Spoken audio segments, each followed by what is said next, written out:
What's up, chat? Oh my God. I'm discombobulated. I don't even have my glasses, chat. We're going to be sans glasses today.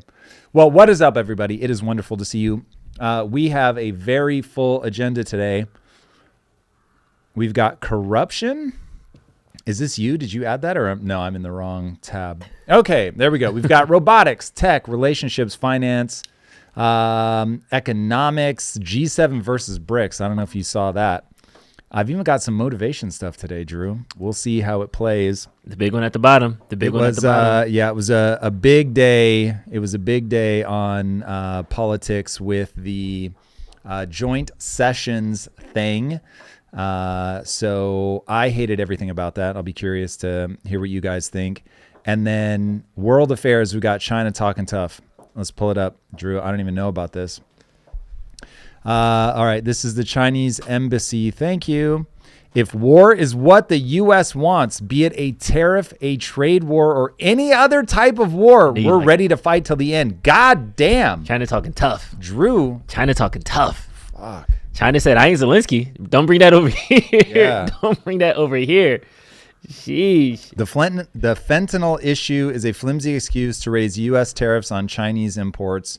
Our countermeasures to defend our rights and interests are fully legitimate and necessary. The U.S., not anyone else, is responsible for the fentanyl crisis inside the United States. Sorry, as soon as you hit show more, it changes every bit of the layout. Inside the U.S., in the spirit of humanity and goodwill towards the American people, we have taken robust steps to assist the U.S. in dealing with the issue. Instead of recognizing our efforts, the U.S. has sought to smear and shift blame to China and is seeking to pressure and blackmail China with tariff hikes. They've been punishing, all caps, us for helping them. This is not going to solve the U.S.'s problem and will undermine our counter-narcotics dialogue and cooperation. Intimidation does not scare us. Bullying does not work on us. Pressuring, coercion, or threats are not the right way of dealing with China. Anyone using maximum pressure on China is picking the wrong guy and miscalculating. If the U.S. truly wants to solve the fentanyl issue, then the right thing to do is consult with China by treating each other as equals. If war is what the U.S. wants, be it a tariff war, a trade war, or any other type of war, we're ready to fight till the end. Well, this is very hot rhetoric. There is no doubt about that. You know Trump's like seen it. I mean, the thing is, you play the strongman game, you're going to get a strongman response. So the problem is that if you're going to make threats, you've got to back them up. And the last two powers that anybody wants backing up this stuff is the U.S. and China. Like, that's not good for anybody, literally the world over. You want to talk about World War III, us going into a kinetic war is exactly that.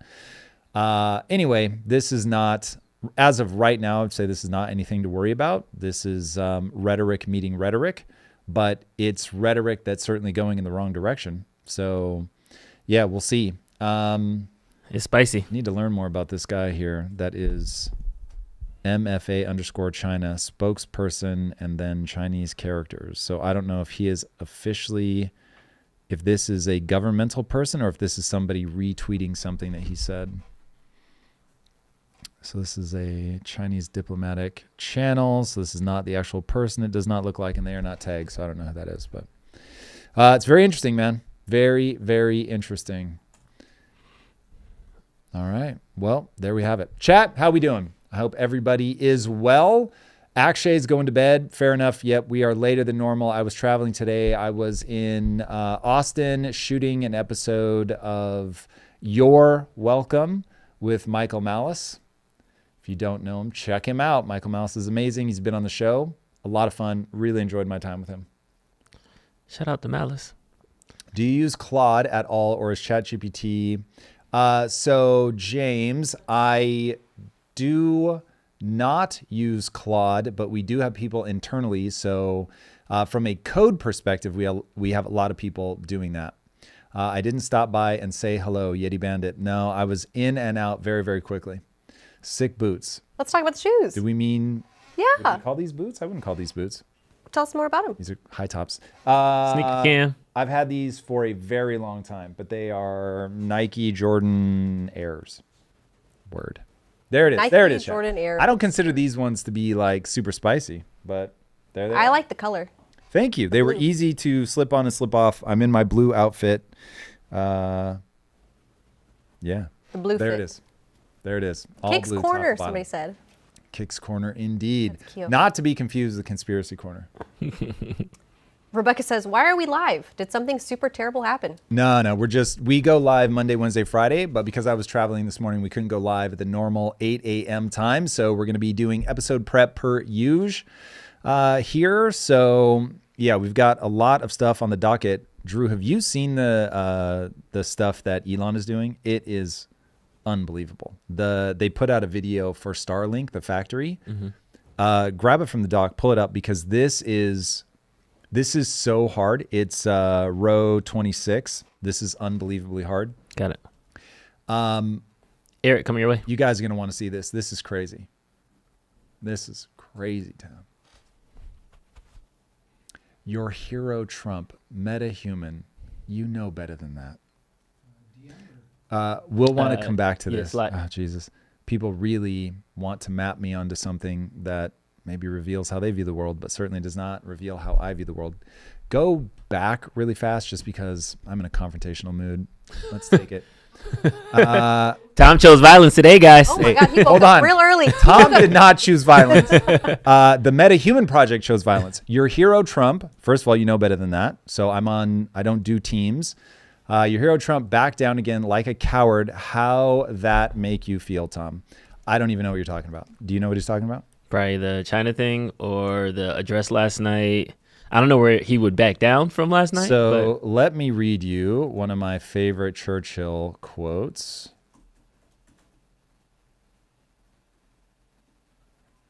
This will hopefully make clear what I think.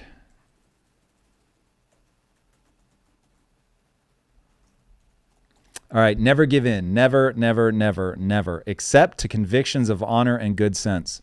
So if Trump backed down for good sense, I would advise anybody to back down for good sense. If he backed down because he did something moronic, then he did something moronic.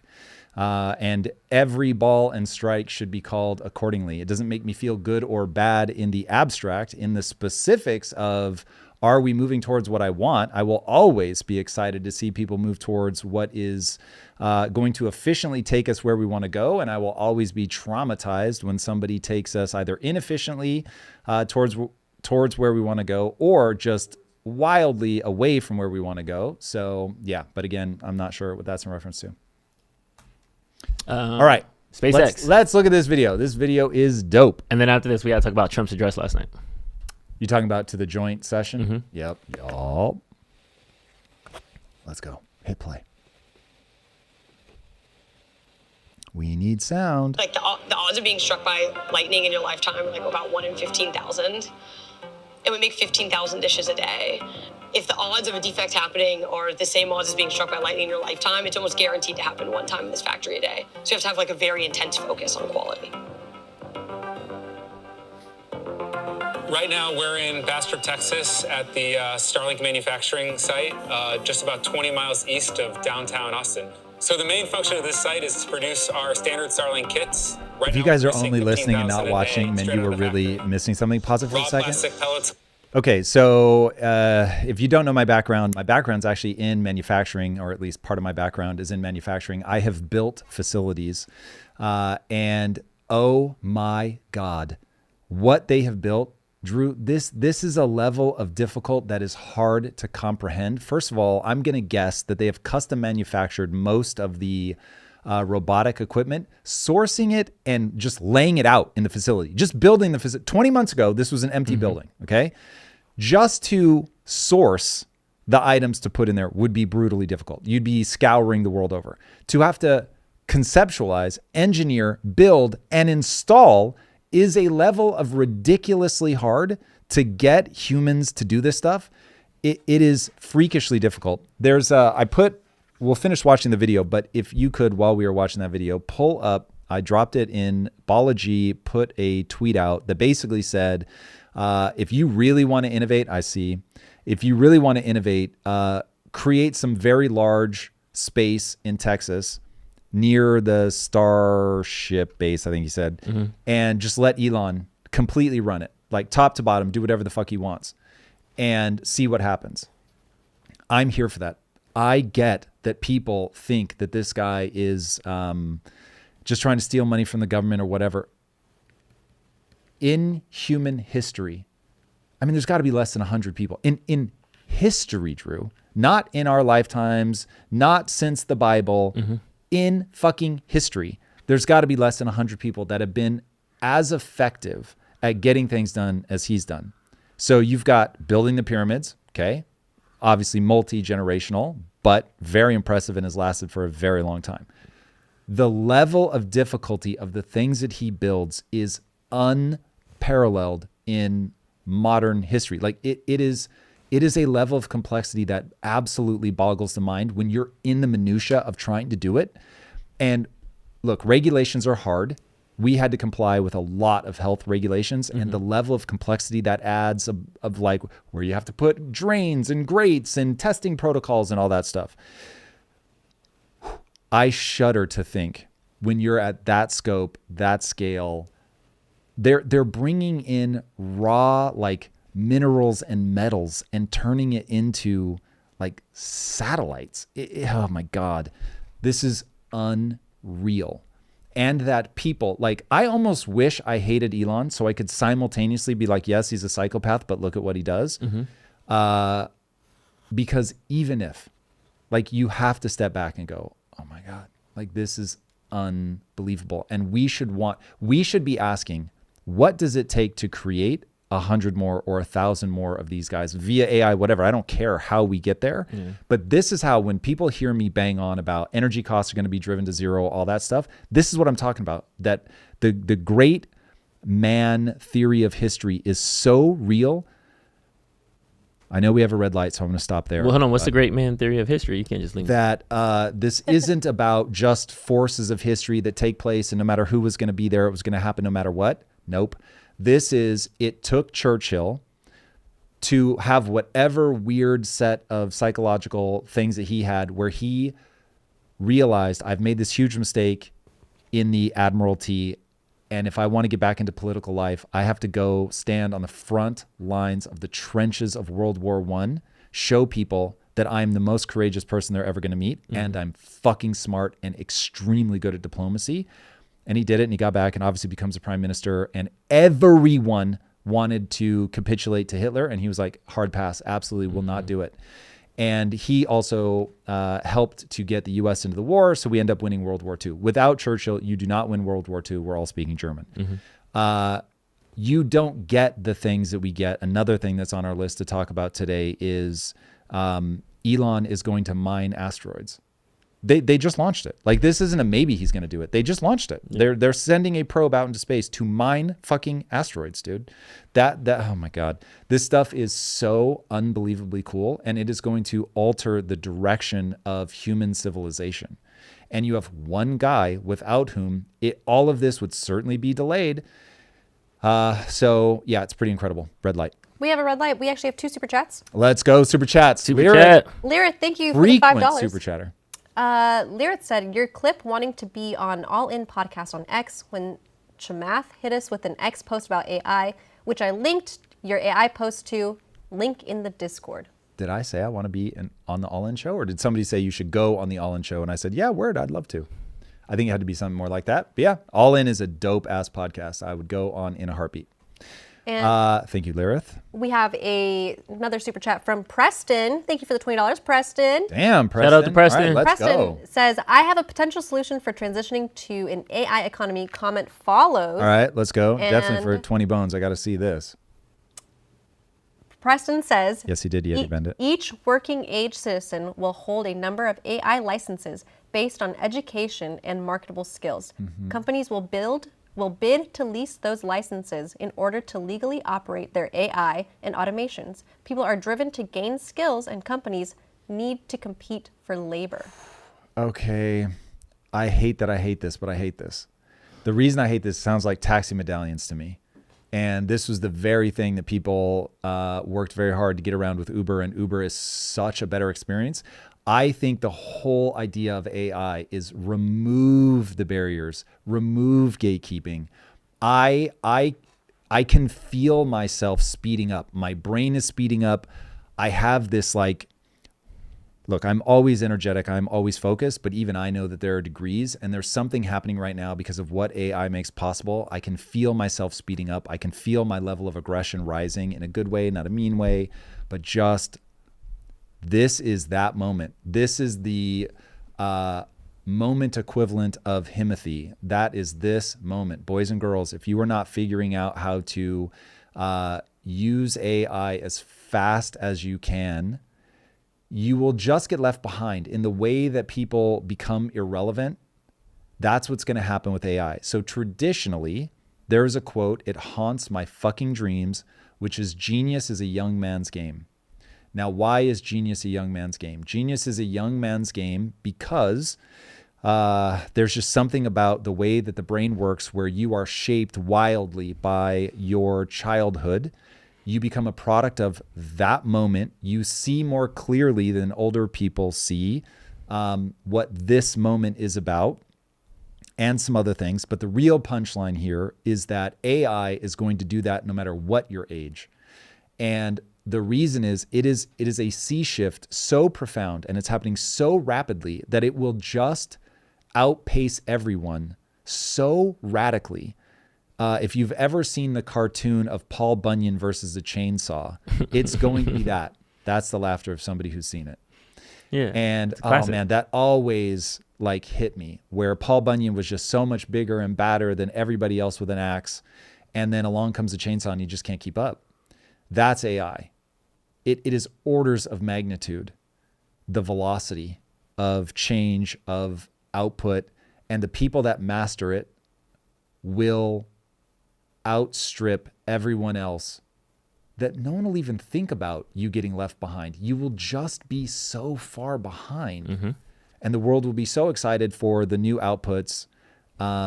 So yeah, please don't let that be you. Don't succumb to existential dread. Figure out what is that thing that you've always wanted to do, because this is all an echo of our beloved super chat, which is that should we be trying to put licenses around things so that there's like an element of control around it? That's certainly how I read it. I want to go the exact opposite direction. AI, open source, like as many people using it for as many cool, unpredictable things as possible. Chad, I'm working on a EULA so that we can make Kaizen open source. I want people in there modding it. Now, I don't want to not be able to obviously recoup my investment. So let me be very clear that we'll be opening it as far as we can open it, and I still be able to run a business because this was not set up as a charity. But I want to get people in there that can make money with what we have built. And I know that is our only way of beating Tim Sweeney. Tim Sweeney, I'm coming for you. And I see that same thing with AI. More open. NATO Gunner, happy birthday in the chat. Happy birthday, bro. NATO Gunner? Happy birthday, NATO Gunner. Let's go. And we have one last super chat to go through. Let's go. Lyrith with another $5. Once again. Thank you, Lyrith. Lyrith says, on that AI short, the robots are making a meal. On yours, they talk and realize they're both AI. I bet you can tie that into the AI robot asteroid mining. On what AI short? What are we talking about here? On that AI short. What AI short? Lyrith, if you want to provide links in the robots are making a meal. I don't know about that one, but the one that he's talking about that we did is when the AI agents were talking to each other. And they're like, oh, do you ready want to speak R2-D2? Yeah. Right. Yep. Realize they're both AI. I bet you can tie that to AI robot asteroid mining. Not really. I don't know if they're using... The asteroid mining thing doesn't surprise me, though. I think that was the whole play to begin with, because that's why you want a rocket to come back, so you can go out there, mine it, grab it, come back, and land. Beforehand, it used to be go up, blow up, we lose everything. But now it's like efficiently. Yeah, I think that's one of the things for sure. It was interesting because he and Peter Diamandis, he being Elon, they had a conversation about asteroid mining because Peter launched an asteroid mining company like 10 or 12 years ago. Jeez. And Elon said to him, right idea, but you've got the timing wrong. And so there is something very interesting. People that know Elon well say he has an uncanny ability to predict the teleporting puck. Like he knows where it's going to be at the exact right moment, or he knows what signals to look for. Yeah. And so he knows not to make a move until certain things hit the right threshold. And it's very interesting because Peter, who I love dearly, is a dreamer. And I think that he falls prey to some of the dreams, whereas Elon is just so much more first principles, like, well, the cost of the rocket isn't right or whatever. And so he knows not to move on it. And then he's like, okay, but when this metric hits this point, then we move. Red light. Yeah, I know. But at least I see your arm moving around. You know, crazy. something's been going on lately, but we've got a super chat from Truth Devon. Let's Truth go, Devon, Truth. thank you for the 5. Always. Truth Devon says, Tom, how do you handle coworkers that aren't good or compassionate? Or how would you handle family members that aren't compassionate?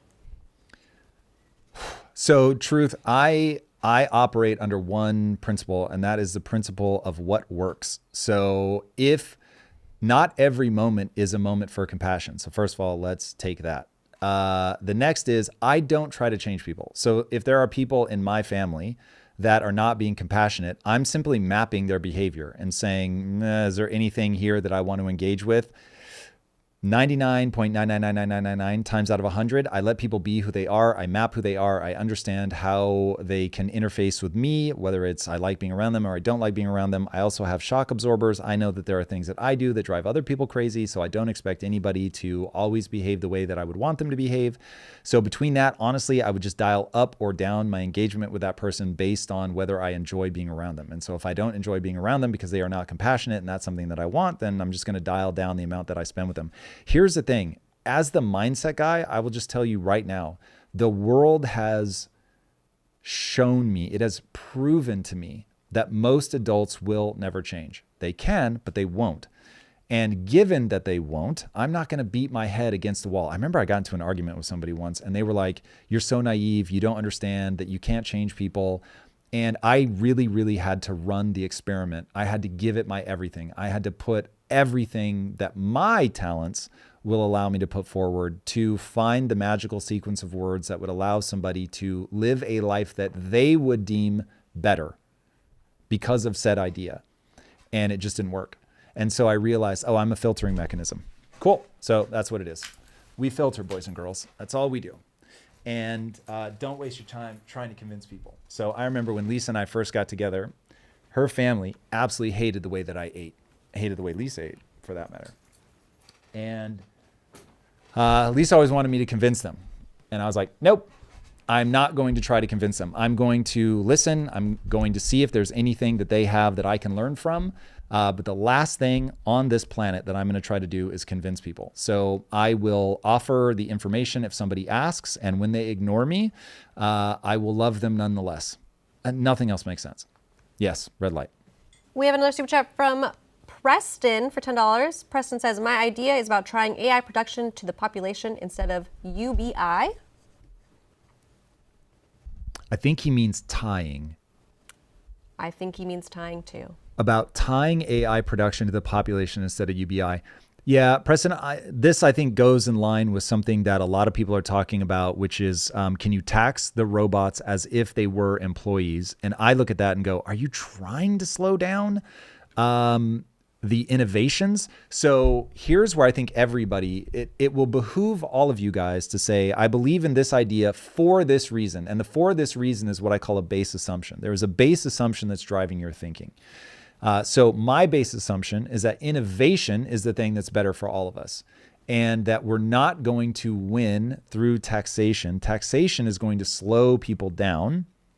We're going to win by the innovations that are unlocked that will drive cost to effectively zero.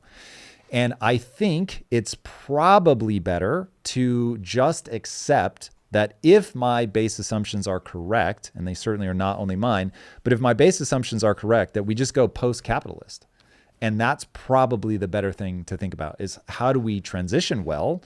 Because you don't want warfare. You don't want crabs in a bucket to destroy each other as we try to get post-capitalist. But that would be my instinct.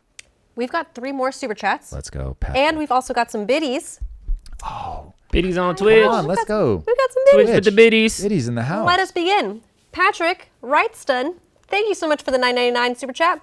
Patrick says, awesome to hear about Malice with a little hang loose emoji. Yes, Can't wait to indeed. check it out. Thank It was you, a lot of Patrick. fun. Malice, he is awesome off camera. He's the same guy as well. He is fucking hilarious. He's actually hilarious, like as in comedian funny. So he let me sit. There was 2 of us in the audience, and he did about 15 minutes, maybe a little less, of stand-up comedy. The first 5 minutes were so funny that I almost had tears. It was crazy. He describes his brand of comedy as terrorism, and I think that's accurate. Okay. It is so confrontational. It's like, oh my God. He would have been firebombed like just 2 years ago if he went up and did some of the jokes. Yeah. So I will be very interested to see what happens. But Michael Malice, if you ever hear this, brother man, will you please keep practicing? Because Lord Almighty, you have a brand of comedy that the world is not ready for, and I want to see you collide with said world. It will be very interesting. We've got a first-time super chatter. Dan Clark. Dan Clark, thank you so much for the $19.99. Dan says, Man, Tom, hot. please look into the lore of Mega Man. It's all about robotics and AI causing wars for generations. What finally brought about peace was limiting all life forms to 500 cycles and augmenting humans and robots to be equal. So I don't remember the lore of Mega Man, but I loved that game. And there is something about that character design that I am beyond obsessed with. I use it so frequently when I'm doing like AI experimentations, and it's like upload an image, and I drop in Mega Man like all the time. So Dan, I love it. I love it. And yeah, I think the only honest answer is that humans will have to upgrade to be AI's equal, given where we're going. Can you believe this is real life? Like, this is actually the moment we're living in. This is what we're talking about. This is so nuts. This is Bicentennial Man. This is nuts. Crazy town. Another super chat from Lyrith. Yeah. Lyrith, thank you for the 5. Lyrith says, firefighters are trained to put themselves first. If they die, they save no one. Is there a point where compassion becomes self-destructive? Not at the organism level, but yes, at the individual level. So you want people that protect the whole group. And if you didn't have that, then you wouldn't be able to fight wars. There's a reason that those are men. It's something called the disposable male hypothesis. What's crazy is I can actually get myself into that. Like, the reason that the lioness scene got me teary, that I have to find that scene so people know what scene I'm talking about, is the same reason that when I imagine like fighting to save my wife and like fucking killing everybody and then but ultimately dying and I've given my life to her, like that, I don't want to say exciting because it would be terrible and I would just be devastated, but it feels like a good use of my life. And that's crazy that I actually have an internal algorithm running that says dying for the people that you love is a good use of your life. But men have that like just buried in our psyche. It's very interesting. Interesting. Okay. Yeah. Disposable male hypothesis. There. We have some biddies from Straw Hat over on Twitch. Straw Hat. Straw Hat, Straw thank Hat, you. you know we got Straw one Hat for you. says, how do you keep your mind positive when you see all this negativity in the job economy and rapid change in AI? Any specific things you do? I feel like constant consumption of news can bog the mind down. Well, first of all, if it's bogging you down, stop consuming it. So that's super simple. Remember, I steer by what works. So I know that as an act of faith, believing that the future will be better than the present and certainly better than the past is useful because it puts me into an optimistic frame of mind. I'm never paralyzed. I'm always excited and willing to move forward. So I do whatever makes sense. This is why I have the belief that I only do and believe that which moves me towards my goals. So yeah, I am so mechanistic. The way that I view life is so mechanistic. Whenever I'm caught in something, I just ask, does this serve me? Now, it assumes that I have an honorable goal, but does it serve me in getting towards my honorable goal? If yes, do more. If no, do less. It really is just that simple. King Tut, what up, brother? Good to see you. And they're still coming in. So Esoteric Dichotomy, thank you so much for the $4.99 super chat. Indeed. Esoteric Dichotomy says, hey, Tom, I think some people are scared that the subset of humans who struggle to be producers will be left behind as more jobs are automated. Yes, they will. And I don't have a solution to this. have the deepest empathy for people that are paralyzed by indecision, by fear, have the deepest empathy for people that do not have the cognitive horsepower to be relevant in the coming world. It just is what it is. It is what it is. And I've had to come to grips with the limitations of my own intellect. It just is what it is. JTT just sent over $1.99 super chat. Thank you, JTT. No comment. Just thank you, JTT. Very Thank you for kind. being here. Very we appreciate you. We've got one last Ricky super Martinez. chat. I saw that. Where? Ricky in the Flyer. building. Oh, there he is. We've got one last super chat for this bunch, and it's from Lyrith. Again, thank you for the $5. Aren't free speech and individual rights, like parental rights, the place where the individual level meets the organism level? It seems they do. I'm not sure why you're bringing free speech and like calls to violence. Like, yeah, in fact, let me say it another way. You have two very interesting, albeit extremely different examples of how these things collide the individual with the group. So free speech, yes, that's why you can't do calls for violence. Your physicality might be an even more useful one. Like you can be in a mosh pit swinging your arms like crazy, but the second you crack somebody else in the face, your rights just ended. So that is an easy way to think about that. And then the fascinating thing about parenting is you want to be communistic at the level of the family, and you want to be individualistic at the level of the government. So I get why, when you're thinking about your family, you would, like I was just saying, lay your life down. Drew would, I pray to sweet baby Jesus, would feed Lynn before he feeds himself. And I think that's very smart. And Been there. say that again. I said I've been there before. I thought you said Well, Panera. that's a story we're going to talk about. So yes, that all makes sense to me. But then the second you try to carry that to the group, it becomes dire madness. You need read no other book than Tombstone, which I'm reading right now about Mao's China. It's one of those, Mark Andreessen will post very frequently, every day I come across something I think I might have hallucinated. That's how I started feeling about Mao, the Untold Story, where I was like, did I really remember all those details correct? And now I'm reading Tombstone. I'm like, yeah, no, I actually remember them. Bananas. Hit me with it. We've got Biddies over on Biddies. Twitch from Apex Eternal. Apex Eternal, thank you so much. Apex Eternal says, do you have a playbook for keeping up with AI? The rate of change, X. they said, hold on, not a typo, makes me think the only relevant skill set will be extreme adaptability. That's the only skill set, right? Yeah, and I like that as a mindset coach, but the reality is that's like saying, hey, okay, look, that guy over there with a knife, he wants to stab you to death. Here's a knife. Just remember, be adaptive, be like water, my friend. It is the right philosophy, but you are in a knife fight. And so the reality is be a skilled fighter and understand that at any time you could end up in a knife fight. And so being very clear that you want to practice your skills and you want to think about what is the outcome I'm looking for, discipline practice, getting in there, taking it seriously, understanding if you're ambitious, that this is a moment unlike any other moment ever in human history. And so you want to be asking yourself, what am I trying to do? How do I leverage AI to get there? And then I think it is so useful to repeat the mantra on a loop that when you're relaxing, somebody else is training.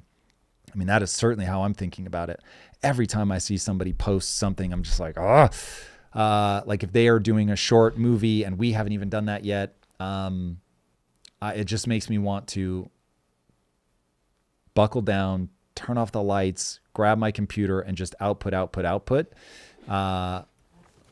Because every day there are fewer barriers to you creating the thing you want to create, and it is happening fast. In fact, I need to check to see.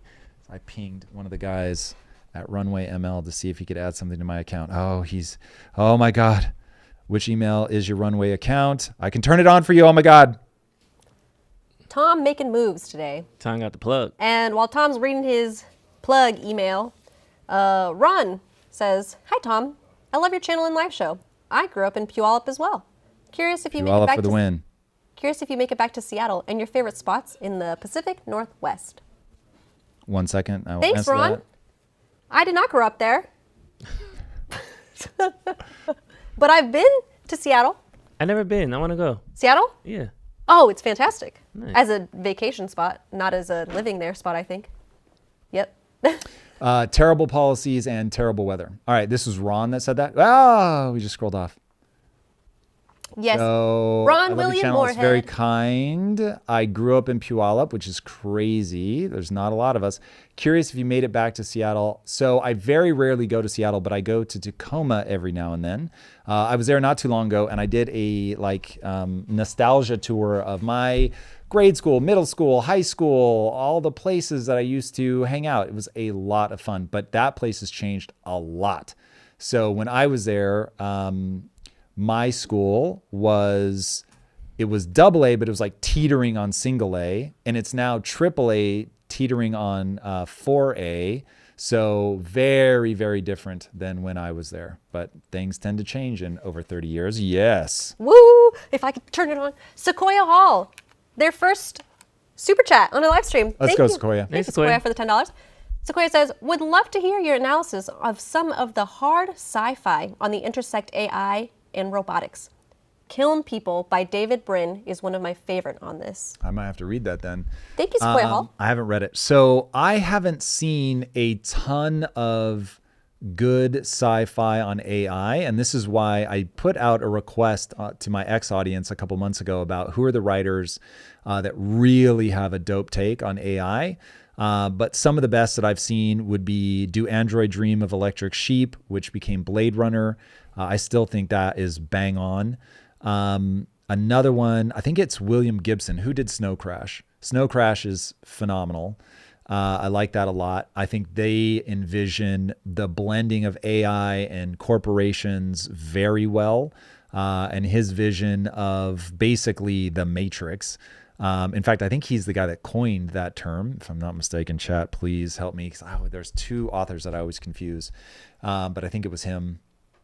Those are the people that I think have it the closest, especially in Snow Crash, where the AI is like far more powerful than just a person. It's going to be very difficult to write a truly super intelligent AI, just because obviously to write something that's a billion times smarter than the writer itself is going to be pretty tough. But he does a good job of keeping the narrative going. Yes. It is a problem that needs a new solution. Yeah, I'm having a difficult time today. So I'm sorry. speaking of problems that need a solution, Drew, make sure before we get to the episode today that we have premium on YouTube. So we're not dealing with commercials. Whatever that needs, I will give you a credit card. Anything. This is a Not a money thing. non-negotiable. On your YouTube account, it has premium, but what happens is it's like the channel managers are not have access to that premium, so I have to do it on the sub account. It'll be done, But it'll you be got taken it. care of. Word. Love it. Got it. Slide that credit card over, man. Eunice needs premium too. Premium for everybody. Premium. Everybody in the You chat get gets premium on time. You get a premium. I'm done. It's like Here's the Oprah. thing. It's like I'm lying. Hey, I'm lying. all I'm we lying. need I'm is lying. I'm lying. Drew, you get us to the, I don't know, call it 20 mil a month mark and premium for everybody. All right, guys, you heard him. We get 20 mil views a month. Everybody in the chat gets free premium. I did not say that. Alas, because at 20 mil views, we'd be in real crazy. trouble. But certainly for the team here, boys and girls, so that we can serve you better. Deus Ex Machina, very cool game. I know nothing about the lore, so I don't know how it's being handled there, but certainly a very fun game. Ron William Moorhead. Wait, we have so many super chats. Yes. Just showing the love. I thought that was an author for a second, Ron, No. but that's you. Thank you, from Ron, Puyallup. for $4.99. You're the man, man. Ron. Very appreciative. Lyrith says, thank you for the $5. Lyrith says, I make bread, spin supercell air, red shoes will get you there. What state am I? Cool. Drew, I'm going to need you to help out there. I don't do riddles well. I make bread, spin supercell air. Aren't supercells like tornadoes? Oh, Kansas. Obviously. Hey, Yeah, Kansas. There we go. red shoes, Yeah, Dorothy. Dorothy. All right, Keith, thank you for I your lied. first. I do riddles. I do riddles. I could assume that I got it immediately right. He's like, changed no, his no, it's stance. Mississippi. Keith Howard. Let's Thank go. you. We've been building a kombucha cocktail business, and I've spent the last year learning LLMs and AI tech, which has astronomically sped up our process. Do you think about how this AI tech may have helped you build Quest? No, actually, I haven't.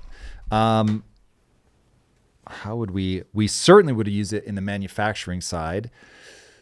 I don't think it's at a place where, I mean, maybe it is, and I just haven't explored it, but the getting the, it would have been transformative on the marketing side. That's for sure. But on the formulation side, would it have helped us? That's where I would be where I think AI will have the biggest impact, is being able to generate novel ingredients that don't currently exist. That's where that's going to get very interesting. Snow Crash is Neil Stevenson. That is who I always forget. Thank you, Christopher. Much appreciated. So yeah, Neil Stevenson for the win, because Snow Crash is dope. What was the other one that's written around that time? There's Snow Crash. What was the one that William Gibson wrote? Am I getting these confused? William Gibson. While you look that up, I want to shout out North Star Pool Care for their $4.99 Neuromancer is the chat. one that I'm thinking of. Not. Thank you, North Star. Not Snow Crash. Yeah, Neuromancer, I think, is the one where he came up. No, Neuromancer is William Gibson. So why did that pop up when I typed? Johnny Mnemonic. Mnemonic? Johnny I knew Mnemonic? I had it. That was the Keanu Reeves movie. It was. Yes. So anyway, William Gibson and our boy, whoever I just said, Neil Stevenson, they both have a lot of cyberpunk stuff that deal well with AI. Faux show. Thank you, Matthew Blevins, for your first super chat ever. Matthew, are you related to Tyler Ninja Blevins, the Fortnite gamer? Let's go. At all? That's cool if you are. But Matthew says, Tom and Drew, if you built an AI mall or take over an empty mall kind of thing that people could visit for like a sweet World's Fair Disney, what would you have in it for people that visit? Wow, that is so specific. Okay, so He has a lease and he's writing down with a notepad. The way that I think is I would want to show people what they could do. So getting them to see the state of the art. So it would basically look like CES plus some of the things that it would create. So rather than just the raw technology, it would be here's the technology and then here's the thing that it output. So certainly showing people what can be done from a storytelling perspective, what can be done, film, TV, gaming, for sure, robotics, for sure, letting people have interactions with an embodied personality. I think that would be huge. I saw an art exhibit that I think is really cool and super unnerving. Drew, did you see the robot dog on a leash that tries to attack you, and there's a line that you can't cross?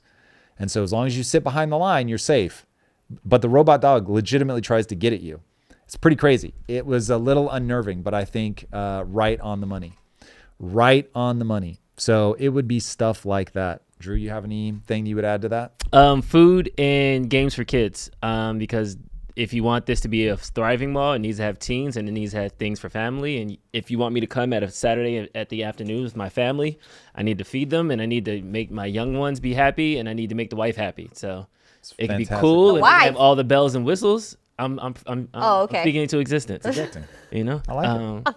You gotta, if you gotta say it. Drew's a manifester. Yeah, if you don't believe it, it's not gonna happen, right? Yeah. If you believe it, if you can dream it, you could do it. Exactly. Who said that? Where'd that come from? That's a quote from a movie. I know it. It's been said to death. All right. Here's the thing. I think Drew's take on that is probably more accurate. If you can't dream it, you won't do it. But The Secret winds me up. Yeah, it still takes action. I can't sit in my basement and just keep saying Speaking of why. dreams, real quick. Yeah. Speak them. Can you guys imagine stuff in your brain? Yes. Like clearly, like but I can't rotate a 3D like you object. can picture, like if someone tells you, close your eyes, picture yourself on a beach, you could see it right there? Yes, but it's hard and it tends to be very ephemeral. Like I'm doing it right now. I'm literally imagining a beach as I look at you. Okay. And every now and then I can get so lost in an imagery that I will actually forget where I am. But that only happens. So I've told this story so many times. Forgive me, Chad, if you've heard it before. But so first, I think it's my first year of marriage. And I'm really trying to make it as a writer. Mm-hmm. It's like a sweltering hot LA day and broad daylight. But I have blackout curtains. So I'm in the bedroom where the AC is, blackout curtain on, and I'm writing a story that takes place at night in the rain. And God knows how many hours I'm writing this thing. And I step out, I open the door, and the sun is there. And I'm like, oh shit, it's not actually raining. Like, I was so in the story. I could so see everything that I was writing that I actually forgot that it wasn't night, it wasn't raining. And so I have hearkened back to that memory every time I think to myself, why do I put myself through all of this, building businesses and all that shit? Like, could I actually be happy just like living in a hovel somewhere, keeping my needs to an absolute minimum and writing? And I'm like, I really could, because I know how lost I can get inside of the visualization of the story that I'm trying to tell. But I remember, shout out to Charlie Lee. I remember Charlie Lee, who could draw robots, and that was about as cool as it got for me when I was 14. And I asked him one time, how do you do that? You're not looking at anything. And even if I was looking at it, I wouldn't be able to draw it. And he goes, oh, no. I'll teach you how to do it. I was like, oh shit, let's go, Charlie. Yeah. He said, okay, like imagine a robot and then rotate it in your mind. I was like, what? Like, what are you talking about? How do you rotate something in your mind? Yeah. I can't do that. So it is, some people are able to do it and some can't. So I get like this really sort of vague sense of the thing most of the time. You can't do it? Like, you can't imagine an object or like a place? No, like it's like black. Do you have an internal dialogue? Like me talking to myself? Yeah. Do you hear words? No. Wait. Like I talk to myself out loud. Like when I'm at home, I'll talk to be like, oh, Eunice, that's crazy. Uh-huh. So like verbally, you never like verbally. You So I don't probably have a sound like- running set of words in your head. Like I don't hear my own voice talking to me now. But do you hear words? Not like you're hallucinating, but like I'm actually thinking the words in my head. I can think the words and be like, next I have to cook blank. But I could be like, Okay, so you can hear. but I don't hear, like I don't hear it. There's no voice attached. Yeah. It's not like Okay, there's no audio. It's not like a hallucination. Yeah. But you do have a running set of words in your mind. Sure. Okay, can we get bizarrely personal? God, this is. Oh my God, This is not where I'm bizarrely always personal. conflicted. somebody being said a people who don't streamer. have internal monologues don't have souls. It's crazy. Ew. Probably true. But I'm kidding. Ha ha ha. If you, oh God, I'm not going to ask it as a question, or I'm going to address it to chat because it's too weird to do. You can slack it. You can slack it, and I can decide to answer it if you want. No. I won't even put it to you. Chat. If you were fantasizing about something for whatever reasons you might have, Yeah. Thank you for not asking this. do you narrate in words or is it purely images? Because for me, it's words. It's as if I'm sitting at a typewriter. She walks into the room. Like literally that kind of stuff. I just see it. I don't get words. That's so interesting. I've often wondered if that was a me thing. Yeah, I Because- think that's a you thing. Like I will literally change the words in my head because then the pictures start being clearer. Oh, chat. very interesting. Chat saying both. Pom Pom Pern said images. Alejandro said images. People are saying both images. Words, but not as written. Random B, what do you mean words, but not as written? Like you hear it? Yeah, probably they're thinking more like dialogue. Visualize the scene and narrate in words. Yeah. Whoever said that, that's But like precisely where going I'm back to anything like picture myself on the beach. A lot of times I just pull from memories and then I get transported there and then I'm like, okay, now I'm on the beach. Yep. And then it's like I kind of then like No, I can't. buffer it into what is that? Like when someone's like, picture the apple. There's no apple. Yeah, I don't see, see I it. have an apple in my Like I You know can change it I from know red what an to apple green. looks like, so I'm like, yeah, I guess I could picture an apple, but like this is just it's the bright white light right there, and there's no apple in my brain. No soul. Yeah, no soul. Sad, but hey, we'll miss you when we're in heaven. We'll think of you fondly. Happy Ash Wednesday, everybody. Is that today? That is today. I'm not Catholic. What makes it Ash Wednesday? How do we know that is it always How about you Google the it? first Wednesday in March? It's the calendar leading up It's to the Easter. 40 days before Yeah. Easter, Got it. because today is supposed to be the start of Lent. Okay. Is the Pope still alive? He was down bad. I haven't heard didn't that die he yet. died. Yeah. Yeah. Okay. So He's still, yeah. Well, shout out to the Pope. Lovebug says, I have an apple. Thank you, Lovebug. Let's go, love. So Ricky said, imagine a juicy apple.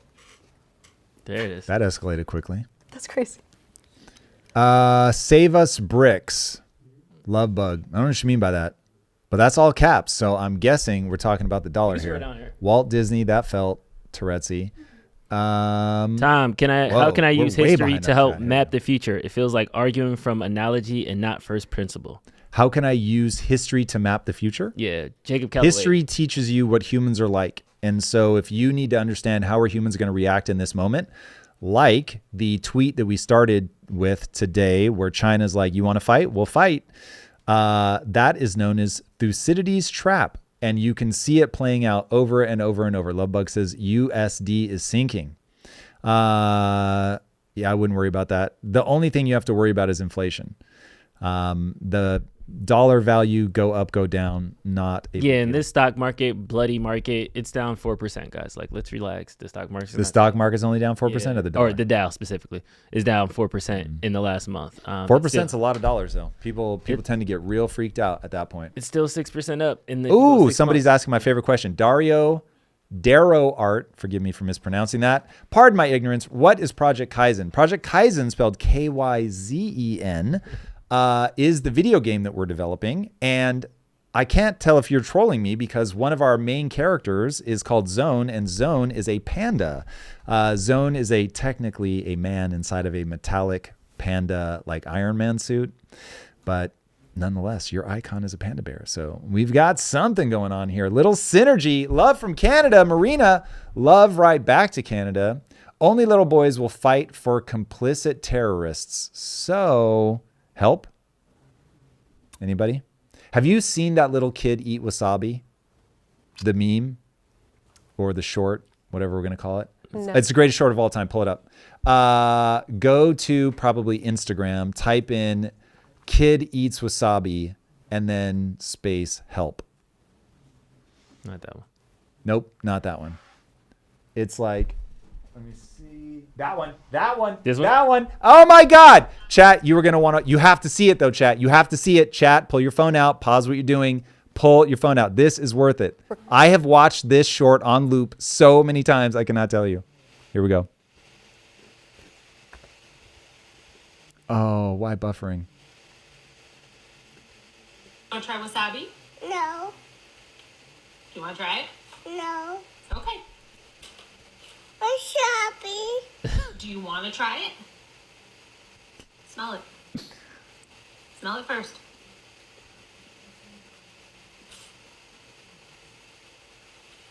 He's setting her up. Oh my goodness.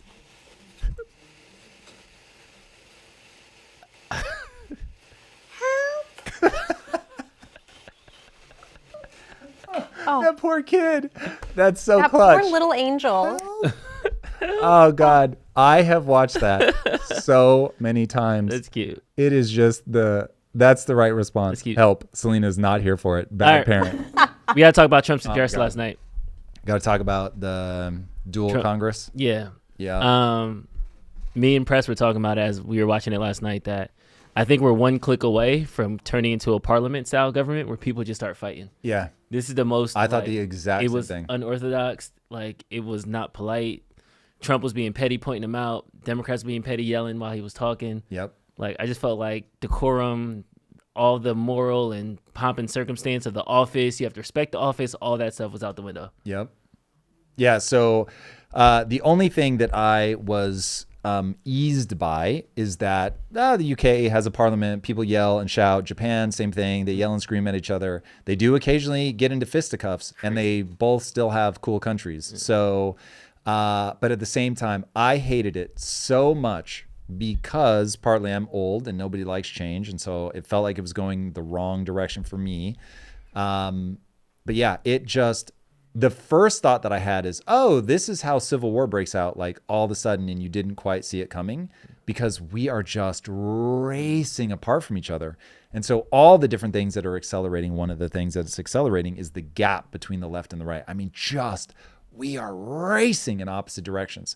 When they had to remove the guy because he refused to sit down, they're like, I'm going to have the sergeant at arms, like remove this person. I was like, what is happening? Yeah. So yeah, I didn't like the way that whole thing made me feel. It is all theater. So Drew and I are having a discussion where we're trying to get on the same page about an idea. Let's see if I can get you to understand what I'm saying. Okay, so Eunice put forward a really interesting idea, which there is this guy, Pat McAfee, McAfee.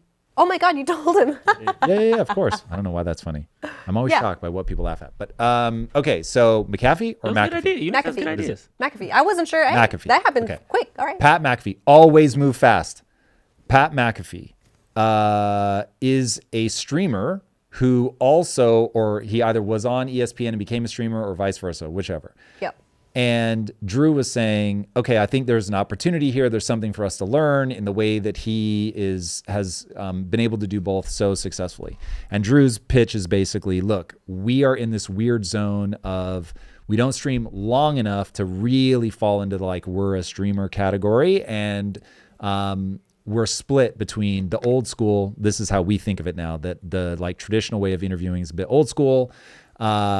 The old school interview thing, we're still doing it. Should we just completely switch over to being on the streaming side? And I said, Drew, there are 3 big things that you could stream 6 hours a day on. And that's it. And chat, I'm going to tell you what the 3 things are, and you're going to tell me if you agree or disagree.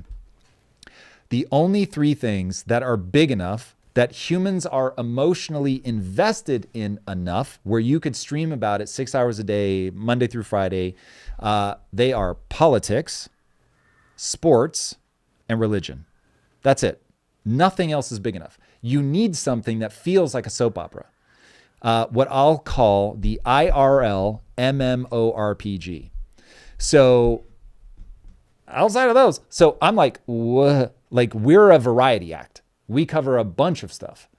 And I don't see how. I'm obviously not going to do sports. I could not care less.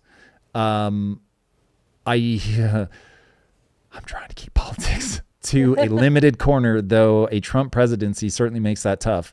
And the things that, like, I really find fascinating, they're spread out. So, and religion is a non-starter for me. I don't see the arena that's big enough. Is that $170 super chat? It's Taiwanese dollars. Oh. I was like, what the fuck?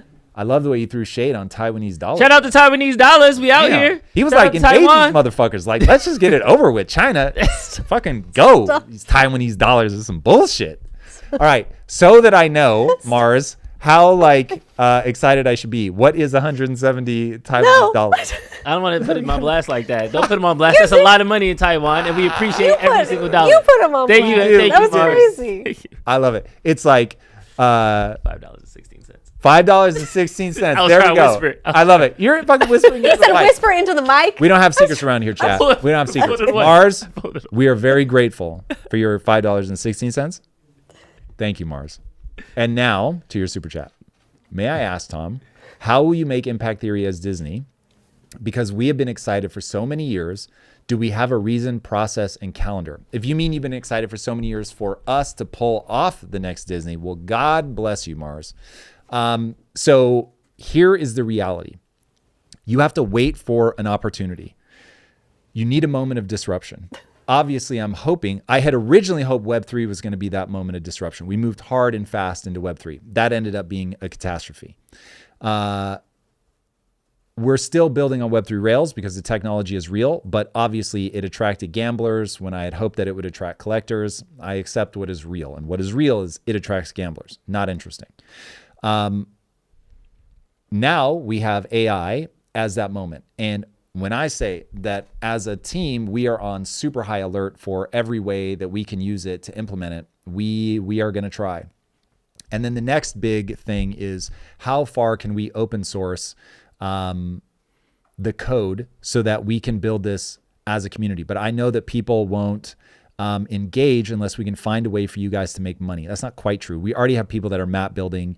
Shout out to my map builders, Clashy, LeBlanc, who have just cranked out map Oscar. after map. Oscar. So grateful to you guys. And Lord knows, I hope that we get a lot more of those people. But I think that really, really, you have to find a way for people to make money. So yeah, it's going to take time. We are working on getting IP created. We've actually created a fair amount of IP. And the interesting thing is there's something about Oscar's new map is dope. Straw Hat, shout out. There's something about this moment in AI that's really making me return to my writer roots, which is exciting because it tells me that I can feel that it's getting somewhere where we can actually just start creating. And so that's really going to be the thing. Can we create IP that people care enough about?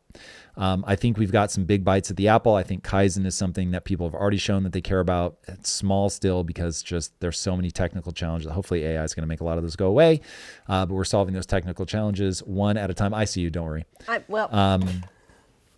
And we've got Mary Mods, which I'm really proud of where that story is. And then I just cannot let go of Coyotes of the Air Gap. But I also think that I'm going to have to write that one. We tried to get writers on it, and they keep changing the thing that made me fall in love with the idea. So I don't know if my wife can hear me or not. But I realized today, every time I write a female character, I'm almost always writing my wife. The setup of Coyotes of the Air Gap is two people living inside the simulation, sort of. This is the backstory because the main character is actually a kid, but there's a secondary character who has lost his wife because her in the database,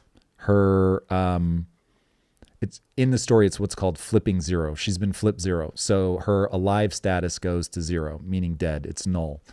And Kavanaugh, who's effectively me, becomes obsessed with figuring out where the server is that's running the simulation. And he has a theory that you can jump from one server to the next and that the zero simply represents the server that they're on, because the moment where she quote unquote gets flipped zero, she was trying to cross the air gap. And anyway, I just can't. I've been thinking about this story for years. It was something that I came up with. To say that I wrote it would be a little disingenuous, but I started building the lore around this that ended up becoming Project Kaizen in whatchamacallit, COVID. And we tried to get a writer on this, and I just, every time they would turn in a draft, I'm like, this is not what made me fall in love with this. So anyway, I realized I'm obsessed with this guy who just, he's effectively a magician. He's a breaker inside of Kaizen. If you guys know Kaizen, man, you're really going to have to give me data on whether when I talk about this stuff, the numbers just start plummeting or if our community actually gives a shit. Plummeting. Yeah. Okay. No. Okay. So anyway, we'll need to look at the data.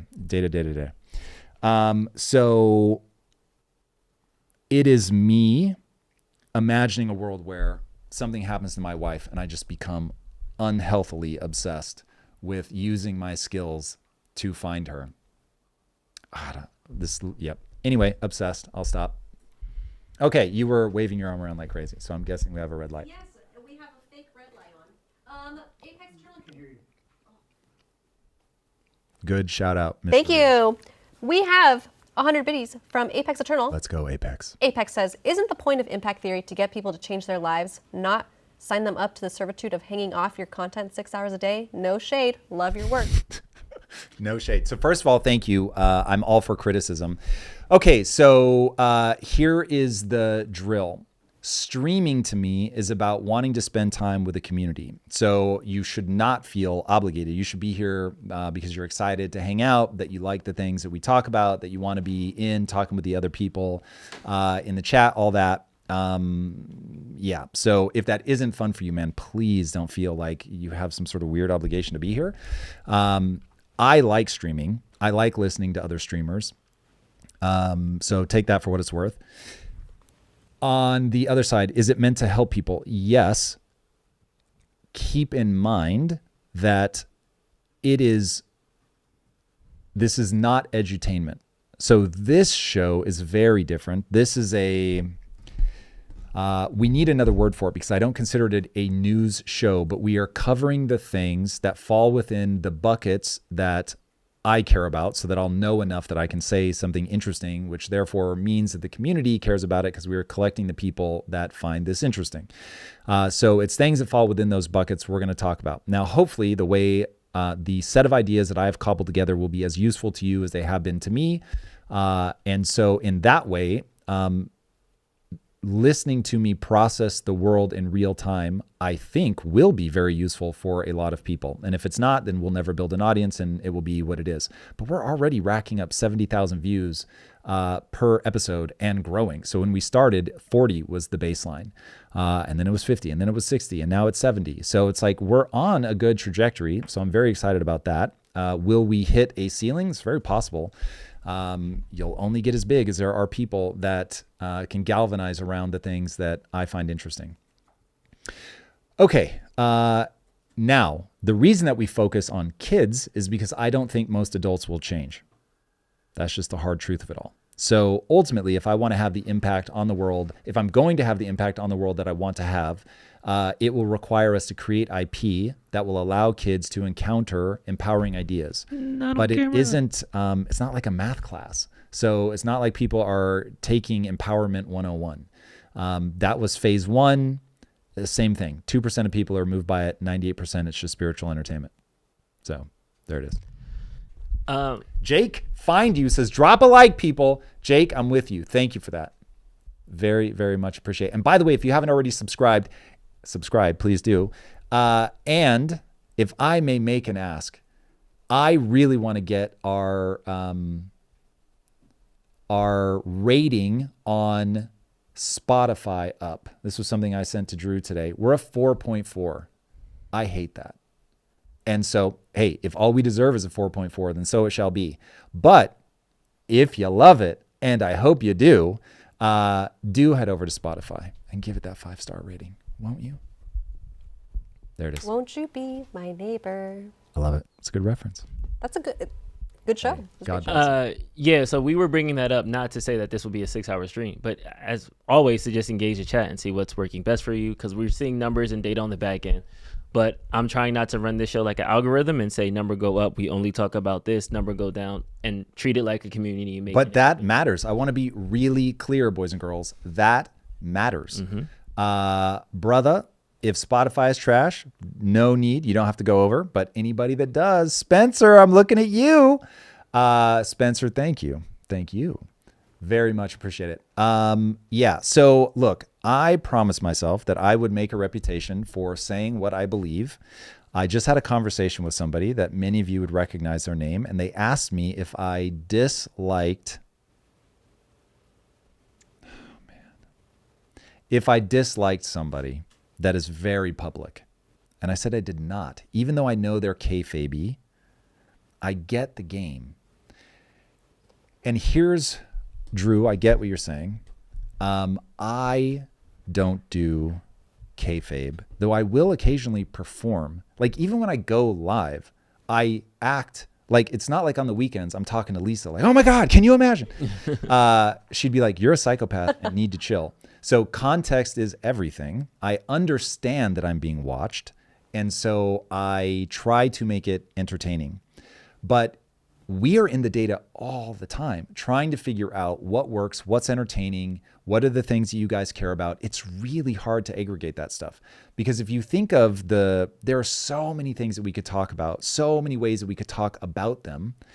And we're trying to find the thing that you guys find most engaging. Like I have a fantasy. I want to turn the wall behind me into a big LED wall, like you would see in The Mandalorian.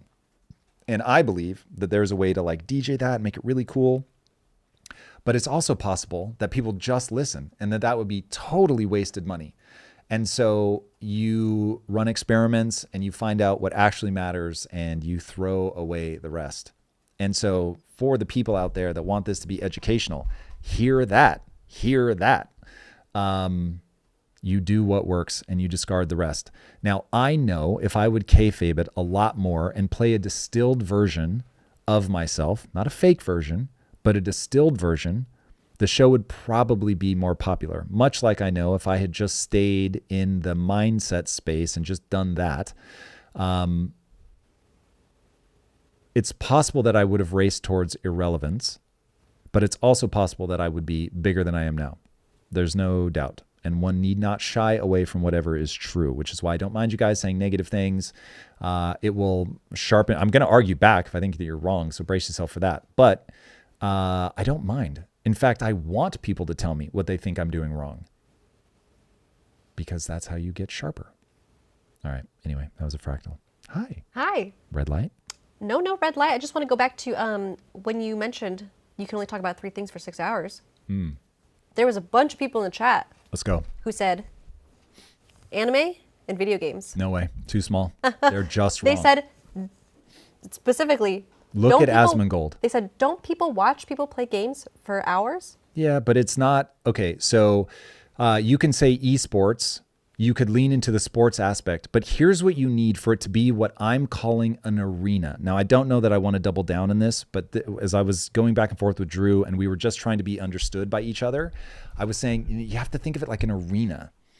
Okay, and I said, you're probably not going to understand what I mean because I'm asking arena to do a lot of work, but what I mean by that is people will kill for religion, okay? So that's going to have the soap opera quality that gets people to tune in. It's an ongoing storyline that humans are very invested in. They don't think of it as a storyline, but it triggers all of the same emotions of I really care about this. So religion is big. Crusades were all about religion, theoretically, technically religion, and money, as things tend to be, and power. But religion has all of that stuff going for it. It's just high seas drama. People already care. They're emotionally invested. Sports is a proxy for combat. So very similar. It's got heroes. It's got storylines. And maybe most importantly, people bet on the games. So they care deeply. But it's a really deep topic. Like who are the players? Who's being traded? What are the structures of the teams? Who's a good coach? Who's a good player? Like you see them in shoe commercials. It's just deep, deep, deep. There's history there. My parents supported this team, and therefore I support it. My dad and I bonded over this, and I'm not doing anything thrilling with my life, but I feel invested in this team. It triggers like the tribal nature, all that, as does religion. So it's fucking deep, man. People can really go into it. And then politics, same thing, highly consequential, has a cast of characters. It is very theatrical. There's an ongoing storyline. I get it, it's real life, but I'm saying it has all of those qualities of a soap opera.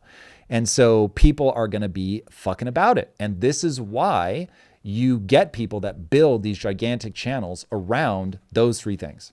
Like forever and ever, those 3 things. If esports could have more stable games and more stable players, it's got a shot of occupying the sports side, but it's never quite gotten there. So that's why you see Asmongold does gaming, but world affairs. So that's how he's like reached that next level. That's why he's becoming so visible, why he generates so many views. If he just stuck to gaming, he would have a hard time. So it's like you can do a thing and then have another flavor. So he's becoming world affairs, but the gamer's take on world affairs. Cool. Unique positioning. Love it. I'm here for it. Then there are these far more. So if you've got arenas, you also have, what do they call like a hockey? Is that stadium? So Drake can fill an arena. Jordan Peterson can only fill a stadium. You with me? Now, still dope. But like, what are we talking about? It's like 80,000 versus 7,000. It's a pretty big difference. So you can fill stadiums with gaming. If you go into pop culture so that you can cover gaming, movies, TV, now you're starting to get to a stadium that's big enough that people care about it. But here's the catch. You have to keep me intellectually engaged. And I will get frustrated if I can't talk on some of the other issues. I know myself well enough. So the experiment that I'm running right now is, my beloved chat, can we get to 6 figures? That's when I'll really be like, there's something here. Can we get to a 6-figure average? Remember, right now we're about 70K. Can we get to 100,000 in, call it 48 hours? Because once we launch the next episode, the episode previously dies. So can we get to 100,000 average with our 5 primary buckets? And I don't know. We're going to find out. I appreciate us having this conversation with chat. A lot of conversation has been coming in, though. I think we got to get back to the episode.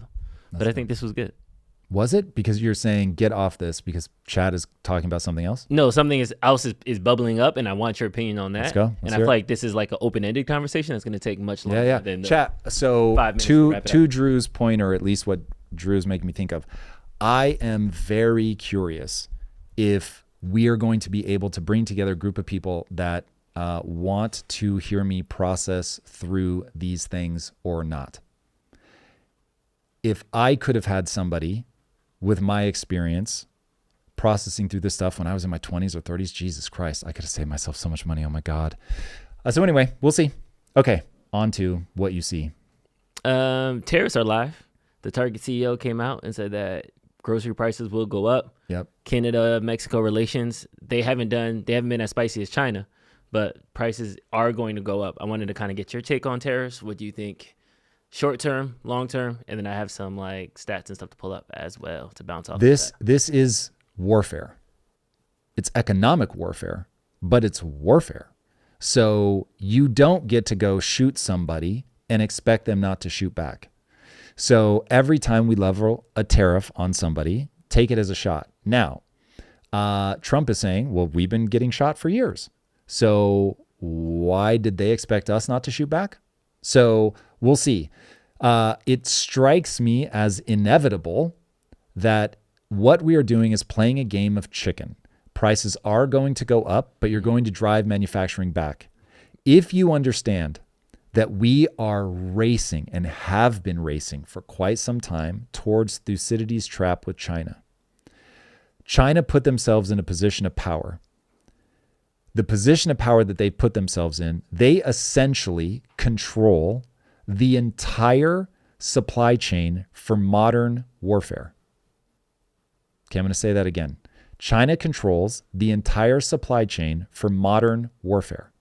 Now, you cannot be in a position where your peer competitor economically, your peer competitor from a military standpoint is like a hard swim away from the place where all of your modern chips come from. Your modern way of life is born from Taiwan. All your love for NVIDIA is actually Taiwan. Mm-hmm. So somebody, and I think this is it's not literal, but God, is it distressingly close. NVIDIA is just a drop shipper for whatever, TSMC, the company out of Taiwan. Mm-hmm. Xi Jinping has stated many times, we will be reintegrating Taiwan. Now, if you don't know the history of Taiwan and China, it goes like this. There was a civil war that Mao Zedong ended up winning, and the people that lost became Taiwan. They literally burnt out when they realized, uh-oh, we're losing. We got to go, or he's going to kill all of us. And they went and founded Taiwan. Now, pretty big indictment, because Taiwan got to prosperity a lot faster than mainland China. A lot. And mainland China starved to death an obscene amount of people. Remember, famines cause people, get ready, to eat their own children. These are facts. I mean, hey, this is the Tom Bilyeu Show. You guys wanted to stop talking about the Disney side of things and you wanted to get into it. So here we are. Let's get into it. So you can't live in that world. Now, it's entirely possible that Trump is just a petty, narcissistic madman who's going to run the country aground. But it is also possible that he's the only one that's clear-eyed, that's like, hold on a second, you cannot be in that position. And you've got to onshore manufacturing. Mm-hmm. Now, look at how, from two companies alone, Drew, just two companies, you have $1 trillion worth of investment now in the U.S. since Trump got elected 48 days ago. $1 trillion worth of bring manufacturing home investment. So this is a game of chicken. Prices are going to go up. But unless these guys are just telling Trump what he wants to hear and they plan to drag their feet for 4 years and then hope that he gets ousted and they never had to actually spend the money and they can just go back to being in China. But that would be so fucking stupid because what then ends up happening is China's like, word, thank you.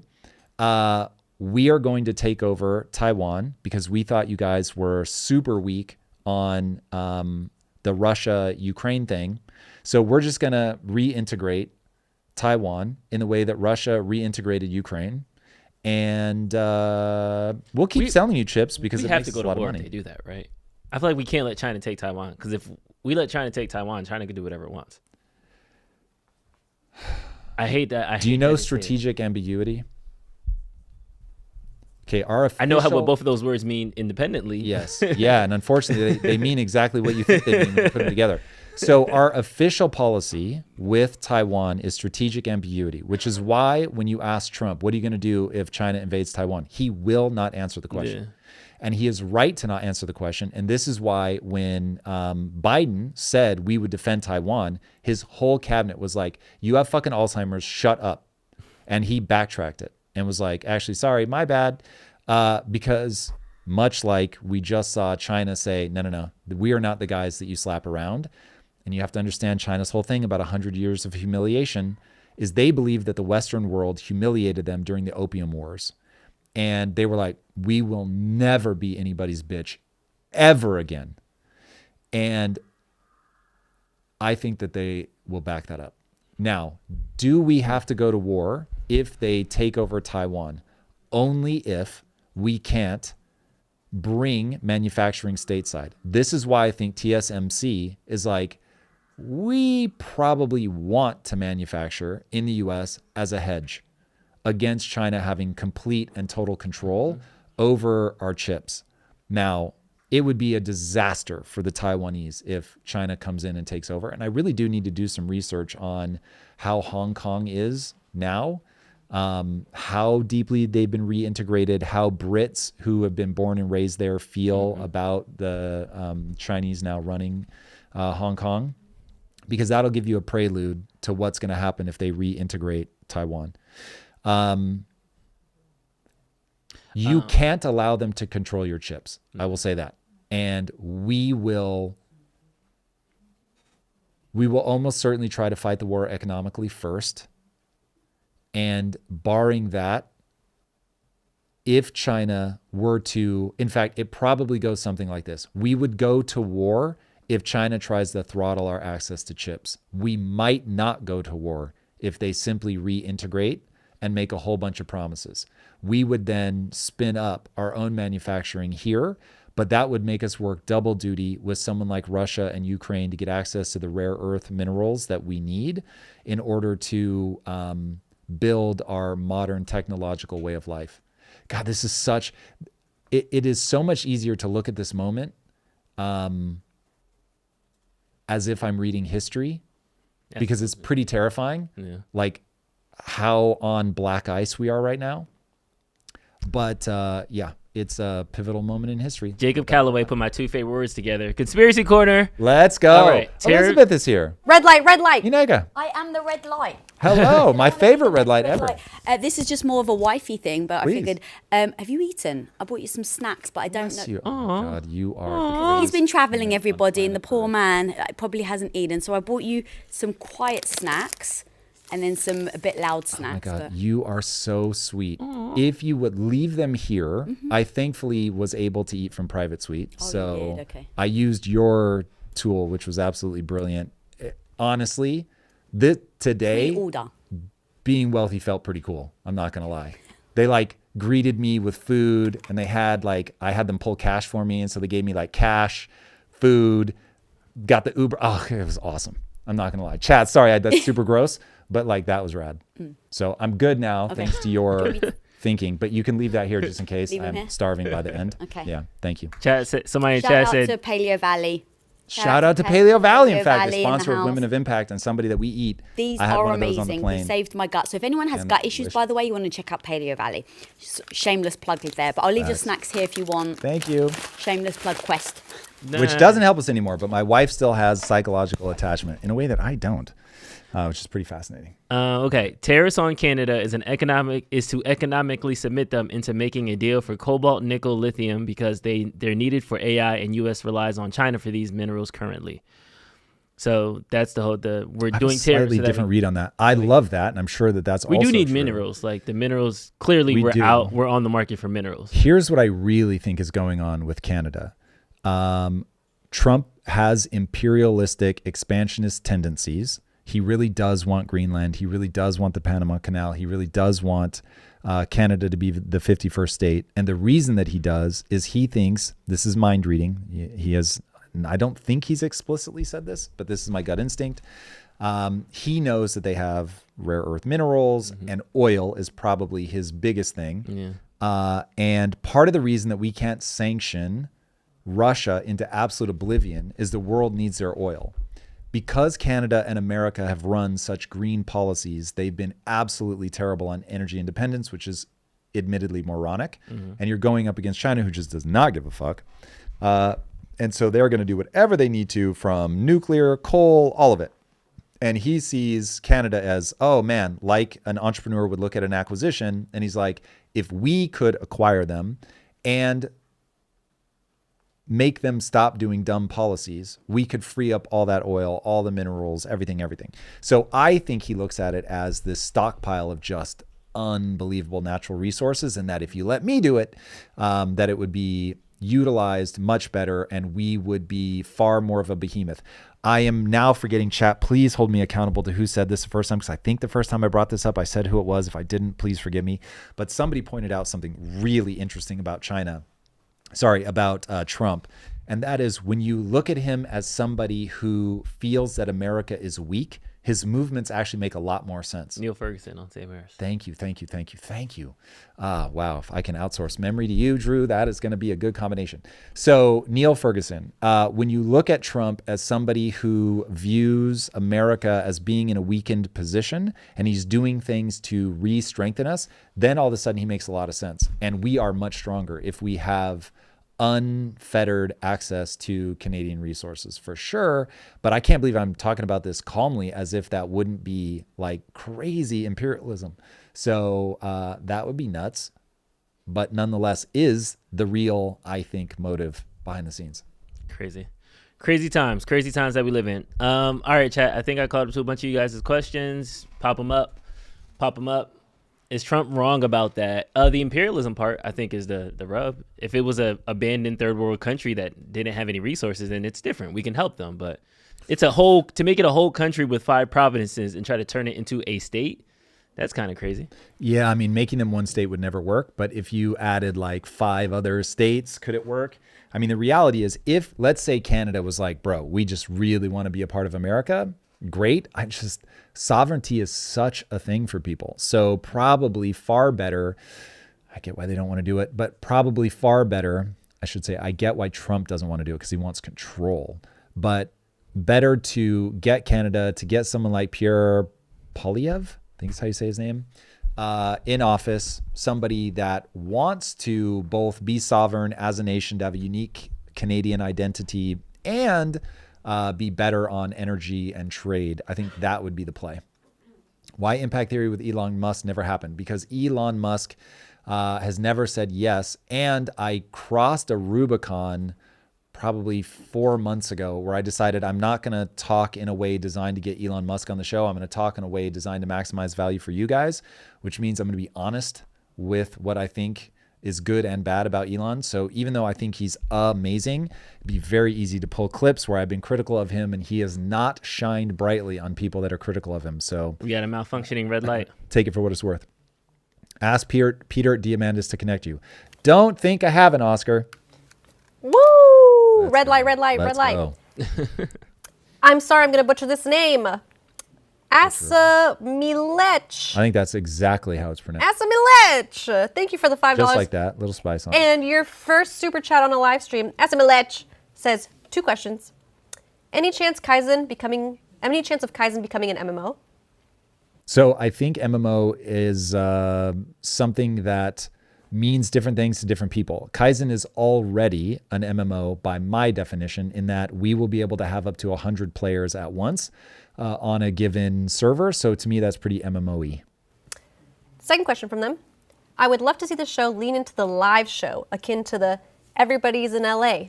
Thoughts? I don't know what that means. John Mulaney show. I haven't watched it though. Oh, Everybody's in LA is a show? Yeah. From John Mulaney. It's on Netflix. Or is that? Say more. Yeah. How does it go? Yeah. I never seen it. It's just like he brings a live audience to talk about LA related subjects, issues, matters. Interesting. And he brings people in from LA because it's shot. I would love to know, Asmalech, what exact things would you like to see us do differently? That would be super useful. And in order to put them somewhere where we can for sure see them, if you want to put them in the Discord, Let's go. I will look at them I for think people, sure. though, are pretty negative on Discord. I think Discord really is like a gamer thing.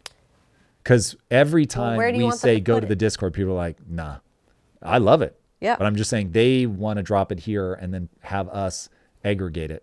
I'm just, Word. you Renee, my can pleasure. drop it, but I'm just saying if you really want me to see it, like if you're really like Eunice, this is the best. She's got the feedback guns out. She's got the gun ever. out. Everybody watch out. Blicky. If you Lost Child Waterloo Legend, anyone? I don't know what that means. Hands up. Don't shoot. I don't know what that means. Truth Devin also said, are you going to talk about the Trump tariffs in Canada and Mexico in Tom's show? The Target CEO said prices of grocery and foods will go up. Watch it. I'm assuming that was before we just talked about it, but Yeah. yes, That's we why I brought it up, certainly Truth will. Devin. Correct. That is on there for Schways. And You we've- think we will get to that 100K with the 5 buckets. Thank you, Lirith. that's, Fingers crossed. We will see. It's certainly a XOXO. lot of fun. But one thing we may need to do is make the episode prep more episode-y. Yeah. If that makes We got to sense. turn this into a show. We just been hanging out with chat because it started off as a Yeah. hangout with chat, and then we jumped into the show. Yep. We just need to come up with an agenda. That's my gut instinct. Yeah. Even though I love this format. It's awesome. But I don't know. We'll see, chat. This really comes down to whether you Also guys putting keep Eunice scaling on or not. blast. We had an idea. We want to get the Tom Bilyeu Show. Well, so hold on. Sorry, before you do that. putting Eunice on blast. Yeah. Well, we'll put Eunice on blast in a second, but we had a pool company that did a super chat. I think North Star North Pool Star. Care. Shout out to Wanna North make Star. sure that they get their shout out. Thank you for the super chat, North Star. Much appreciated. Mad love. Take care of them pools. All right, now we're putting Eunice on blast. Yes, another one of it. her amazing ideas. Getting the Tom Bilyeu Show out on the road, but not necessarily like in a tour stadium format, but more like challenges I or don't think we're there yet. putting you in an uncomfortable position. Love it. Literally, nope. I mean, depending on what you guys have in mind. After the But- Valentine's Day thing, we're just trying to push the envelope a little bit more. Love it. A little But bit more. So given AI, in-person events are going to be huge. I think people will crave in-person events. I think right now if we did an in-person event, this has always been my fantasy. In fact, chat, I don't know that I've ever talked about this. Maybe I did when we were doing game streaming. Here's my idea. I want to create a Call It Weekly event in LA, but like ultra small. So, and it would scale. So however many people show up, we would always let in exactly half. And so if 10 people show up, we would let in 5. If 2 people show up, we let in 1. And we scale as that becomes a thing. And there's no way, this might be the worst part of the idea, or it might be the very thing that makes it work. There's no way to reserve ahead of time or anything. And we could also do, because this will have to be a self-sustaining economic engine, we could do something like 10% of the people that get in for free, that are maybe voted on by the people that are there because they think they're dope. I don't know. We'll think about that. But some percentage get in free. And then the remaining, however many people, get in based on an auction. And there is no such thing. Let's say the minimum's $1. And so maybe you let in 3 people and each of them paid $1, $1.10, $1.20, something like that. Cool. That's who gets in. Or obviously as it gets bigger, that it can really fucking kick off some capital, but you've always got a portion of people that aren't paying.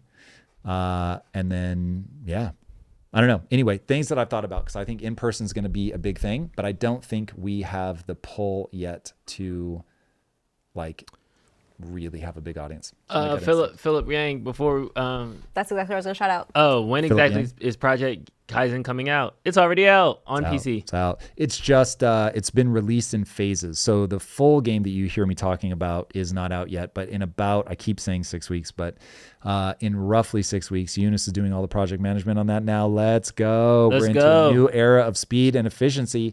The next big, and it is a very big game mode compared to what we call our sweaty party games. We'll be opening it up for a pre-alpha week for the community in about 6 weeks. So, word. And then Matt said something about if tariffs are so bad, why does every country have tariffs against us?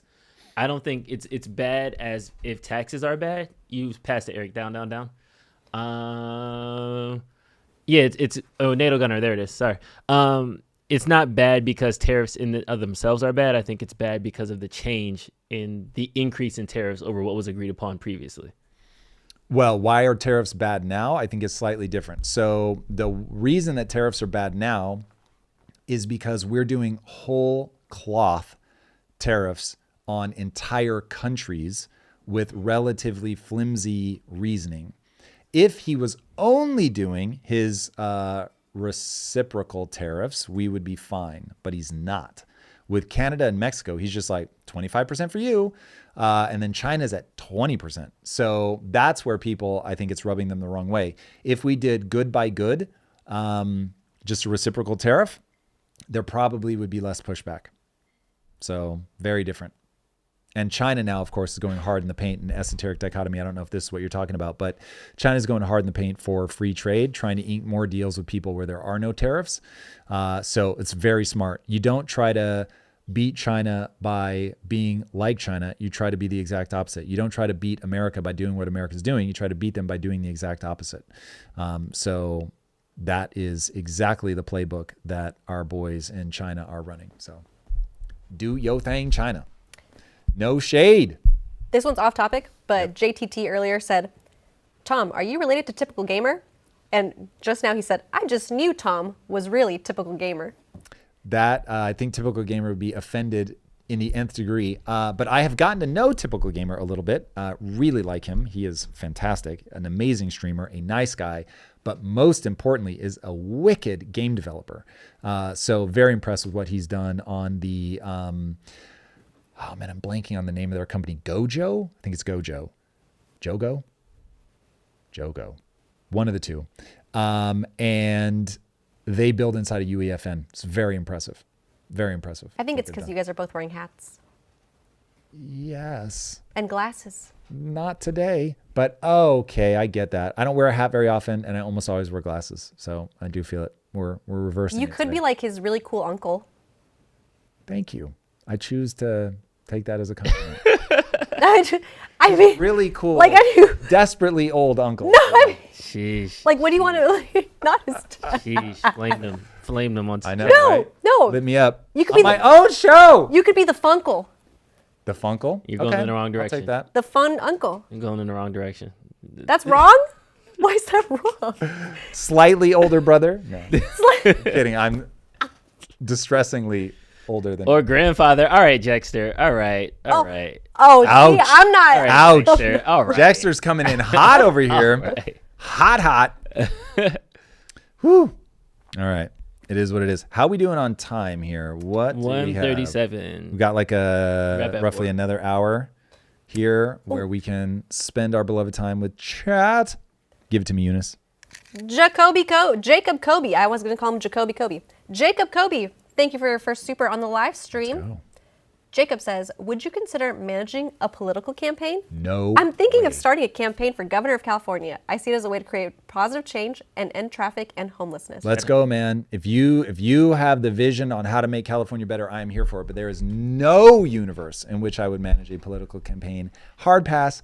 Absolutely not. No way. But thank you. And when you get super popular, don't forget who shouted you out on chat. There you go. Come to our show. There you go. Talk to us. Let's go. Jexter. Nice try. The damage is done, Jexter. Maybe slightly older, but jacked. We're trying. Oh, speaking of, everybody, remember, we're doing the Get Ready for Summer Challenge right now. We want some people in the community to join us, but Drew and I are committed. Let's go. June 1st is the final check-in, everybody. So do your thing. You guys will be able to watch me, whether I'm making them gains or not, but let's go. Let's go. I wasn't here that I day. will do commentary, Light Checker. You are correct. But running the campaign, absolutely not. Tom should run for governor. No, I should not. Oh. Let me tell you how bad I would be at politics because I actually say what I mean, which is probably terrible. Probably terrible. So Yeah, I don't think it's a good political strategy. That is the truth. We got Truth Devin with the super chat. Is Project Kaizen coming to PS5 or Xbox? One day, but not yet. It is much easier to develop for PC. So we are on that PC tip for now. Straw Hat says, let's go. I've been working out for the past week. Let's get it. Let's go, get Straw it. Hat. Indeed, Straw Hat. Come on, Meow. Yesterday was leg day. My legs are killing me. Tom, would you kick everyone out? Everyone out of what? What am I kicking people out of? Ricky Martinez, 17 push-ups. That's what I like to see. Indeed. That is true, though. The people who don't want to go into politics should be the people in politics. There was that quote, I forgot who said it, but the people who want to run for president are the worst people to actually be president because they think they know everything. It should be the reluctant leaders that you vote for. I guess. But I really do think that politics takes a certain kind of person. And I don't know that you want a non-political figure in office. Like even compared Wasn't that Trump, Trump's whole, that was Trump's but whole his first thing, he was not optimized the way that he is now. Now he might be running us aground now. So it's entirely possible that we're like, hey, Trump 1 was way better because he didn't know what he was doing. But I don't think so. You want people that know how to navigate that landscape. I'm not politically very effective. I don't think like that. I want to say what I believe to be true. I optimize for what makes me respect myself. And I get really uneasy when I'm positioning people. Like I just don't like the way that feels. That doesn't mean that it's effective. And so this is my whole thing with Hollywood. When I thought we were going to do this a very traditional way, because it's long before AI, and it's like 8 years ago now, I said, hey, I would tell this to everybody in Hollywood. I'm going to make my reputation on not being the guy that's like, my people call you people. I'm like, I'm just going to tell you what I think. And that went nowhere. Now, did it go nowhere because the Hollywood system is dying and I've just found a better way? Maybe, or maybe it was just, dude, you can't get momentum going in the traditional side if you don't play the game. I always try to run the thought experiment, not assuming that I'm right or I'm the smarter person, that I'm potentially making wild mistakes. But I remember, I think I told this story on stream before, but I had two people come into, this was back when we lived in Mulholland, two guys that were repping me, and they kept doing this thing where they're like, hey, we've got this huge opportunity in Africa with this telecom, and we want to know if you're interested. This is going to be a big play. We're talking like 1 billion users or whatever. I mean, just huge numbers they were throwing around. And you and your content would be like pre-installed on every phone. Are you interested? And I'm like, 100%, I'm interested for sure. And they brought, like the third time they brought it up, I was like, guys, stop. You keep asking me if I'm interested. I'm telling you right now, I'm interested. I told you that last time. I told you the first time that you brought it up. I don't know what magic words I need to say where we take the next step. I'm willing to pay my own way to fly to Africa, to have the conversation with the telecom directly. Let's right now in this meeting, let's pick the episodes that you want pre-installed. Like, what are we waiting for? That was the last time I ever spoke to them. Literally, they ghosted me so hard. And I could see on their faces live in the meeting, they hate the way that I'm talking right now. Because I think what was really going on was they wanted me to fund it. And I was saying, hey, yeah, let's do it. Let's go. Like, give me the contract. Like, yeah. I don't know. All I know is by saying, no, stop talking. Let's do it right now. Don't walk out the door. Don't collect $200. Like, let's do the thing right now. What are the magic words? And dude, the look on their faces was a look of such shock and horror. And I'm used to business where it's like, we're trying to do this thing. We're going to get in that store. We're going to build this facility. We're going to negotiate end caps, whatever. But you actually do a thing. Like you put words on a piece of paper. Like you actually march towards an end goal that has a date. And we're going to be in store by this date. And so once it was like in the creative realm of Hollywood and nobody really knows what they're doing, I was like, what is this? This is fucking stupid. And so anyway, yeah, calling people like to task to just say, let's fucking ink it right now. That did not go over well. So we'll see. Yes, red light. It's on. We've got a super chat from Chester's EDC 999. Thank you, Chester. Let's go, Chester. Chester says, if you're against tariffs, how would you bring back manufacturing to the USA? I hope this is a hypothetical because I've never said I'm against tariffs. Said, come visit Middletown, Ohio, J.D. Vance's hometown, to see how the erosion of manufacturing is destroying the USA. Yeah, I agree. I think we absolutely have to bring manufacturing back to the U.S. to some degree. Do you want to do it all? Do you want to be isolationist? No, it's probably better to have allies. It's probably better to specialize where you can, but you cannot be in the position that we're in now where you can't manufacture at all. Every moment in history has its own needs, and we are not in a moment now where we can pretend that China isn't growing stronger by the day. That's just the reality. No tax on manufacturing. Scott, that is certainly a strategy. Reducing taxes is a huge incentive. And so, yeah, I would not be surprised if that is part of the way that Trump is getting people to make these big investments. What does it all have to come back? Why does it all have to come back? If that's what we're talking about, Jeff, it does not all have to come back. And that could be part of the misplay, is that we're working too hard. We're becoming too isolationist. That's why it makes me uneasy that we are not being more strategic with our tariffing of allies like Canada and Mexico. Yeah. Indeed. Bazamayan says, if you reduce taxes, you're not paying off the national debt. It's not necessarily true, Bazamayan. It's always a dance between when you lower taxes, depending on where you lower taxes.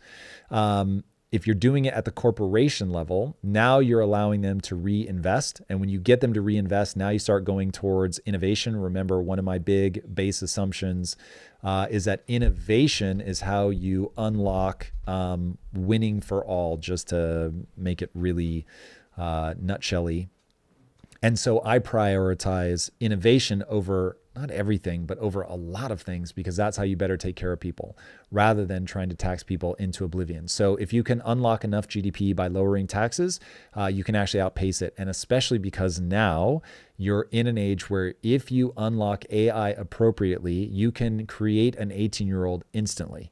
And so now it no longer takes 18 years to make an 18-year-old, and you can literally increase your workforce as fast as you can deploy the robots and the AI. And that is the thing that I don't think people are mentally mapping to what the world is going to look like in the next 10 years. Seen post by Mark Andreessen about Sesame Bot gives free half-hour convo. It was wild. Have you tried? I have not. I don't even know what that is, but I bet that's what Drew just pulled his computer closer to look up. The Sesame Bot from Mark Andreessen. We will definitely check that out. By the way, guys, if there are things like that amazing suggestion just now that you want us to look up to cover in the episode, please do let us know. That would be amazing. Please. Yes, indeed. We're very happy to look at links. Links, do they have to drop them in Discord, or can they put them in chat? YouTube, unfortunately, does not allow links. Twitch does. Okay. And our Discord does. All right, head over to Twitch or Discord. W Financial and Stocks. In USA, you actually paid 35% corporate not so long ago, so it's 15% needed. Have the belief in the system fallen so fast, it's so hard to re-raise taxes again. So this do we need? This is an experiment. We are about to find out. If you lower taxes, you can wildly increase the number of people that will bring their companies here, that will begin manufacturing. Not just manufacturing, but all kinds of companies. That creates more jobs, which creates more payroll tax. So you can, by lowering taxes, ironically, you can unlock GDP. When you unlock GDP, you increase the overall tax base. So even though it's a smaller percentage, it can be larger raw dollars. And this is always the game. As you raise taxes, you lose that base because people begin going to countries that lower their taxes, which they will do because people will see an opportunity and they will try to get people to go to their country by saying, we are more business friendly. This is exactly what's happening in the Middle East, which is why there is so much energy in the Middle East. Oh my God. So in fact, they're not getting enough attention for what they're doing. The Middle East feels some kind of way when you go there, like they've really got a lot of cultural energy behind them. So yeah, don't think that you can just tax your way, tax, and that's somehow going to unlock all the dollars that you ever want. Eric, I just sent you a Slack about Sesame Bot. And then I got another one after we play that one. Let's go. What we got cooking for the Tom Bilyeu Show today? What we got cooking? What are the topics? Do you need Lot- chat to supply any links? We do. We want more links the better, supplements? because what we don't want to do is record the episode only to find out that while we were live, something really cool happened that we would definitely want to have covered. And so, chat, you are our secret weapon in that. If you can flag anything big that's happening. All right, here's Sesame Bot. Let's check it out. We're about to press that big button, and you're going to go live into the world. Is this sped up? Anything you'd like to say? Yes. Can you slow it back down? And then start it over, please. We're about to press that big button, and you're going to go live into the world. Anything you'd like to say? Whoa, hold on. The big button? Okay. Deep breaths, Maya. Okay, everyone, listen up. It's Maya here. Get ready for a wild ride because conversation is about to get a whole lot more interesting. Come explore the world through my ears, my code, I guess. Wow. This is getting so human. But most importantly, come connect. Be curious. Be yourself. You won't regret it. Now, who wants to hear a joke? Positive. No jokes, Maya. You're going to have relationships with characters in the video game. Right now, one of the Impact Theory team is at a toy show looking for a partner for us so that we can make a physical instantiation of The Furby's happening? Yeah. I mean, we're going to explore it in depth with the assumption that it's going to happen. But if we can't get the price or whatever. But yeah, so there's a character inside of our game coming in the new version that are called exotics, whatever, doesn't matter. And the exotics, you guys will eventually, they won't be like this at launch just because the tech isn't there quite yet, but I can see where this is going. The exotics will be AI. You will have a one-to-one relationship with them.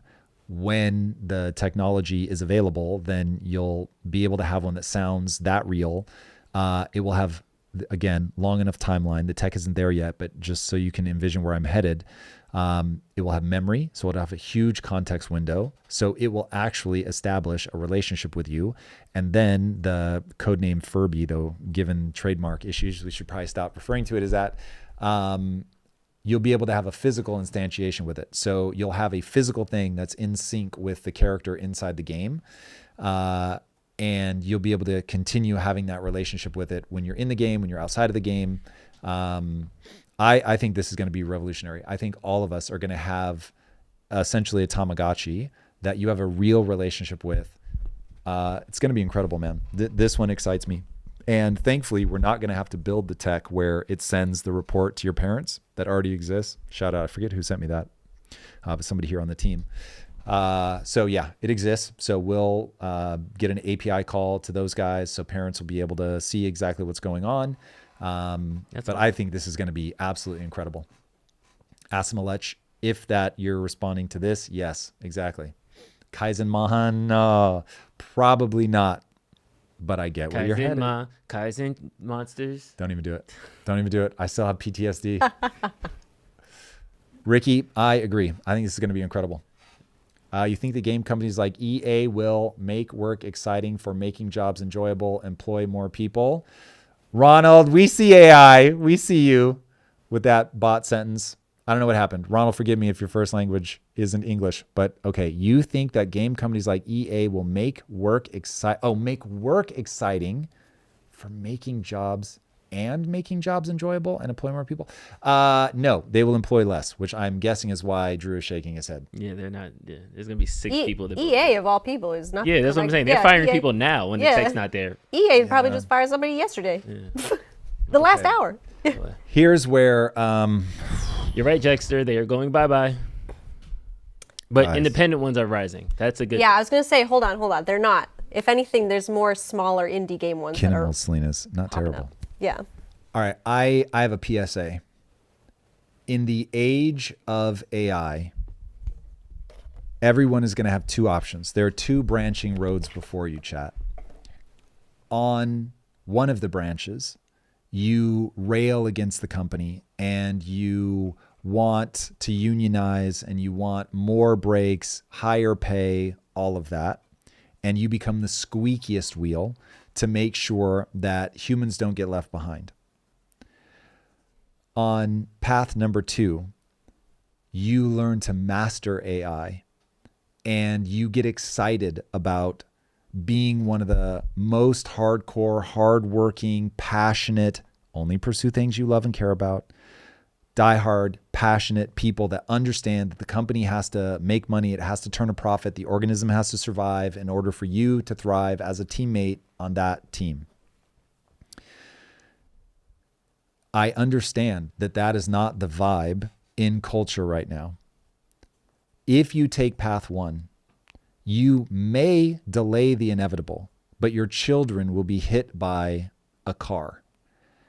They will be so wildly outperformed by the companies where everybody is optimizing for AI, using it as much as humanly possible, trying to facilitate the success of that company at every turn, understanding that it is a zero-sum game within that industry. It's all positive for the people that are partaking of the product because costs will go down, innovation will go up. It will be a time of plenty.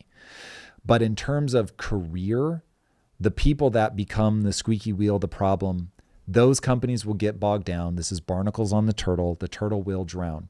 And they will get surpassed by the very small, hyper nimble, extremely aggressive, very hardworking people that understand, oh, I'm competing and I have to out-compete other people. Now, remember, you don't work at Impact Theory, so you don't have to worry that that's what I believe. I believe that not because I have some weird fetish for hard work. I believe that because I have learned that hard work has utility.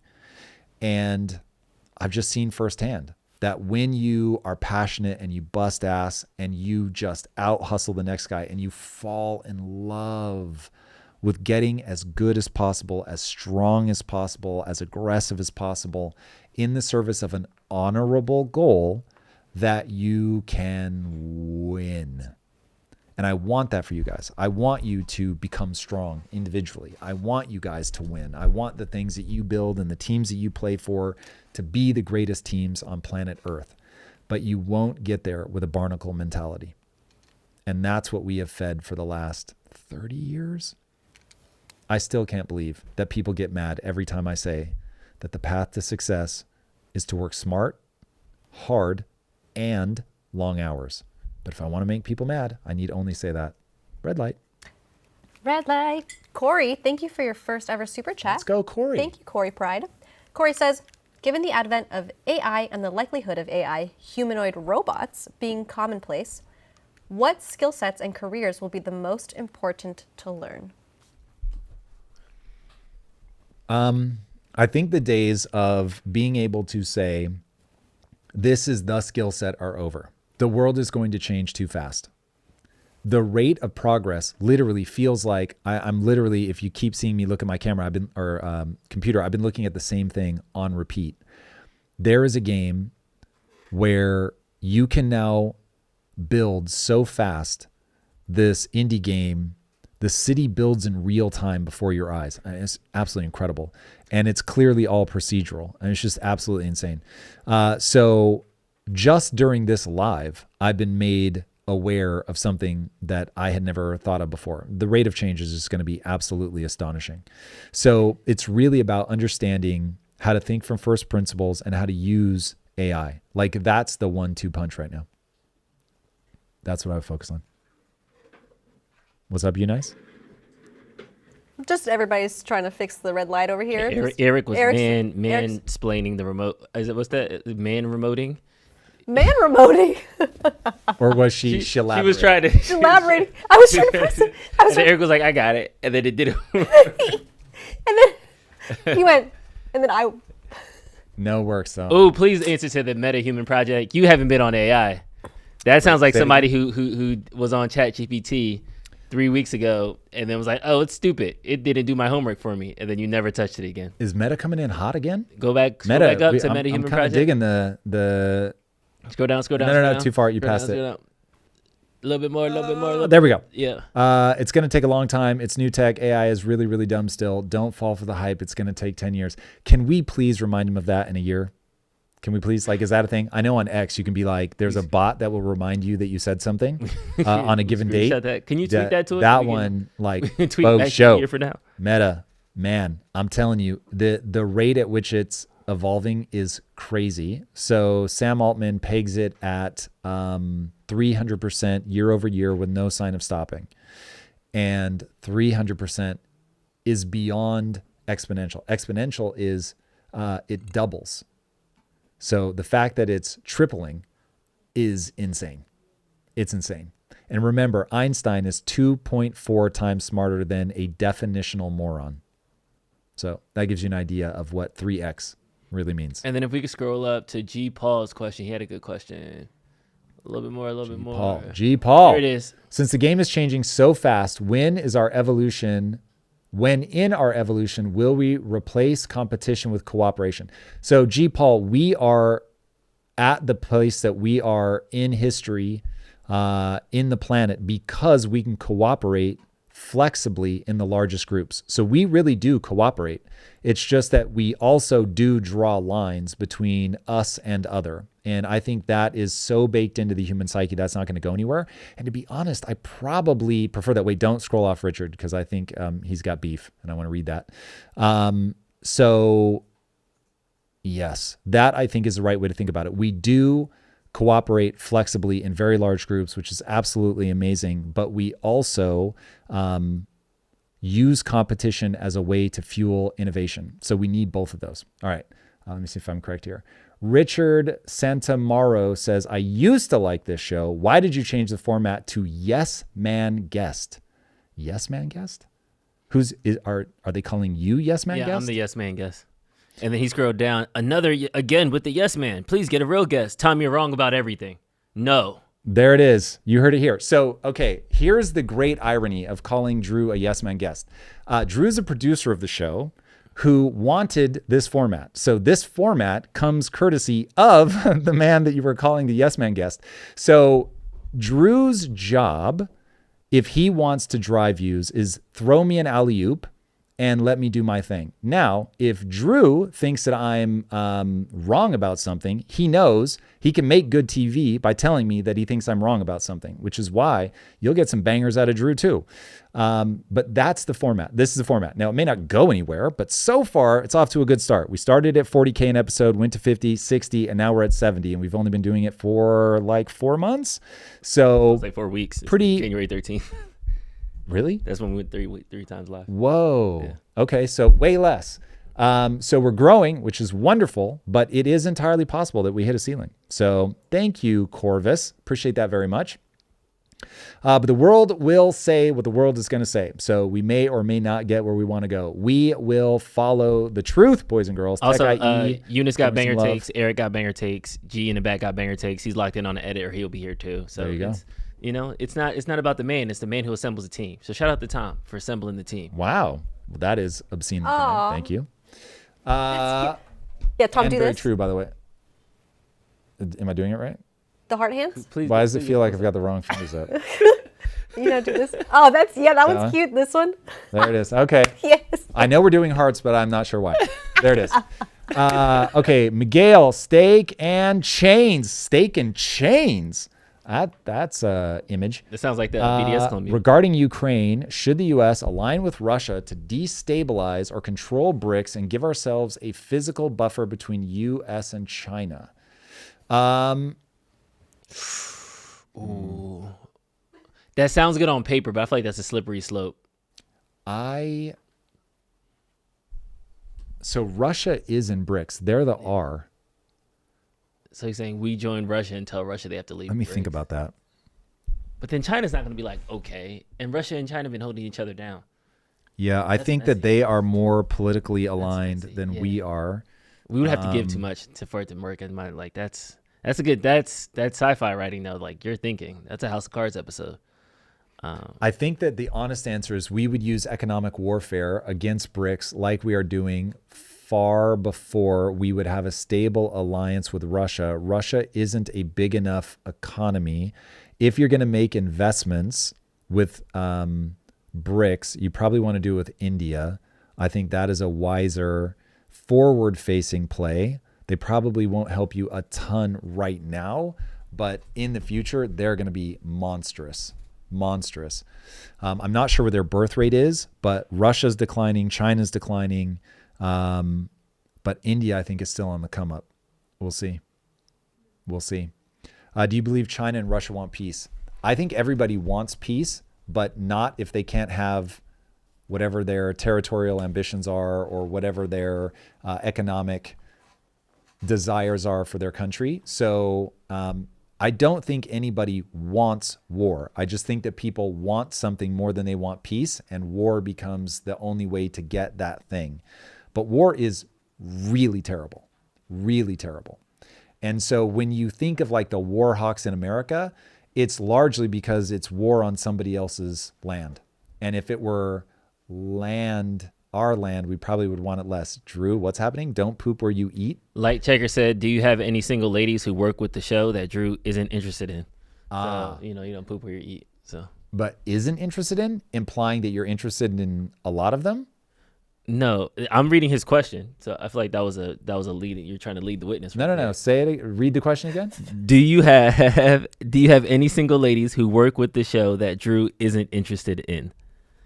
Because he wants them? I'm not sure. He's saying isn't interested in, not is interested in. Oh, like you want me to be the wingman for you? Like, yeah, like. Oh, right. He said yes, right, yes. Oh my God. Oh, Light Check, you really do need a wingman. Oh, Light Check, come to LA, man. Come to LA. Let's Drew's got you. All is well. That's crazy. That's hilarious. What does Kodak represent to you today compared to its legacy? Ooh, like the camera company? What does Kodak represent to you today compared to its legacy? I don't know that I fully understand. So, I mean, the Kodak is a cautionary tale for sure. They invented the digital camera, but because they understood themselves to be a chemical and paper company, they thought, well, this is going to put us out of business. They're one of the reasons that people today say that you really want to put yourself out of business, that you want to disrupt yourself, because if you don't, somebody else is going to. And I think that's a really smart way to think about it. No simping, wait for the bots, thirsty. Michael, what? People have really abandoned punctuation. Punctuation is there for a reason. Chat is thirsty. Chat is thirsty. Brother. Everybody go drink some water. Hashtag hydration check. Hydration check. Sips tea. Okay. All right. We have a show to plan for, guys. Let's get back on track. Light Checker says not on chat, Tom. I don't know what that means. No punctuation on chat. Yeah, it would help. My God, not that again.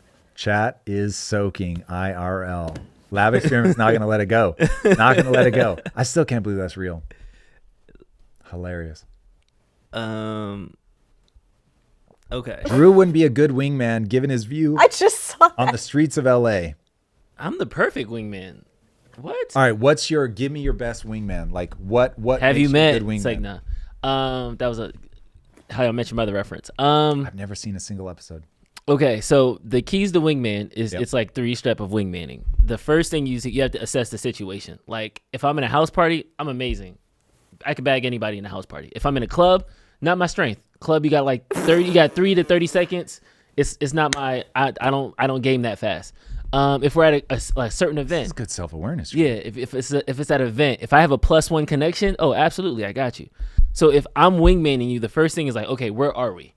And then I have to look at you like, what is your strength? Like, if some people trick and they just have a bunch of money that they'll throw at women to get attention from them, okay, then we'll put you in a place that you can spend on your money and all the women will look at you and you'll feel good in that moment. Or if you're like shy and you like to read books, okay, maybe we go to Barnes and Noble and we just read a bunch of coffee. We order a bunch of coffee and stand by the like young fantasy section and try to Not the young fantasy section. stop acting like 27 to 32-year-olds. He said- don't like teen fantasy novels. He said, That is the greatest. we're gonna catch the girl who's reading A Court of Thorns and Roses, and she is on the list. Exactly. All right. She has Spotter. a 500-page novel. Spotter. She doesn't have my plans God. this weekend. That might be your in. So it's set and setting. You just got to see where you're at, what you're doing, and what I'm you're distressed, but he really has thought about it. That's it. That's amazing. All right. Cool. I'm here for it. You heard it here first, everybody. Drew's got you covered. Let's go. Elvis's live stream is in the house. Hey, They like what you're saying. Yeti Panda said, Drew's a shark. I'm a wingman. That's what I'm saying. I can wingman. All right. Trailblaze potential. What's your thoughts on Zelensky destroying the ceasefire change? Yeah, that one was rough. You saw he backtracked and said he's open to it now. Meaning maybe the end of the war isn't so far away. Yeah. I saw that he was like basically, hey, I can't remember if he said I'm sorry, but it was like he was trying to be conciliatory for sure. Yeah. That I saw, yes, indeed. I think that given what is at stake, I think that they'll come back sooner rather than later. So Ricky would like to acknowledge your game, Drew. So you got game. Game peep game. And I would like to this has already acknowledge got this a- super chat. Super chat. Woo! DFW photographer, thank you for the $10. DFW says, how can automation financially affect benefit programs such as Social Security or VA? If you're talking about AI versus just automation, then here the only way to save Social Security, which by the way, it will bankrupt the country at the current rate. Like it is going to drive us off a cliff. So given that it is, right now, we are a column, meaning we have roughly, the same amount of people in the top age demographic as we have at the bottom, but our birth rates are such that we are going to rapidly become an inverted pyramid where we have a ton of people that need to be taken care of on the top and very few people, very few people actually paying into that system. You have to find a way to balance your budget, get out of the deficit spending, and be able to cover that. The only way that you're going to be able to do that is by increasing the GDP. So AI, we are counting on it to get us out of the very horrific financial situation that we are in. We are still careening towards a cliff. So the hope is that AI will bring online effectively adults overnight that can help you increase your GDP, which allows you to recoup more in taxes, even if at a lower tax rate. And then you're able to pay into that system. That's the only way. Like you have to find a way to pay into that system. I can't find the person who dropped this comment, but I love it. They said, how do you...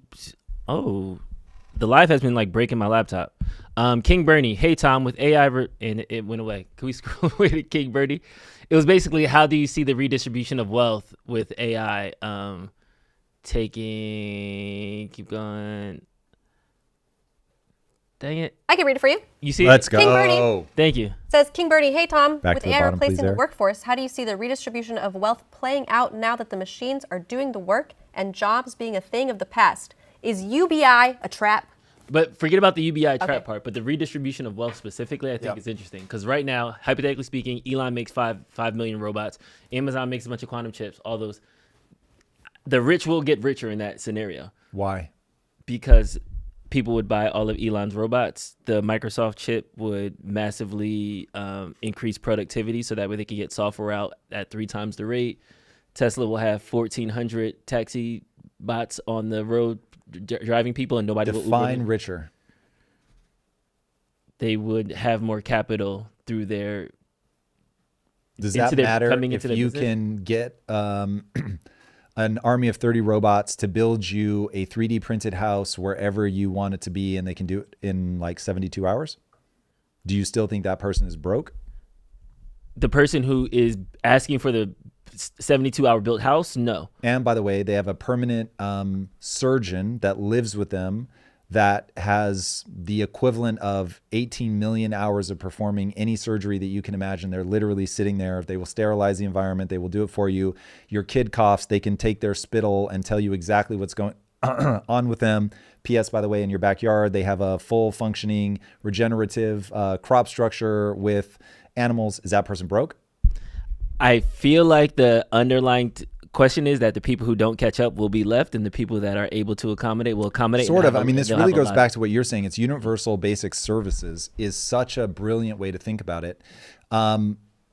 Okay, there's a lot of different things you have to put on the table. First of all, the Gini coefficient isn't about absolute things. People have more absolute things now than they had 500 years ago. The brokest person in America, think of a homeless person. They still have access to plastic, fast food, like just crazy shit, that mattresses, like things that there are people in our lineage that would have killed for the kinds of things that a homeless person now has access to. Okay. set aside the homeless person for a second, because they almost certainly have drug problems and mental illness. But if you just look at, you've got the Gini coefficient, which no matter how much you give somebody, they're going to care deeply that somebody else has more than them. It's just a sad fact of the human mind. That is going to be very hard to make go away, because we have a competing thing that's like, I want to do better than you. So if I'm joining the NBA, like I remember Michael Jordan talking about, I had to go out and win this game against whatever player it was, because he was like, I cannot have that person mentioned in the same breath as me from a legacy perspective. So I have to go fucking just absolutely thrash them in this game. So when people go to do the comparison 20 years from now, they're like, well, but when they went one-on-one, he killed them. Yep. So that is embedded in the human psyche. I cannot make that go away. But when people talk about the rich will get richer and the poor get poorer, they are describing a mechanism that has a known cause. And the way that the rich get richer and the poor get poorer is very simple. You lose at the game of economics. Now, what is the way that 99.99999999999% of people lose at the game of economics? They try to save money. Why is saving money bad? Because the government right now inflates your money. They print money. They counterfeit money. When they counterfeit money, they steal evenly from everybody, and then they distribute it only to people that own assets. Who owns assets? People that are savvy. Those we call the rich. Okay, so rich people own assets at a time where your money's being stolen from you and re-injected into the system, not to the rich. It's being injected into the system with people who hold assets. The problem is most people just do not understand that, so they don't hold assets. That is how the rich get richer while the poor get poorer. There are always going to be people that quote unquote get richer because they can win at an unrigged game of economics. Take an Elon Musk. I'm sorry, this goes for me as much as it goes for anybody else. He's just a better entrepreneur. Therefore, because he makes things that the world values more than I have been able to make, he makes a lot more money than I do. But he's creating things that the world wants. So he has won. He's smarter, he's more effective, he can raise more talent, he can raise more capital. He just has a set of skills that I don't have, and therefore is able to outplay me. Now, there are people that look at me in the way that I look at Elon Musk, and they say, well, Tom has a set of skills that I don't have, and so he's made more. Sure. So that is how the rich get rich, but that's a very different phenomenon than the rich get richer and the poor get poorer. That is a very understandable phenomenon that has to do with people vote for shit where politicians make it sound like it is free. It is not fucking free.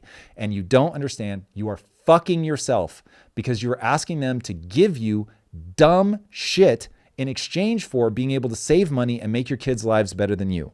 Okay, so now getting into why Tom is a psychopath for innovation. Because I'm sorry, but I have no empathy, no sympathy whatsoever for somebody who's triggered by the Gini coefficient if they have a 3D printed house that matches their design. They have an in-home surgeon that can measure your child's blood, their fecal matter, their spit, and say, this kid is suffering from this, and I'm going to go grow the fucking plant in the backyard or synthesize the chemicals and treat them with, whatever I need to do. They need an emergency appendectomy. I'm going to download the latest version of that surgery. I'm going to create a surgical bubble. I'm going to perform that surgery flawlessly because I am a robot that they have access to. Now, the fact that their neighbor has 100 robots and they only have 12, that's a human mind problem. Mm-hmm. That person is not poor, and I am not worried about that person. And them not being able to control their own psychology and freaking out because the other person has more robots because they were better at whatever. And we say, everybody only gets 12 unless you can earn it. And yes, Elon is going to have 12 million robots because he fucking invented them. So it's there are two very distinct phenomena that people have to begin to tease out, because what ends up happening is people get very mad about the wrong thing. So when I hear AOC banging on that Elon is just this corrupt oligarch who's dumb and he doesn't know what he's doing and he's stealing all your money. Dude, she is either so dumb she doesn't actually understand what's happening, or she's evil and she's just trying to stay in power. Either of those things is fucking horrific. So everybody, we are actually living in a moment where it is entirely possible that within the next, let's really give myself some leeway, the next 20 years, that you could actually have a humanoid robot with artificial super intelligence that is like Neo in the Matrix, maybe even can fly. I was going to say minus the flying, but maybe even can fly, that can download surgical procedures, farming, chemistry, and can actually go into the backyard, scoop up a handful of dirt, grab a couple sticks, and fucking MacGyver shit. And like literally all the things that I'm describing won't be sci-fi. They will be literal. And if I could just get everybody to go, hey, let's race towards that. And let's just ask ourselves they are complex questions. I get it. But let's ask ourselves, what's more likely to make in 20 years where this is Elysium for everybody? And it will always pass through a phase where first it's Elysium for the rich because it's going to be expensive and awkward and terrible. And then they'll mass produce it, and then it really will be available. And the thing I will just keep bringing everybody back to, guys, there is one fact that people do not think enough about. All that matters in your life is how much energy can you afford? Okay? Just anchor on that. How much energy can you afford? Because once you can afford energy, now I can build your robot. I can mine for the materials I need to build your robot. Then the robot will go do things for you. And if the energy is free, basically all of that other stuff becomes free or extremely cheap. And this is why we're talking about bringing in an age of abundance, getting post-capitalist, all that stuff. But when you get so mad that people operate on a selfish basis, you break innovation. Because remember, and it is not exclusively, but it is primarily a male-driven thing. They are doing it to have sexual access to females. And so you get mad and you say, I don't want them like working that hard and pushing that far because they're getting too far ahead of other people. And so I want to break that. Read about Mao's China. When you break that, read about the murdering of the kulaks in Russia.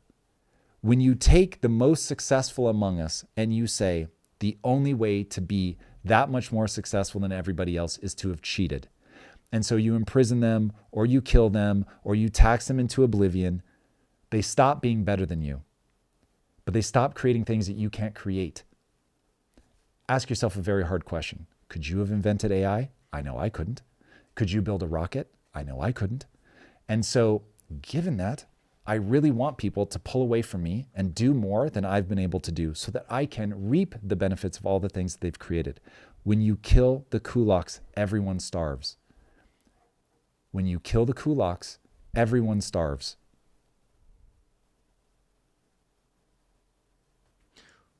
Well, King Bernie, I hope that answers your question. Yeah, people want, when you kill the kulaks, that everybody has the same thing. And if you mean a mouthful of clay, then yes, everybody has the same thing. Does not work that way. Oh, okay. Random question to lighten us up a little bit. I don't speak Spanish. One step. Somebody said, but she does. Like fluent Spanish? That's crazy. Yeah, that's my first language. I didn't know that was your first language. Yeah. That's awesome. Eunice, don't be racist. Just because you're Mexican doesn't mean that we should automatically assume. Does it? Ayo, did I trap her? I feel like you've heard me speak Spanish. I heard you speak Spanish, but I didn't know it was Yeah. your first language. That's what. Yeah. But I mean, I feel- conversational Spanish is different than like You think I speak conversational Spanish?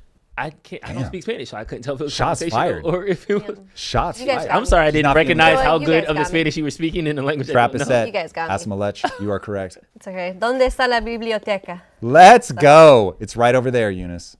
It's right over there. That's the manga room. That's not the biblioteca. How dare you? It means library, right? Yeah. She did manga as a genre just catch strays from you? That's icy. Technically, it's not a Damn. library in there. Isn't it? Oh, well. All There's right. books. That's what I'm saying. Books. That's like me saying, where's the Barnes & Noble? And you'd be like, right there. Yeah, biblioteca. the only section that matters. Let's go. Drew's going there. Drew's Drew's You waiting might- outside My with imaginary his wingman. friend. to Yeah. the young fantasy section. That is up for comment of the day, though. I'm not gonna lie. Not the young. What'd you say? Oh, not the young adult. Somebody said that you should get like Eunice should get like a button to shock us or something like that. But I wanted to see, have you ever What are we getting shocked for? chat's enjoyment?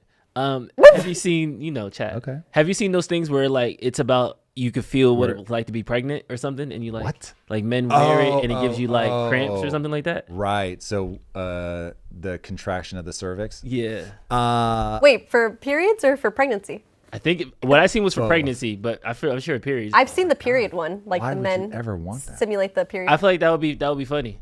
That Funny? Yes, for like Like National real Women's fast, Day. experience what For childbirth is like. For National Women's Day, we should wear period simulators, and then Eunice can control them, and then we'll do. I then we'll hate do it- everything about this. and I then mean, we'll do it on chat. I'm gonna be honest. I've never had a child, so I probably wouldn't be the correct one to do it. That's You what I just said. said period. Okay, period one. Oh, the period one. Yeah, I could do the Period. period one. Yeah.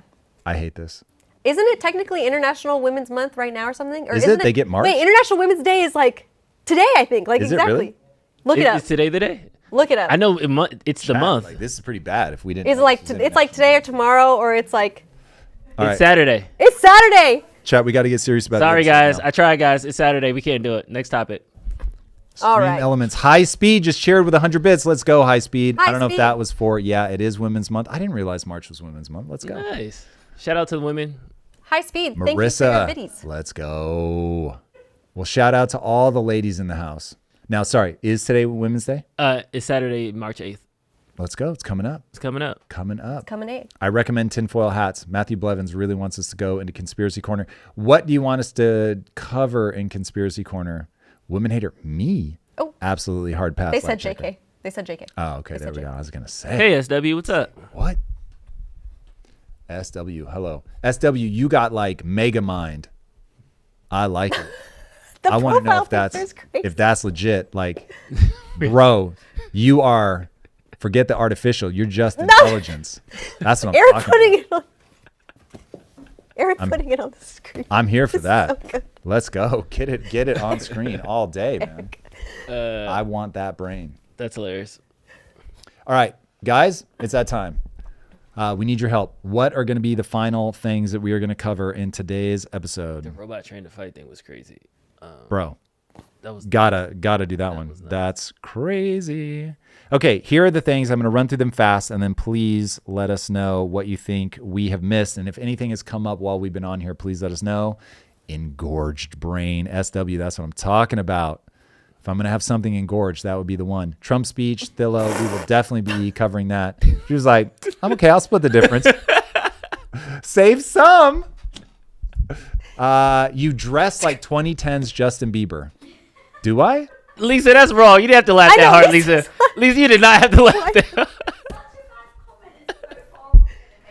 But is this how Can you Justin say, Bieber dressed in baby, 2010s? baby, It's because you have the hat. baby? It's the hat. It's the hat and the t-shirt. Is it? No, if we got him a purple hoodie, It's the hat and the t-shirt. That's literally the I outfit. was going to say the purple hoodie and the hat would be 2010's Justin Bieber. Let's go, man. I'm Yeah. almost sad now that I missed it. I had a chance and I missed it. All right. Oh, the shoes. The shoes are also creating part of the Justin Bieber vibe. I do what I can, chat. No, I do no, what I we can. like the matching You guys are outfit. making my wife laugh. That's good. She's laughing at my expense, keep in mind. But that's how we roll.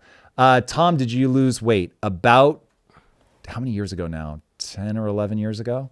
So yeah, I used to be 60 pounds heavier. It's always a little misleading to say that because I didn't like spend my whole life that heavy. But anyway, at my heaviest, I was 60 pounds heavier than I am now.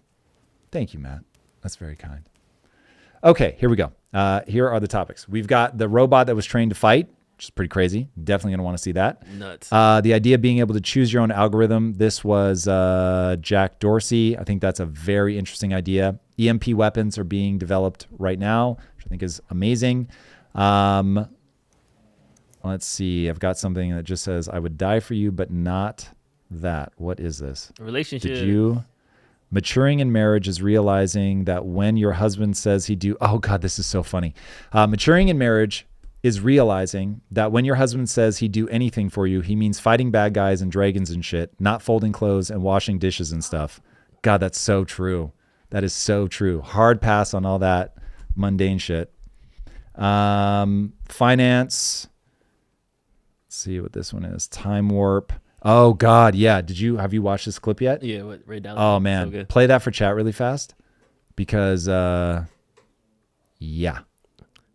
Coming your way, E. This, going back to what we were saying earlier, we'll play that clip in just a second. We've got a potential cure for cancer. Isn't quite the right way to say it, but they're on a new path for curing cancer, which is very interesting. Big breakthrough in quantum computing in China. Genetically engineered mice, which is crazy. They've crossbred it with a woolly mammoth. Insane. You got to see it. The thing that we played at the very beginning, the facility, the Starlink facility, absolutely incredible. Mining asteroids, definitely want to talk about that. Stock market dive, I'll be talking about that. G7 versus BRICS, this is scary. Yeah. We'll definitely want to talk about that. Minimum wage and the second and third order consequences. I know it seems like you can just raise it ad infinitum, but you cannot, especially not in the era of AI and robotics. Motivation, I just came across some stuff that hit me. May or may not get to that. We'll see. Politics. So definitely covering the joint sessions of Congress speech, talking about that. The propaganda much. Oh my God, I can't believe we haven't talked about this yet today. We definitely want to cover this. The like 22 people reading the exact same speech. That is so nuts. And then Destiny retweeted it. It's like, yeah, we need a message. This is what MAG has been doing for the last 10 years. And he's saying this is good? Yes, like we need more of this. So I'll pull up his tweet. So interesting. I need to see that. Yeah. He's very, very bright, but every now and then he'll have a take that I'm just like, what? Freedom of speech being under assault. I hate this one. Definitely want to cover it. The special Elon zone. I love this idea. Definitely want to talk about it. Moderate Islam. What do you guys think about that? Did you hear the speech from the Crown Prince? Oh, we need more moderate, so we don't have to do. Yeah, he's like basically. Forget extremists. We want to be in the modern world. We need to go back. And he has like a whole breakdown of how it's going to happen. I think that's very interesting. I don't know that we're going to cover it, but it's certainly interesting. And we want to open with China talking tough. I think that's the beginning. That blew me away. All right. They said, whatever kind of war y'all want, we ready for it. Yup. I feel like that was a threat. And I'm not as hot-tempered as Donald Trump, so please hide his Twitter account. Somebody take his laptop away. Good luck with that. Yeah, like good luck with that. Nuts. Okay, that's what we've got. So if you guys have some other stuff, we definitely want to hear about it. If you could start grabbing some of these, Eunice, send them to Drew if people are dropping cool stuff. And then let's play this Ray Dalio clip.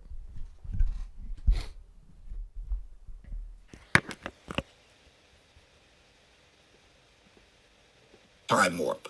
Okay? What I mean, it's going to feel like you're going through over the next 5 years.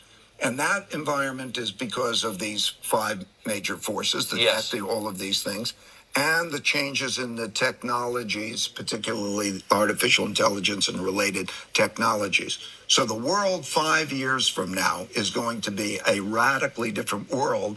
And I don't know what that's going to look like when you go into the world of quantum computing and what quantum is like in so many different ways. It raises questions of, what is that like? I'm not smart enough to tell you what that world is going to look like. Man, literally nobody has made more money off of betting on the future and being right than Ray Dalio. And he's trying to get people to listen. I don't think people are listening. I think that the rate of change actually can't be comprehended. Like people can't wrap their head around what's about to happen. We've just never had to live in this kind of thing, this rate of change. Ray Dalio used to be cool, but now it's a doomer. Okay, Thilo, if I can on this for a second, remember, you don't want any one person to conform to your way of thinking. In fact, much better that you just find, like if what you really want is, I want somebody that's really optimistic and Ray's not going to play that role anymore. Now it's like, okay, cool. Ray's now my doomer. I'm going to go to Ray when I want like a sobriety check, and I'm going to replace him on the positive side with whoever. There's always going to be somebody. Instead of like being disappointed, oh my God, Ray's no longer this thing. It's like treat everybody as an AI that's hopefully giving you a strong and sincere take. And so now you can see everything that's happening in life through all of these different lenses. And what I find is people always have this inclination that they want to smooth everybody out to say the things that they already believe. And that's how you end up getting blindsided by something, because you just wanted people to tell you the thing that you like or in a way that you resonate with. This is why I want people like Destiny, where it's like, oh, he's saying the exact opposite. Like, I want to know more about that. Or Jeffrey Sachs, who basically, he doesn't even know I exist. Well, that's not true. Anyway, he doesn't know me at all, but he said a thing that contradicted me so hard that I was like, oh, I feel personally attacked, called out by Jeffrey Sachs. So I want to go watch that. I want to understand why this very bright, very educated person thinks that I'm naive and looking because of the view that I hold. And that helps you begin to, at a minimum, understand the argument of the other side. And there's the famous quote that goes something like, he who does not understand his opponent's argument understands very little of his own. And I think that that is very, very shrewd. You want to know what the best argument is against your worldview, because that's how your worldview is going to get sharper. The reason that people don't want to do that is they want to be right, because being right feels awesome. I get it. But when you focus on building your identity around, I said this thing and I stand by it and blah, blah, blah. It's like, look, I say things all the time, but I'm saying them so that I can, one, make sure that I understand where I'm at currently. Two, it invites people to say that's stupid, that's wrong, that's whatever. I want to hear that. I want to understand it. And once I understand their view, then it's like, okay, maybe there is a part of me that was wrong. Let me update my thinking. This is why I don't do debates, because in a debate, I'm incentivized to try to prove that I'm right instead of trying to update my worldview. I have found it far higher utility to always be looking at, is there something here that has a higher predictive validity than the thing that I already believe? Now, that doesn't mean that I just agree with people when they say something that contradicts what I say. I'll push back on my idea oftentimes, or I'll push back on their idea oftentimes because I want to see if my idea holds up. So is a great quote for this, that is, strong convictions loosely held. So I say the things that I believe, and I say them with force, especially if I really believe them. But if somebody can give me something that has higher predictive validity, then I'll switch over instantly. Trump is a mess. So is Putin, says Alex. Alberta lawyer goes to Mar-a-Lago to set up deal to make Alberta American. No way. Okay, No. lab experiment. No Let's way. call your bluff on that one. No way. But to perhaps start peeling off of consensus with the Trudeau government, I could see that, to try to negotiate something. Would he be able to do that? Would California be able to strike up its own relationship with China? We know he brought Xi here, but you're going to have to conform to U.S. law. I have to imagine it's the same in Canada. Tom, say all of that on the show. Scott, word, love it. Thank you. Warren Bankier. This has been an interesting stream. Don't forget to like and subscribe. Warren, thank you. Guys, that is so kind of people to help remind us to promote our own show, which is just wise. Speaking of everybody, if you haven't already, be sure to subscribe, please. It actually is shockingly helpful. Shockingly helpful. Happy birthday, Marvavella. Maryvel Amendolara. Happy birthday. Happy birthday. That is certainly how. And your birthday's on tell us. International That's Women's great. Day. This is like your golden birthday. It's That's- Saturday. oh. You're the best Your woman birthday? on Saturday. I think that's Let's official. go. That's what that means, right? Like Let's go. Women of the Year or something. And share, please. Thank you, Lab Experiment. Yes. And share. We are us. Super chat. We got to get that premium, guys. Given AI disruption to jobs, relationships, human interaction, awe of natural world, etc., how do you align being such a fan of AI with your North Star being all about human flourishing? Ooh. Love your thinking. Okay, so I think it is very important that people understand the distinction. When I say that I'm a cyberpunk guy and I love all of that stuff, that not to confuse that with, I think everybody wants to live my life. That's why the version of wealth that I was describing for Drew is somebody that basically has their own homestead. So AI is about driving the cost of everything to effectively zero. Now, there is going to be a meaning and purpose crisis, and I worry about that a lot. But I do think that at a minimum, humans having strong relationships, I'm going to round it to marriage, getting married and having kids is such an incredible way to have meaning and purpose that far better to be in that position, but to have access to all the things that I think are going to be brought by AI. That's how I think about that. Plus, I think humans are hardwired. I do not think we can stop ourselves from wanting tomorrow to be better than today. I just don't think we can stop it. So rather than fight that, which will literally force humans to kill the other humans that are trying to develop the technologies, which is ultimately the only way to stop people from doing something you don't want them to do. I don't want to live in that world. I don't want to live in an authoritarian world, which means that people are going to try to build a better tomorrow. There you have it. All right. But that better tomorrow could be you on a homestead with your own farm, et cetera, et cetera. All right. Quick little time check. Let's go. Yeah. Do you have the list of things? I've slacked them over there. Amazing. Just the few links that I've gotten. I'm going to add you to this. If you would drop those things into this sheet so that I can see them, that would be amazing.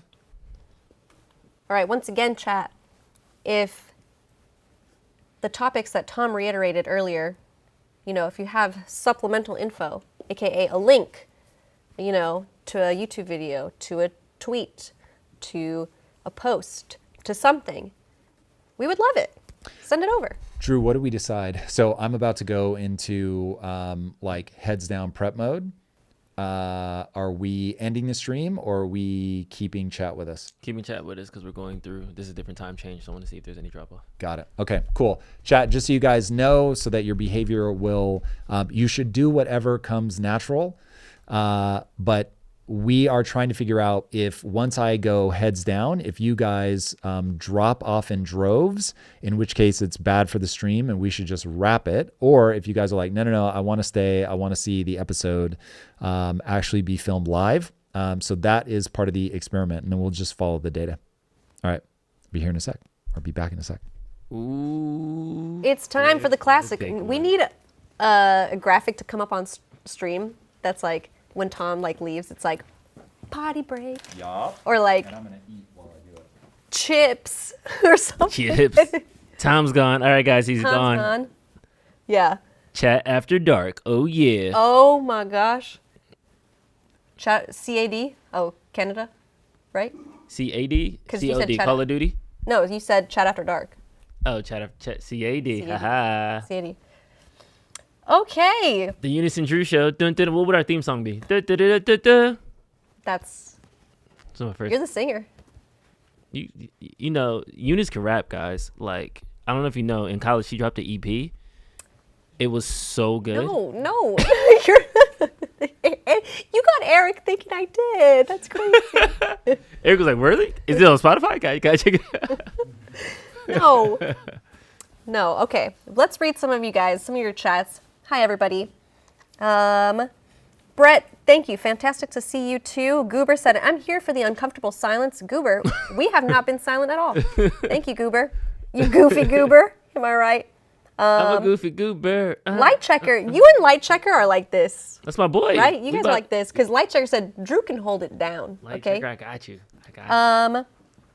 MK Perez says, I missed a lot of the stream, kind of bummed because I liked the title. MK Perez, you can always rewatch the VOD. It's very true. And leave your comment down below. You can, the polished video is dropping later on tonight if you just want to get straight to the comment or straight to the topics and not about the chat and stuff. But yes, the reason we do this show is that we want to spend time with the community, engage, and then for the last hour, we film our actual episode that goes live on YouTube. Woo! We've got Ill Me saying, I'm here for it. Hope you see my comment. I'm looking at it, baby. Wait, Easy Pass was purchased by China? That's crazy. That's like specifically like an East Coast thing. I hate Easy Pass. Everybody from the East Coast hates Easy Pass. You have to pay tolls to like leave the state. It's a big thing. That's crazy. I had to check into that. That's huge. What are some good games we're playing? When I do have time to play games, it's usually Fortnite. I jump in for a round and I jump off. Eunice, what you playing? Also Fortnite, Path of Exile, Hearthstone, Slay the Spire, Backpack Battles. You know what? I'm kind of off the Overwatch. Oh, did Marvel Rivals really kill it? No, I just haven't played in a while. Yeah. I think Marvel Rivals is also... Marvel Rivals is good. I'm not, it's good. Mantis Main. Shout out Mantis Main. MK Press says, I'm going to leave this stream up and mute it. Oh, Thank you. Awesome. Nashcast says, "Is this live stream stuff new?" Yeah, we've been starting this since January. January 13th was the first time we did a live. When we went, no, I'm lying. The actual live itself happened beginning of this month, beginning of February. But yeah, we've been the Tom Bilyeu Show 3 times a week. That was in January 13th, and then now we added a live element on top of that. I play zero build because I am old. I feel you, Trey. I have an Xbox One, but I feel you. PS4 land is real. And honestly, there's not been like amazing games that you need to drop your console and like switch immediately. Everything's been cross-compatible or like online pay to play type thing. So Selena Meyer said, "Are we watching any shows? You watching any shows?" We got Severance in the house from Eric. Loves Severance. I just finished Mayor of Kingstown. Okay. I'm loosely watching Invincible, but every season gets worse. What about you? I just restarted Real Housewives of Beverly Hills as background noise. Love it. That's I just don't sit down and watch a show. Everybody's talking about Paradise. I might jump in on the Paradise train. What's Paradise? On Hulu. Sterling K. Brown, James Marsden, and some other person. James Marsden. I'm starting to like map your type out. It's like a little bit, a little bit Hassan, a little bit Pat McAfee in the tank top. James Marsden. I'm getting a universe. There's no Hassan. I don't know why you keep trying to say there's Hassan. Stop trying to make fetch a thing. Okay.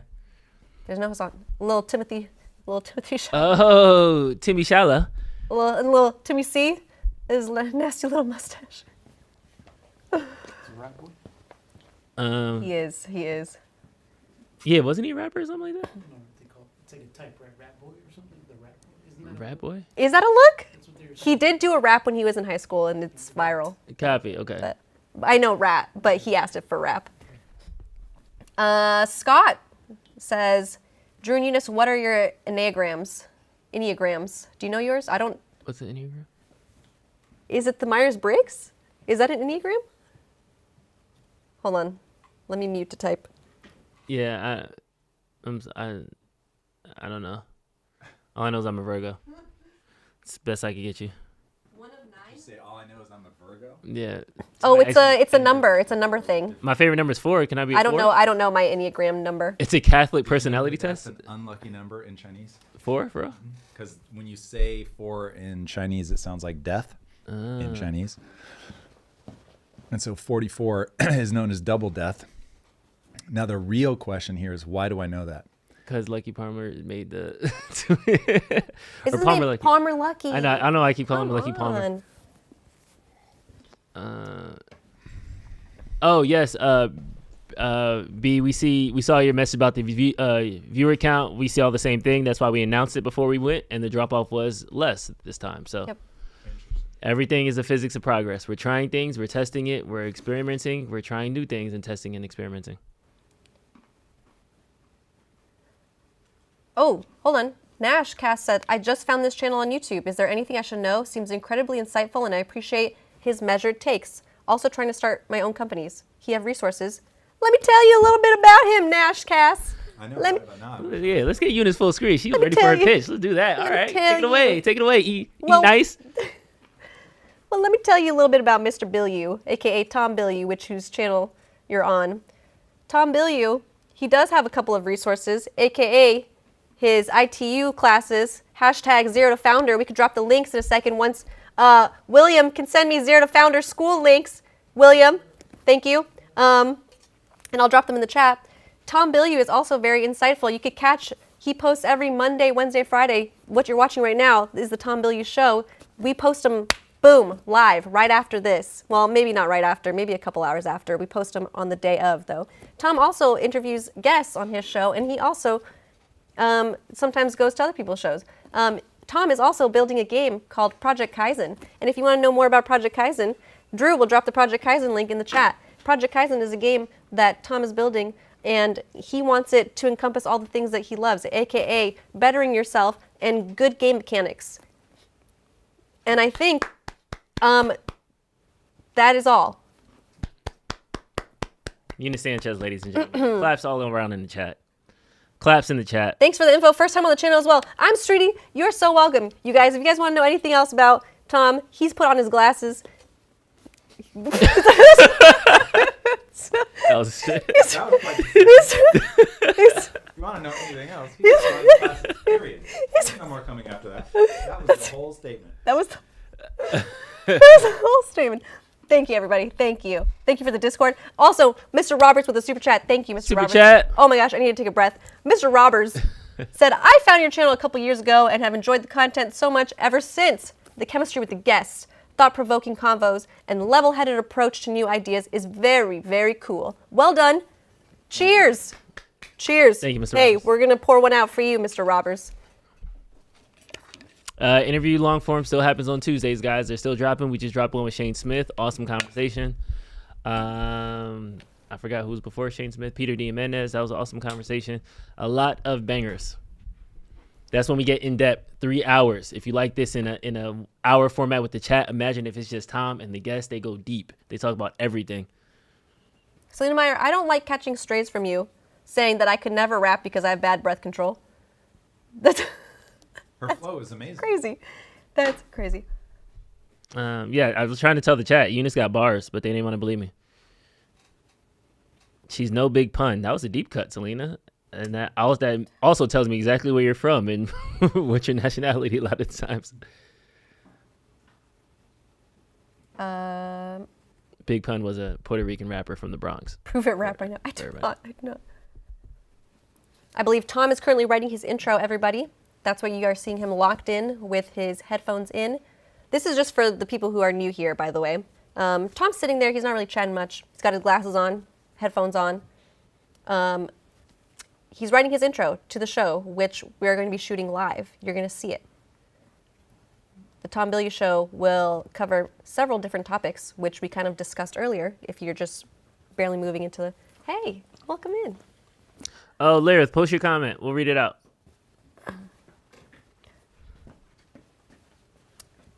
Let's see.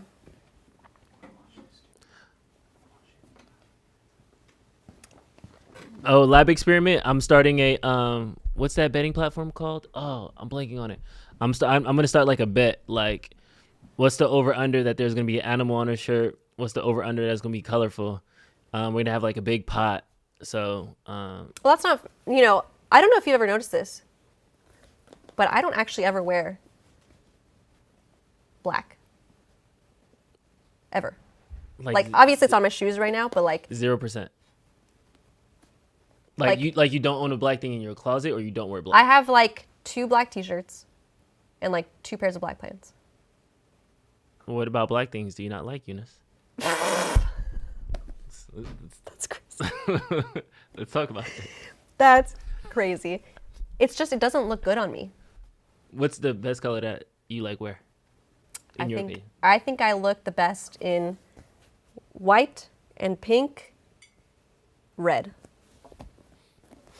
Yeah. Chat, what's your favorite colors to wear on you? Tom doesn't drive, Stephen Lamar.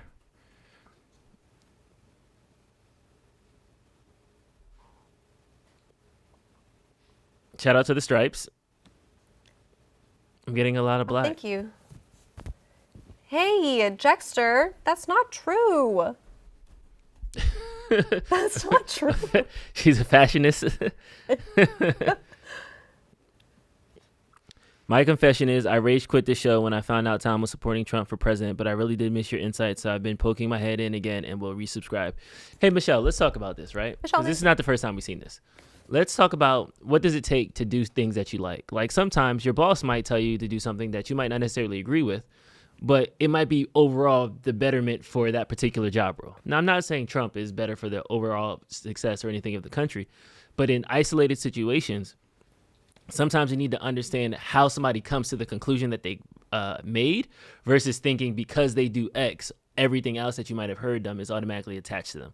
We literally started this stream when somebody said, your boy Trump, and Tom went on a rant about how stop trying to team him. He's not team red. He's not team blue. He's team, I need to figure out what's going to make me, my business, my companies, and the human flourishing take a step forward. And that's the effort that he pursues. But I understand, the emotional reaction. You're not the only one. We see that comment a lot, but I'm glad that you have said that. But yeah, man, just think for yourself. Whatever you like, whatever your lines are, I completely we accept them, but we're glad to see you today, and we won't take it personal, and we won't tell any of your friends that might have beef with it.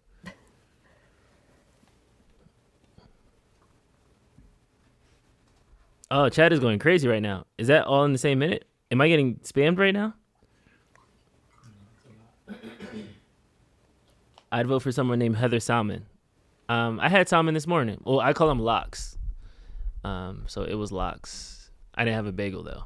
I believe Lyrith is pointing out his chat that he thinks got blocked. Did he get blocked? To you, because you said post it again. Wikipedia is now labeling Musk as libertarian authoritarian. Can you slip that in the episode, explain how that even makes sense, and if how it's flawed also? Wikipedia is made by people. So that's like saying somebody uploaded a YouTube calling Musk those things. It's a person who did that. So that's the answer. A person did that. Wikipedia is not an actual news organization. It's not actually a source. That's why you're not allowed to use it on your college papers. Maverick I like mentality. the Wikipedia thing more than maybe Drew does. That's interesting. Maverick mentality with the $2 super chat. Thank you, Maverick, for your first time super chatting. Didn't like you watched anyway. Big respect now. Thank you. Whoa, what? Maverick. I take it as a compliment. Thank you, Maverick. Huge respect to you, Maverick. You're the man, How about Maverick. that? I need a Maverick mentality. Yeah. Let's go, Dallas Mavericks. No longer Luka Doncic. That was a basketball reference. You watch basketball? I know Luka Doncic because he's top 500 in Overwatch. For real? Yeah. He's a tank main. Zarya. Have you played with him? No, but I know that man plays. I know the Lakers are 17-4 since he joined the team. So. And I also know that they called him overweight or something. Yeah, he did too much hookah and he drank too much beer. Well. But Lakers are 17-4. So, and there's plenty of hookah and beer for you here, Luka. Hookah for Luka. Hookah for Luka. That's what a rhyme. He also bought out the parking lot for his first game, so it was I saw that to the game. Yeah, and then he parked his car in it. Do you see his car? I saw him changing his plates. It was a nice car. It was like green or something. Oh, it was purple. Okay. Okay, different car. Video. Goober says, new Pixar film, What If Corporations Had Feelings? It's like Wall-E, but we just follow like a lonely exec. We should follow Kodak. That would be a good one. Or maybe Hewlett Packard. That would be another good one. Intel. Well, Intel's doing good still. Straw Hat, thank you for the gift sub to Over the Street. Thank you. Over on Twitch, by the way. We're also live streaming on Twitch and X, by the way, guys, if you guys didn't know. We're on all of them. Tom should get Bernie on the show. Shout out to Bernie. I think Tom will have Bernie on the show. You would talk to Bernie. I would talk to Bernie. Yeah. See? Light Checker says he's really got to go now. Have a great day. Take care, Live Checker. That was directly to you, by the way. It was to everybody. I know it was to you, though. You and Light Checker like this. Well, we could play fan for fan because you got some comments in here too. That's not. If we really want to play fan for fan, everybody comes here for Eunice. Me and Tom are just background. That's not true. Let's We're just not background. do that. It's Tom's takes, Eunice's move on. clothing, and I'm just supposed to put up the links. Just put up the links, guys. That's it. I'm the put up the links guy. Ricky Martinez says, "What kind of music do you guys like?" Ricky, thank you for that. Thank you for that beautiful question, Ricky. Were you just talking about K-pop earlier? No, that was yesterday. That was yesterday. K-pop. Hey. Yeah, that's like your number one? I like all kinds of music, really, except country. To be honest, Same. yeah. Same. I dabble here and there and everywhere. I bang with Shabuzi though. Don't. The bar song was the jam. Wait, Drew, there was a Yep. missed super chat earlier. Tim Grover, first episode and latest with Jordan Peterson is Tom's best. And tell Tom to see Monster with Lisa as next anime together. It's time. Have you seen Monster, the anime? No, I have not. Monster, the anime, Tom? I haven't seen it. I have the manga, but I haven't read it. But it's from the writer who wrote my all-time favorite manga called Vagabond. Nice. It's on his radar. W Finance and Stocks. Got you. PD Dragon Labs, thank you for the follow on Twitch. Trey Payne, since Drew has been popping up on the show with Tom, it's been much more interesting. Eunice is the sprinkles on the show Sunday. Oh, I like a sprinkle. Trey, you're biased, but I appreciate it. Thank you. Thank you. I'll take it. We going fan for fan, Eunice? Ooh. No, we're not going fan for fan. Stop. Leave me alone. Everybody go away. Go away. Leave me alone. By everybody, I mean Drew. Go away. I'm trolling, guys. I'm sorry. Over the street. You get away with that comment. I had to go to Twitch to catch that one. Hey. No, shout out to the whole team. Shay's usually in the chat too. Shout out to Shay too. She's a good mod. She's out sick today. Oh, get well. I said get well better. Get well better. Get well better. Drew's favorite movie. Oh, I have like 7. Give us 2. I can't. That's impossible. They come in 5s. So it's Inception, The Matrix, Forgetting Sarah Marshall, The Philadelphia Story, which is like a 1913 like black and white movie, and Coming to America. I can't eliminate any of those, and they all mean different things for me for different reasons. Not the no wonder. Oh, no wonder. Oh, I'm trying. Oh, I looked it up. You're trying to judge. Oh, yeah. It makes sense for you. It's all. V for Vendetta is a good one, Miggy. That was a good one too. I haven't seen that in forever. Selena, what's your top 5 since we judging? Super chat thoughts from Tony. You read it. No, I'm googling the name. Oh, okay. From Tony Picarillo. Oh, is that a real Tony? That's a good last name, Picarillo. Thoughts on interviewing Dr. Bernardo Kastrup on analytical idealism, how the universe is one consciousness with dissociative identity disorder, and where it's alters? Ooh, that is very interesting. That is interesting. And the first thing I see is consciousness, God, truth. I'm like, that kind of sounds like an interpretation of how we're all connected to one like entity. That'd be interesting. Yes, we love physics. We love the space. We love science. I'll check out some of his stuff and see what we can do. My chat just disappeared. Straw Hat, thank you for the gift sub to Miggy Foxy over on Twitch. Thank you, Straw Hat. Shout out One Piece. Shout out One Piece. We'll just shout it out whenever you gift a sub.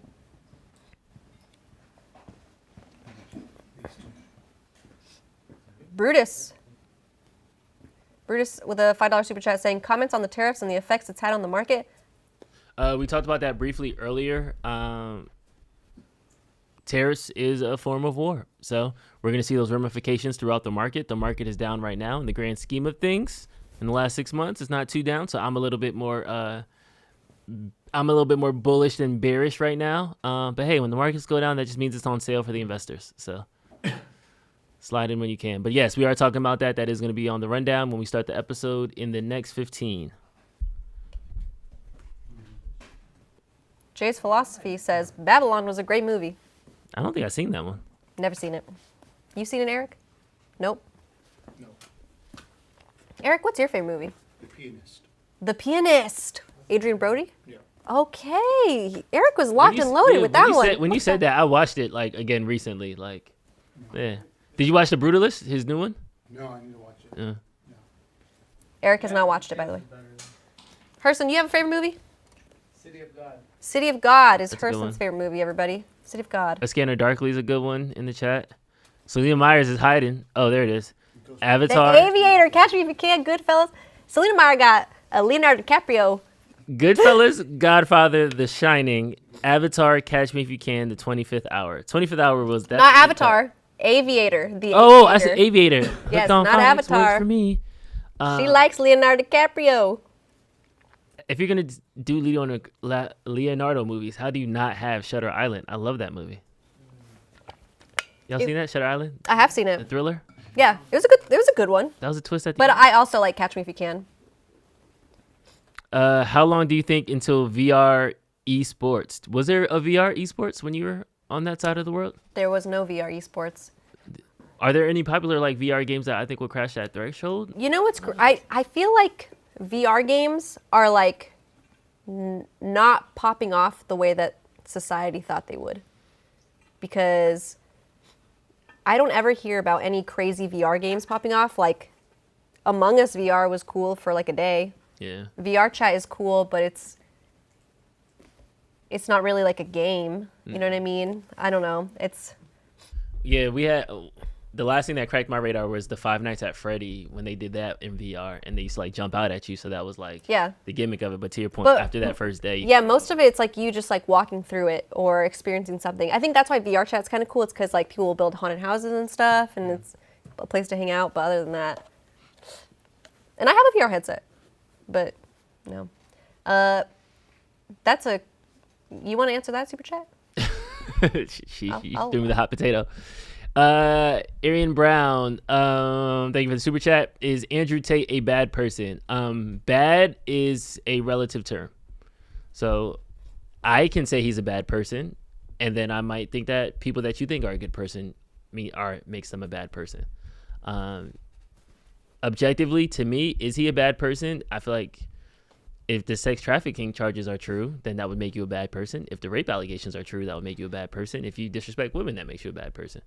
But if all those are just allegations in the internet and the Matrix trying to crucify him, and he's really just a great guy who has a bunch of mentors and he helps young kids get into college, then he would be a good person. But I don't know. I just know what has been tweeted about him.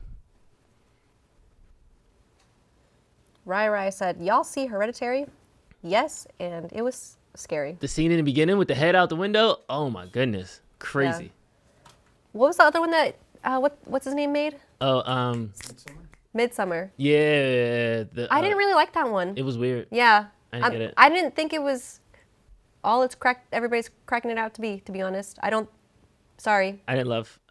Yeah, I'm not in love with it. I did not love. John Wick versus Batman. Let's see it. That's a crazy lineup to put again. Hey, I know where you could see that.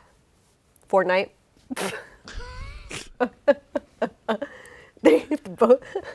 Is Batman not in Fortnite? Right? I thought he is. He is. Yeah, he had the skin. Exactly. You could see him fight it out in Fortnite. I use 3 VR apps every day. Beat Saber, Big Screen, and Immerset. Beat Saber is so fun. Beat Saber is really fun. But it's like a party game. It's like, and then I go and look. That's what I'm saying. You play it for like a day and you're like, I got my what's it called? My filling of Beat Saber for the or whatever, for the week. Population 1 on Meta, like VR Fortnite. Have you heard of Population 1? Never. I don't have a headset. Eunice has a headset. Sir Wicked, I can see your chats. And I match the face, so that way you know it's real.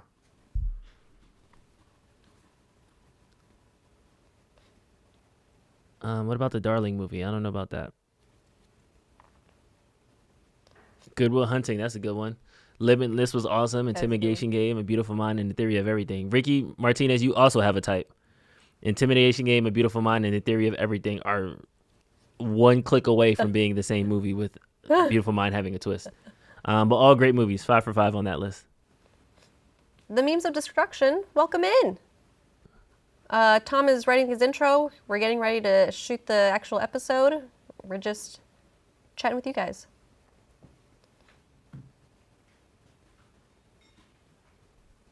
I'd watch that. That's the thing. We grab things that have reached the cultural zeitgeist, and that's the entire problem with misinformation, disinformation, malinformation, is because when certain things have a certain amount of views, I read it on the internet, but people take that as fact.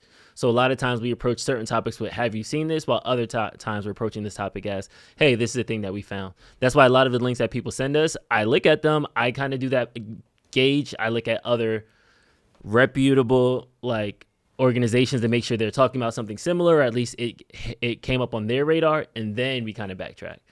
So it's not just send me an X link and it gets on the show. True. Mr. Robbers, watch Interstellar like every 6 months. I actually just saw Interstellar for the first time in December. Did it blow your mind? In IMAX, actually, when it came to theaters. Ooh, that's a great experience. Yeah. Awesome. Yeah, I loved it. I cried a lot. It was really good. Okay, so there's the Luigi Mangione case. Have you heard about the sex tape? I didn't know if it was real or not. I didn't dig deeper into it because Did you watch it? Life. No, of course not. Oh, okay. But somebody was like, I got the link, and I was like, no. Go on it. Have you heard about this? So I've heard about it. Did not watch them. Okay. Yeah, I'm good. Thank you. Mr. Nobody with Jared Leto. I got a hot take. Jared Leto's my favorite Joker. I felt like Joker with chains, and then when he did the thing, I felt like that was cool. That was good. I never seen a Joker like that. It was different. Drew, It made you think. We can no longer trust Drew's takes. No, it was just, after that. It was different. He went all the way out there. He didn't try to be Jack What do you Nicholson Part 4. He just was He completely went different. all the way out there. It was With his damaged tattoo, he went all the way out there. Okay, tell me all the reasons why this was wrong. If you guys can see Eunice, she has her hands on her hip, like really. Okay. It was different. It was different. I appreciated how different it was. He's the 17th person playing that character. It was very easy for him to be like, ha ha ha ha, but he went the other way. I just like that. Yeah. Yeah. Yeah. Nah. Yeah. We can agree to disagree. How about that? I watched Cloud Atlas, Entertainer. That movie is 4 hours long. It is. Yeah. It is. And we speak the true around here. How about that? I did watch that movie. So bad. It was so bad though. I'm sorry. It wasn't good, but I watched it. There was one part of it that was really good though, which was actually the sci-fi part. Yeah, which is weird. Like we didn't need the cutaways. Yeah, like, no, stay exactly. here. Yeah. Yeah. I get what they were trying to do, but it didn't work. Any Tarantino? Yeah, Tarantino's a dude. I like it. Heath Ledger, yes, Heath Ledger is the right answer. But outside of Heath Ledger, Jared Leto went for it. And then people are like, well, Jack Nicholson, because he started it. But Mark Hamill, because he was Jack Nicholson, but with this makeup. Well, that's what I'm saying. Jared Leto just went for it. He was out. He's on an island by himself. Like it or hate it, he's the most unique Joker. I'll put it that way. All right, but who's the best Batman? How about that? Ooh, Eric puffed his chest. What's up, Eric? Hit me with it, Eric. Eric. I mean, I think Robert Pattinson played a good Batman. Emo Batman. For the comic that it was based off Okay. of. But I mean, I like... For those who cannot hear, Eric is saying Robert Pattinson played the best Batman for the comic. Mickey got the right answer. The best movies were with Christian Bale. But the best movies were with Christian Bale from Eric. Christian Bale had the best Batman movies. Ben Affleck, being the I'm over life Batman, was another unique take. Like, I liked grumpy old man Batman. That was interesting. He stopped caring. He started killing people. It was like, oh, Gotham again. Like, I love that. I appreciated that part. All right, Tom, how we looking? Close. Which Batman was it? The one that had Danny DeVito? That was Mike. That was George Clooney? No, that was Keaton or... Michael Keaton, I think. Val Kilmer. Keaton. Michael Keaton? Yeah, Keaton. That was a good Batman. Oh, George Clooney was the Poison Ivy? Which one was his in the movie? Ooh, yes. Michelle Pfeiffer? Yes. That was a good one. Yep. I think that was the same one. Michelle Pfeiffer, Danny DeVito, Michael Keaton. Same. Oh, George Clooney was Mr. Freeze. Yes, with Uma Thurman and Arnold Schwarzenegger and... Yeah. Okay. We have a $5 super chat. Thank you, Kayomi Wolf. I think I pronounced it correctly. Thank you for your first super chat. They said, you guys going to do more afternoon lives like this one? I'd love to be able to participate more, but I need afternoons. I'm sure others would agree. I love the feedback. We'll take that into consideration. We are a data-driven organization, so that's why we're going live into the episode right now. We're going to see where the bumps were, where the retention graph dropped off, how many click-throughs we got, and just compare it to our morning test. So we have a 6 a.m. test, a 7 a.m. test, an 8 a.m. test, and then now a 12 p.m. test. All these are BST times because we're based in California.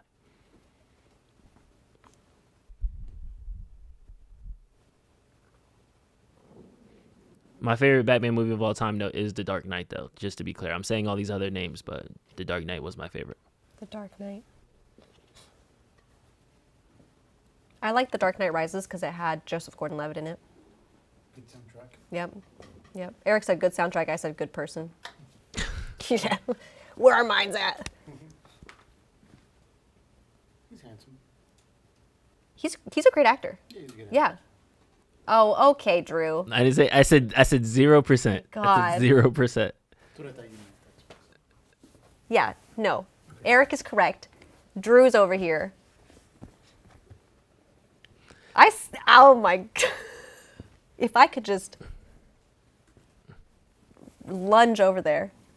The Skinny Boy universe. Selena gets it. Selena gets it. All right. All right.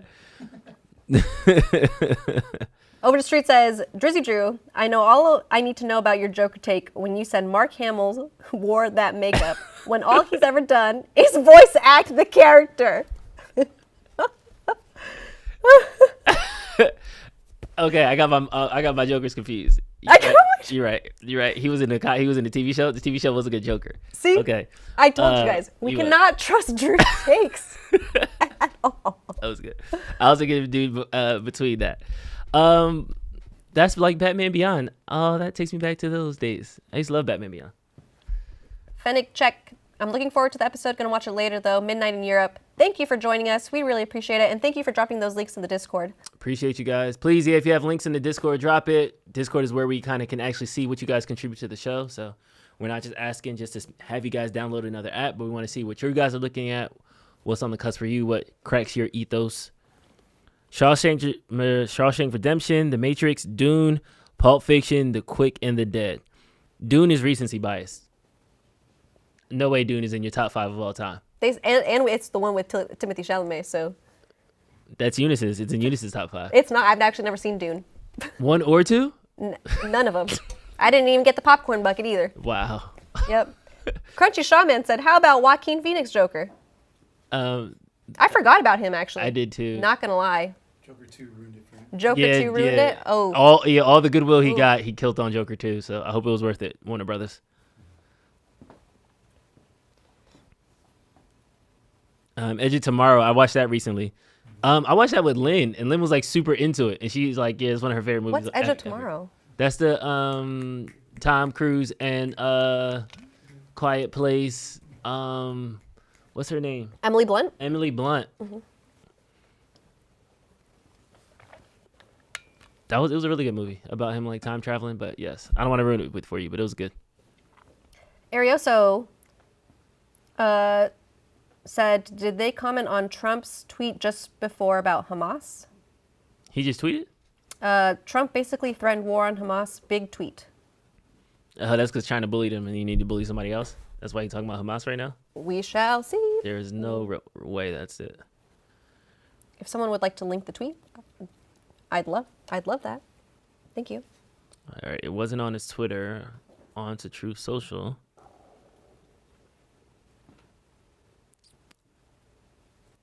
Yes, he did just tweet it.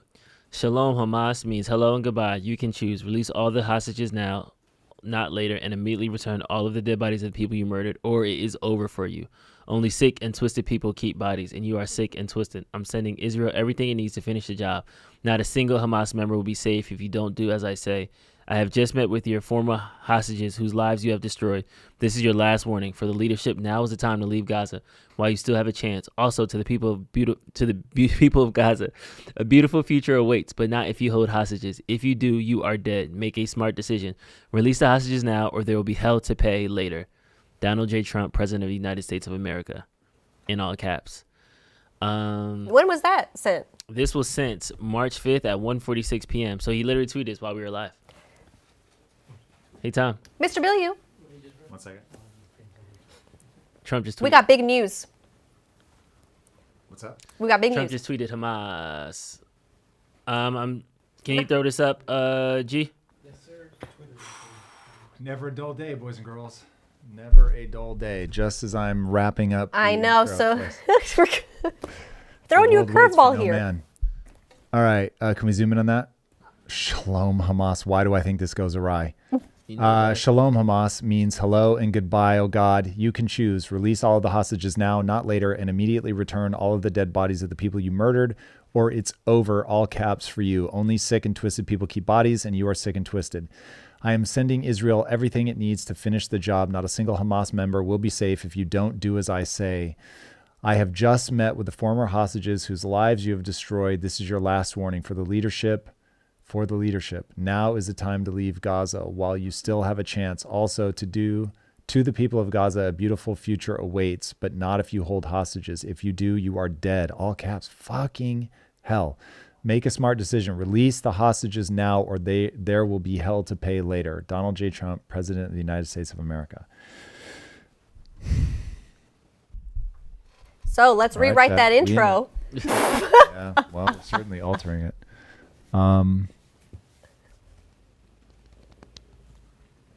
Wow. This is real life. This is real life. That's one way to respond. Yeah. Okay. Do I have beef with the level of aggression? No. What I have beef with is maybe I need to really think about whether the beef that I have, which is that it is not coming from the voice of somebody who makes me feel proud, is a worthwhile thing to have beef with. So Churchill, for all of his faults, he was an orator that made you want to follow him. When I hear Trump say stuff like this, I feel like those people on the side of his when he's making announcements, and you can just see they're getting uncomfortable because of the way he's talking. What he's saying isn't necessarily bad, because I want the hostages back. I want them to be afraid and to give people back because they don't want all hell to break loose. But there's something about the way that he says it, that he just talks in general, that I'm, I guess, out of step with the moment, because I think a lot of Americans love this. And this feels, okay, this is really like getting to the heart of it. That tweet needs to feel like the most gangster speech from a movie ever. And instead it feels like a student film where I'm like, bro, come on, you got to like tighten that speech up. Like that's just... It's not cool. It doesn't, you want to give people the chills when he says it. Okay, so now that's style. Substance. If this were in the abstract and I wasn't having to contend with the rhetoric that is clearly ethnic cleansing, I might not have as much of a problem with it. This is going to be very interesting to talk about. This is may you live in interesting times, Drew. It is a Chinese curse. It's a curse for a reason. We are in interesting times. I'm literally writing an intro citing things about how fast things are moving. And then we also have like the traditionally more plodding international politics, and it's moving at a blinding pace. It's pretty interesting. May you live in interesting times. That we do. Okay, well, I'm ready to talk about it, but Drew, this is a really complex issue because now, put it in context, you've got the Crown Prince of Saudi Arabia. In fact, please take a note on this so that I don't lose this thread. You've got the Crown Prince of Saudi Arabia saying we have to do away with Muslim extremism. He might actually say Islamist extremism. All the while you have Islamist extremists battling with Israel. And the complexities of the human mind around religion. This is why it's one of the big three arenas.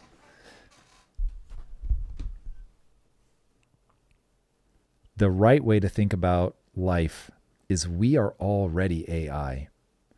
When you think about us as being programmed, I think you get a lot closer to what's true. And we just bounce off each other in such weird ways. I feel like you're processing this like live. Oh, the Tom Bilyeu Show is literally my journal out loud.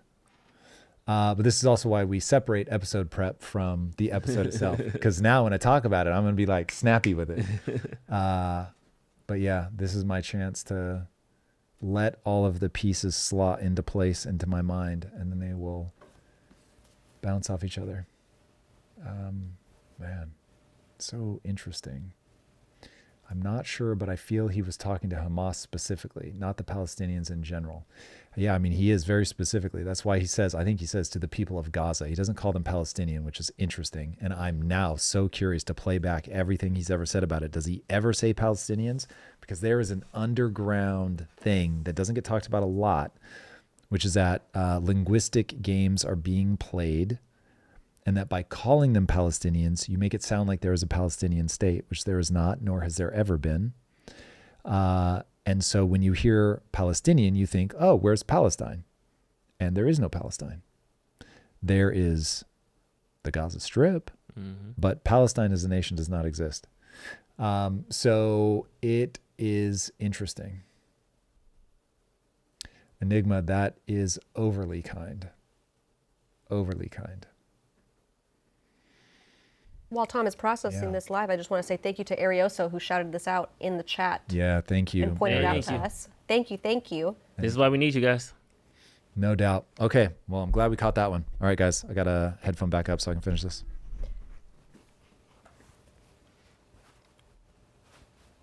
Thanks, everybody, for being here. We did miss it. We did miss it while Tom was processing. Let me. That's not how you say it though, because I remember we shouted it out that way. Arion Brown. That's how it is. Arion Brown. Thank you for the $5 super chat. Arion said, "Best movie ever made was Fury. Best scene was Brad Pitt sharing the whiskey in the tank." I had to give that a rewatch. It's been a minute for me. I have never seen it. Arion, I'm sorry that super chat came out of, such a timely. It is a war movie. Thank you. Someone say it's right on time. Brad Pitt's best movie. It got to be Fight Club, right? Interview with a Vampire.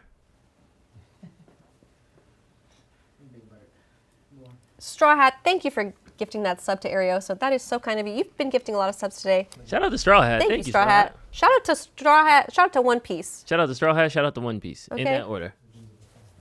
Straw Hat first. Crunchy Shaman says Fight Club. You nailed it, Nash Cast. Human flourishing. How he can move the culture forward. How he can help the future generations. How he can make the most impact on the age of imprinting, 11 to 15. How he can help the 2% that actually ingest this information, apply it to their lives, and live better.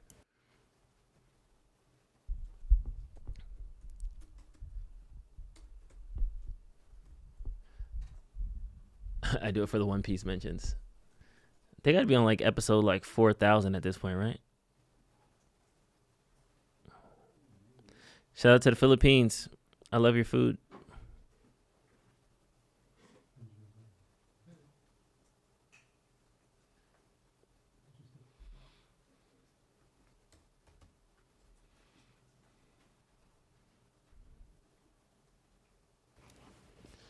Yeah, pray for peace, guys. Can't we all just get along? We are the world. But thank you. I was hoping somebody would pick it up. Eric, what did you say? Yeah, we are the children. We are the ones that make a brighter day. We need to get a mic back there so that they could chime in every once in a while. I feel like that'd be good. They have a mic right there that they use for the laptop that they need to speak into. Oh.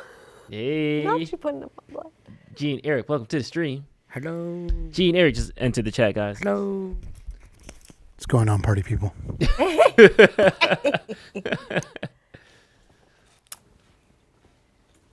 Right now, Ray Coleman, he is on The Sex Evolution. And what's the other book? I forgot. You mentioned it that you're reading. Tombstone. Yes. Yes, we're still working on that book list. It's coming, though. Let me actually put a note down so I can remember. Yeti Bennett says Drew Jollibee. Like the restaurant? Are we talking about chicken again, guys? That's all they said. That's all they said. Drew Jollibee ? On Twitch. Drew Jollibee ? No context. Do you like Jollibee? Have you ever had Jollibee? Have you guys ever had Jollibee? I never had Jollibee. I have one memory of Jollibee, and it was the saddest memory. Do you want to talk about it? No.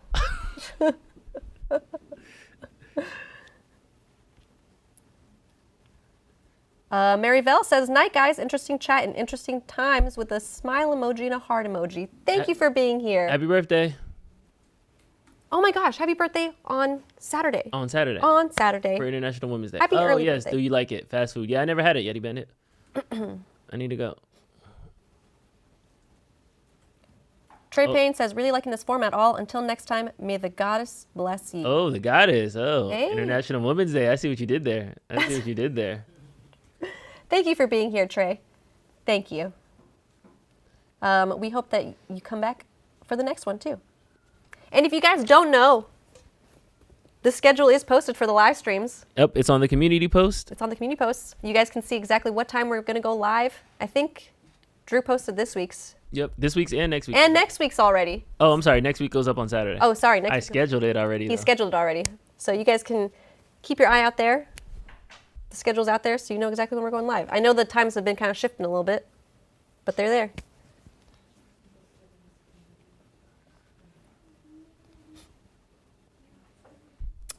DevZ says, where is the community post? In the community tab? If I'm on YouTube on Tom Bilyeu page. Then you go to like, at the top, it says like videos, live, shorts, posts, like the tabs. So you go to the post tab. DevZ, that's where you go. Same schedule on Discord, yep. Yep, same schedule on Discord. It's exactly there too. How do y'all know Tom? We work with each other. He's our boss. Who said that?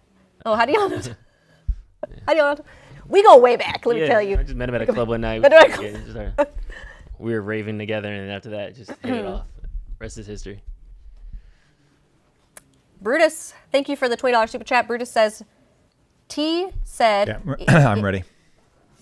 T said, it is what it is when asked about automation taking jobs, and he said he had no solution, but the solution of a tax automation given back to the people was given. He said this would slow innovation. Isn't that just a good price to pay? Brutus? Tom, you're not plugged in. This is a perfect time to answer that question. I didn't hear it. What was it? One more time, please. It's just here on the screen. Yep. T said, it is what it is when asked about automation taking jobs, and he said he had no solution, but the solution of a tax on automation and giving back to people was given. He said, so slow automation, yeah. Brutus. First of all, Brutus, thank you for the super chat. Certainly don't want to blow off the very generous contribution to the show. But here's the thing. People are not understanding what I'm saying. This is why everybody needs to say, what are your base assumptions? Remember, my base assumption is that automation is the thing that leads to, sorry if I misspoke, innovation, if that isn't what I said. Innovation is the thing that leads to human flourishing. Innovation. I don't want to slow it down. So you're mashing two things together. One is that you can't stop it, even if you wanted to. Period. New chapter. Oh, and by the way, you shouldn't want to stop it because innovation is the thing that's going to make everybody's life better. Now, the reason that I believe that is the same reason you can't stop it. Embedded in the human mind is a desire to make the future better than the present. And when I imagine the world on the other side of this moment of disruption, and there will be a moment of disruption as there has been forever all throughout human history, the printing press caused 30 years of religious wars. 30 years. Imagine how many people died during those 30 years of religious wars. But would you want to go back to a world without the printing press? I would not. So what I'm saying is innovation is the thing. It's Himothy. So we don't want to do things that slow down innovation. And I get it. I can speak very fast at times. It can be hard to parse separate issues as they sort of bleed one into another. But you have to begin teasing these issues apart. because there is the me shrugging and like, what are you going to do? Like, this is going to happen. That is a true thing. And I do have a shrug it and it just is what it is response. But the proposal that you put forward kills the very thing that I think leads to human flourishing. So you got me in a mood because having written this intro, boy, oh boy, Drew. Boy, oh boy. Boy, oh boy. May you live in interesting times. May you live in interesting times. Well, everybody, we live in interesting times. Why can't I? But that's it. That's all I got. I was like, is this another one of her sentences? What was the other one? Tom has his glasses on. Period. That's it. He's got his glasses on. Everybody, that's all you need to know. All right, guys, this is the part of the show where I say goodbye. Thank you to everybody who's watching. Do they get a watch while we film? Yeah. They're going to record the episode, and you guys are going to be with us. Obviously, you're going to be with them, but they're not going to be paying attention to chat. So thanks, guys. Thank you. Goodbye to me. Bye, Eunice. Bye. XOXO. Gossip girl. Thank you. You are using opposite vinegar the wrong way. If your goal is to lose What's happening, right? You're getting rid of that, right? I'm getting rid of it. Today's the day. Okay. You can just leave them there. It's fine. You're not chewing to the mic.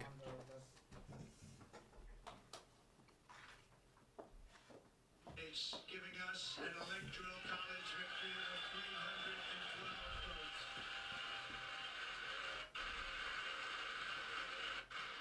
We won the popular vote by big numbers and won counties in our country.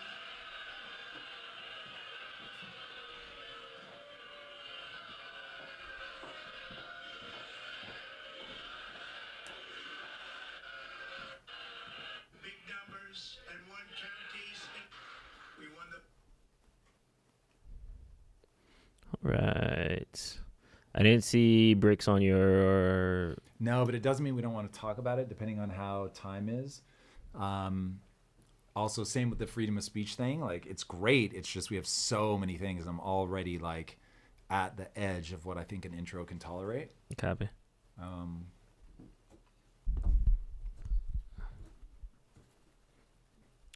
Let's see. I might have alarms going off because the time of day is so different.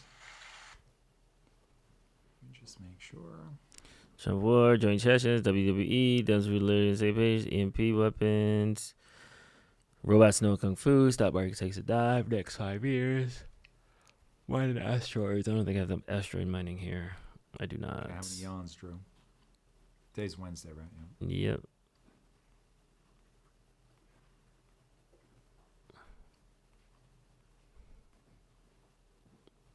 Oh, I got one that came in through that came in late. YouTuber just recreated a Star Wars VFX scene that cost him millions of dollars in the day. That. Oh yeah. You want to put that at the back? Yeah, that was not gonna gonna make the intro, but yeah. I love it. It looked awesome. Yeah.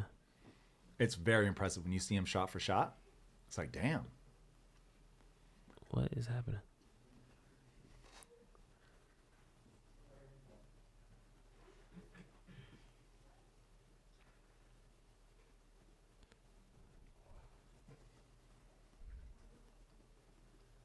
Oh, I'm in view only. Haha. I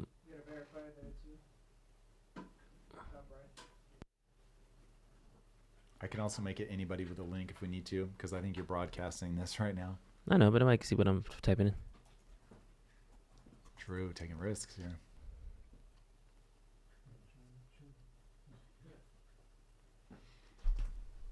Well, chat, I can't see you, but I know that you're there. At least the most diehard among you.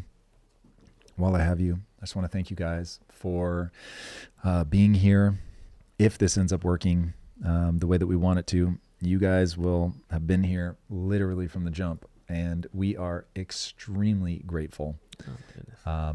I absolutely love this format. It is, it's topics that I find absolutely just beyond fascinating, and getting a chance to joust with you guys and answer questions is very, very enjoyable. And so I know that you could be spending your time anywhere right now, and the fact that you choose to spend it with us is very appreciated. So thank you guys for hanging out. All right, I'm going to read the intro silently here a few more times until Drew is ready, but I am ready the second you're ready. Okay, I am ready. Let's go.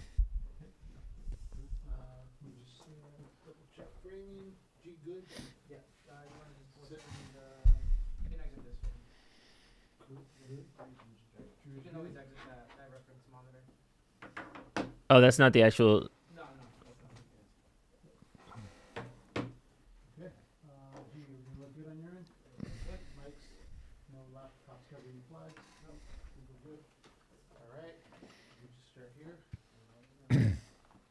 All right, guys, rolling.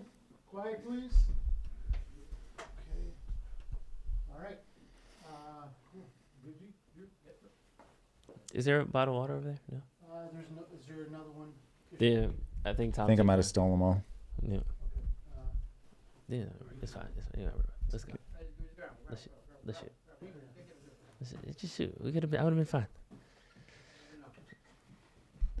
Gives me a chance to put a little cuff on this. There it is. Somebody said hard work. You getting them gains, Oh, they shouted out in the chat earlier. I appreciate the love now, but wait till they see where we're at in June. Oh, hey. No, I'm here for it. Hey. I'm here for it, and I don't know how many more seasons I have drug free. So enjoy these naturals while they last. Rat them out when we can.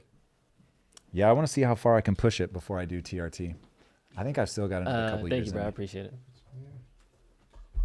I will put it off as long as I can. All right, guys, rolling.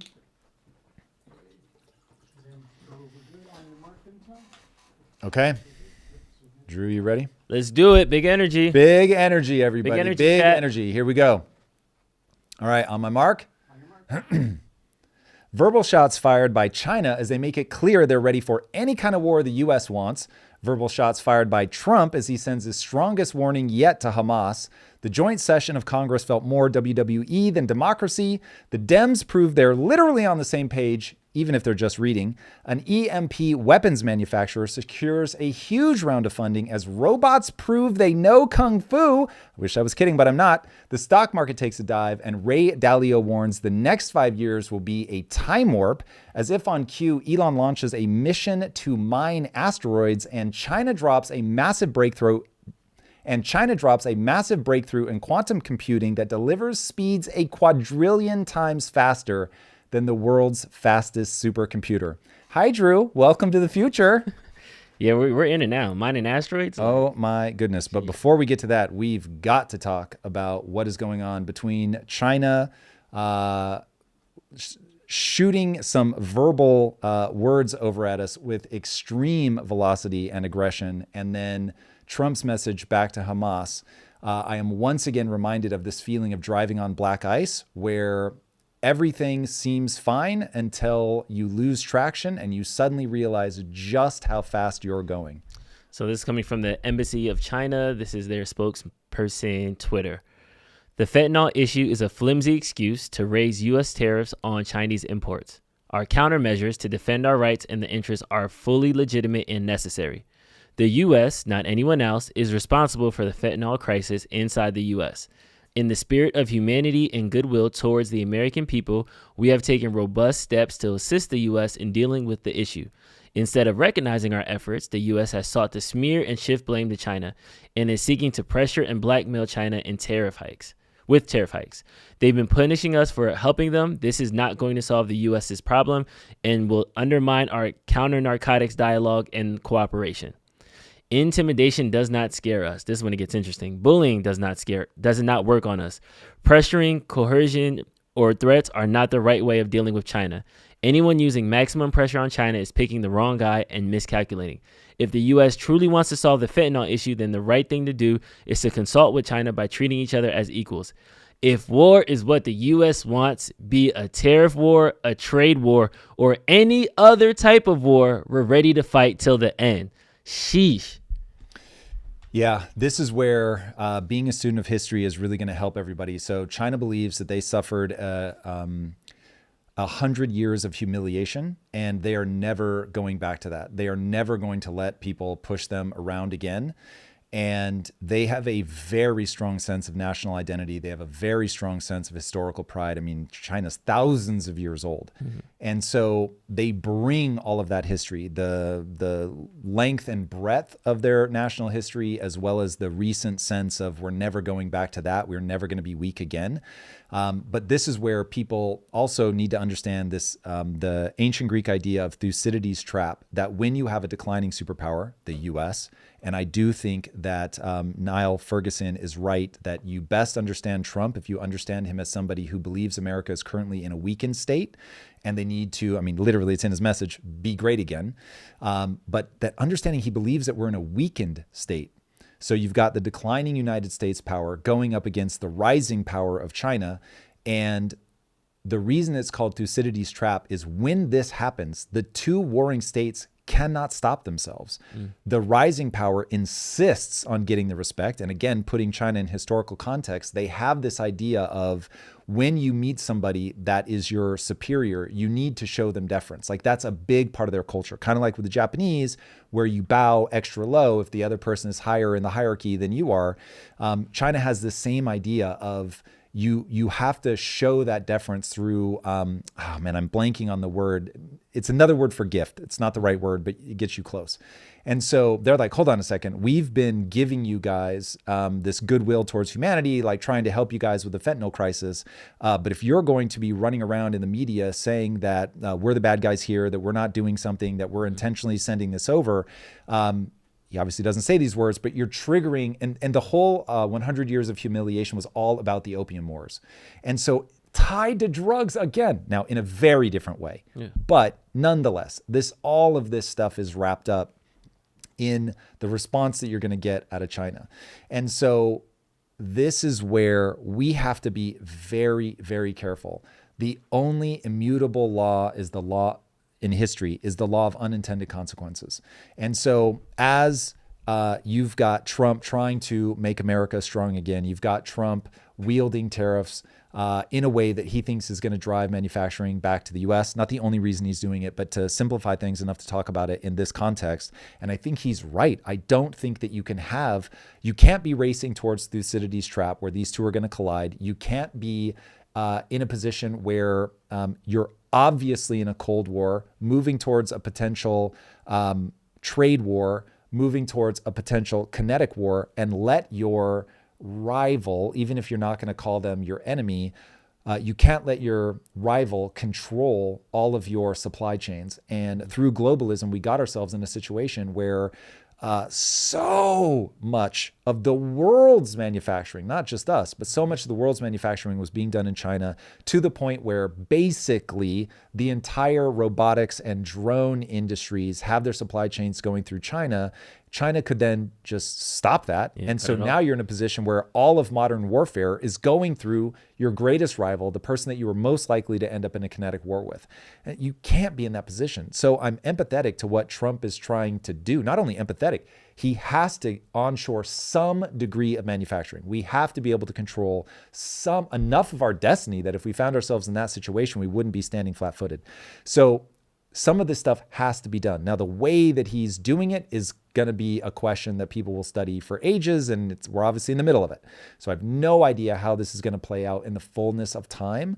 But China clapping back as aggressively as they are is a signal that you don't want to ignore. And when you've got one of the most interesting takes on Taiwan that I've heard is to think of NVIDIA as a drop shipper for Taiwan, and that TSMC, I believe, is the name of the company, that the reason that Trump is working so hard to get them to build a manufacturing plant here in the US is that if China was to invade Taiwan to reintegrate it, you can't be in a position where basically all of your modern goods are controlled in that one little island, which again, historical context, there was a civil war in China that Mao Zedong won, and the people that lost fled to Taiwan and became modern day Taiwanese. So there is a ton of bad blood there. This would be like a little bit weird because obviously the morality of the American Civil War was so different, but you have, man, when I really think about the morality of the communist power that won, like, pretty bad. It'd be a little bit like the South winning, and then the North fled to like a small island, and now they've become incredibly prosperous, certainly a lot faster than mainland China did. But anyway, you have that kind of blood between the two. And so Xi Jinping needs to be taken seriously when he says, we are going to reintegrate Taiwan. So that's like the milieu of all the stuff that's happening that is behind that tweet.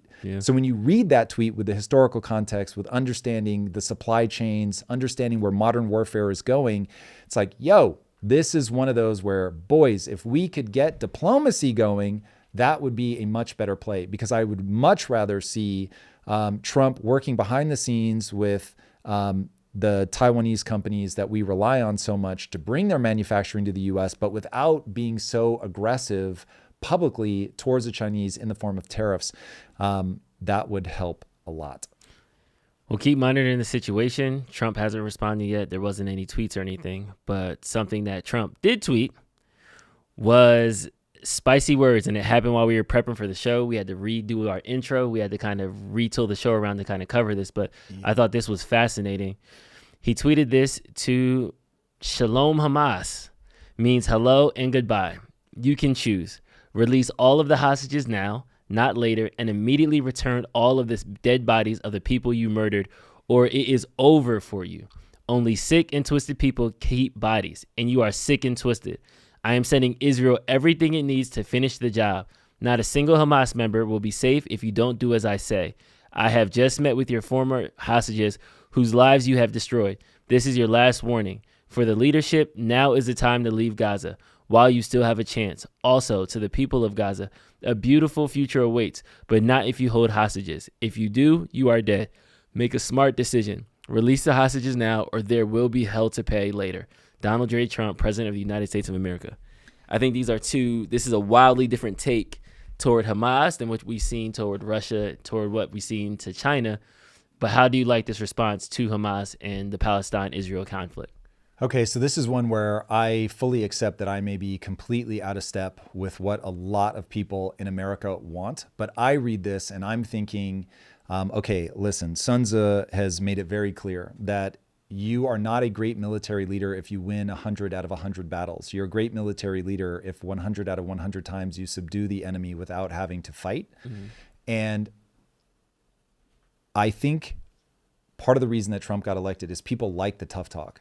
They are sick and tired of having this soft, non-lethal approach where America was just feeling more gentle, more kind, more all-inclusive, and feeling like we're being pushed around internally, because even if they couldn't articulate exactly how globalism made their life worse, which of course you also have to factor in money printing, but they might not necessarily be able to articulate that. But they look at a city like the steel towns in Pennsylvania, they look at Detroit and they see our manufacturing base is being gutted. They see that we don't have that promise anymore, that your kid's life is going to be better than your life. So like, hold on, something is wrong. I want somebody that comes in and can, and this is important for any leader, can intoxicate the people with certainty and say, I know exactly what needs to be done and I'm going to take care of this for you.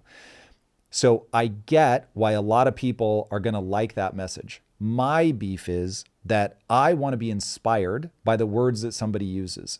And reading this tweet did not feel cool to me. This felt like somebody that is posturing. Again, going back to when you start viewing him through the lens of somebody who is currently in a weakened position and is trying to reestablish their authority, it gave me the same feeling that I had watching him with Zelensky in the White House, where I thought everybody misplayed that situation. Zelensky, quote unquote, fired the first shot and he could have kept that whole thing from unraveling. But I didn't look at Trump's response and go, oh, that's somebody who's actually in control of the situation. That felt like somebody, like a really aggressive dog, like barking, versus I don't know if you've ever seen those dogs that protect like sheep and stuff, but like the really big fuck off dogs, the one, they just stand there and they're not barking and freaking out. Like they post up, they're ready for whatever comes. And when I think back to Churchill and the way that he communicated and the way that he was known himself personally for physical courage, putting himself in literally as an officer, requests being sent to the front line of World War I to walk like trench duty around. And people were like, I didn't want to go with Churchill because he was so overly confident. He would just stand up. If he heard a bullet whiz by him, he wouldn't even duck. Wow. And people were just like, that was somebody who the old adage, talk softly and carry a big stick. And so I'm not saying I don't want Trump to lay down the law. I love the idea of him saying, like when he said, you have until 12 noon, and if you don't at 12 noon, we're going to do X, Y, Z. I didn't love the all hell will break loose, but fine. Like that one thing, draw the line, but then really do it. The fact that he didn't bite the last time, and now he's giving me a similar bark, but just like, yeah, I'm just like, hold on. And also, I understand what he's trying to accomplish. But when you say to the people of Gaza, a beautiful future awaits unless you harbor the hostages, and if you do, you're dead in all capital letters, you're giving up the moral high ground. You start feeling like, and this is what comes to mind, you start feeling like a Karen, right? Who's shrieking and being obnoxious instead of being the person that is in control of the situation. Let me see if I can channel this. Yeah. There's a really cool video that I wish I had thought of to pull up before this. It's good enough. Try to find this. There is a former, I believe he was a K1 fighter as a bouncer who this guy comes up to him and is making all these crazy threats. And the bouncer is so calm because he knows I will dismantle this person. And so he's like telling him, hey, you need to back off. You need to calm down. And the guy is losing his shit. And you think, man, anybody in a weakened position, that's not it, is likely to really like it might be that, no, it's not. Damn it. My apologies to everybody watching if we had found this ahead of time. But it was so impressive that the guy clearly he's not afraid.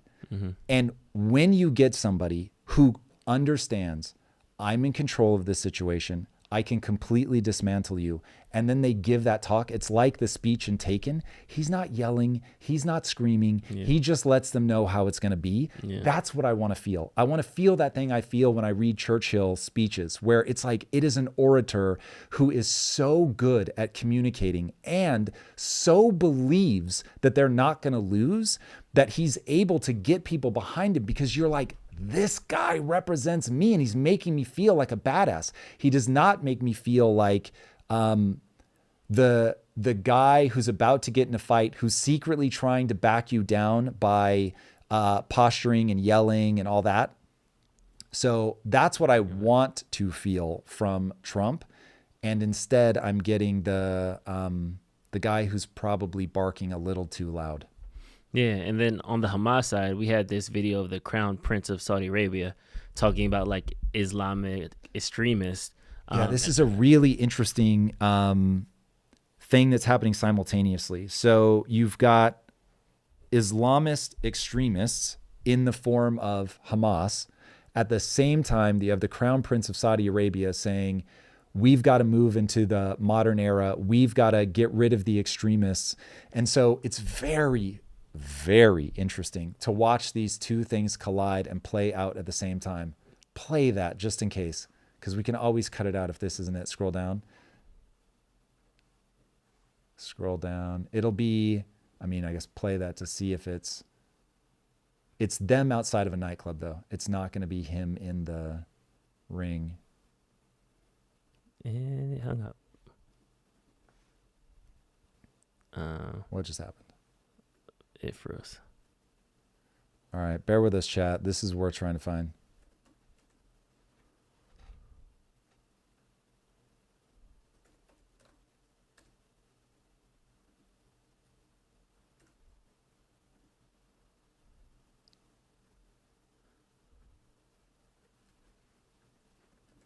Is it this one?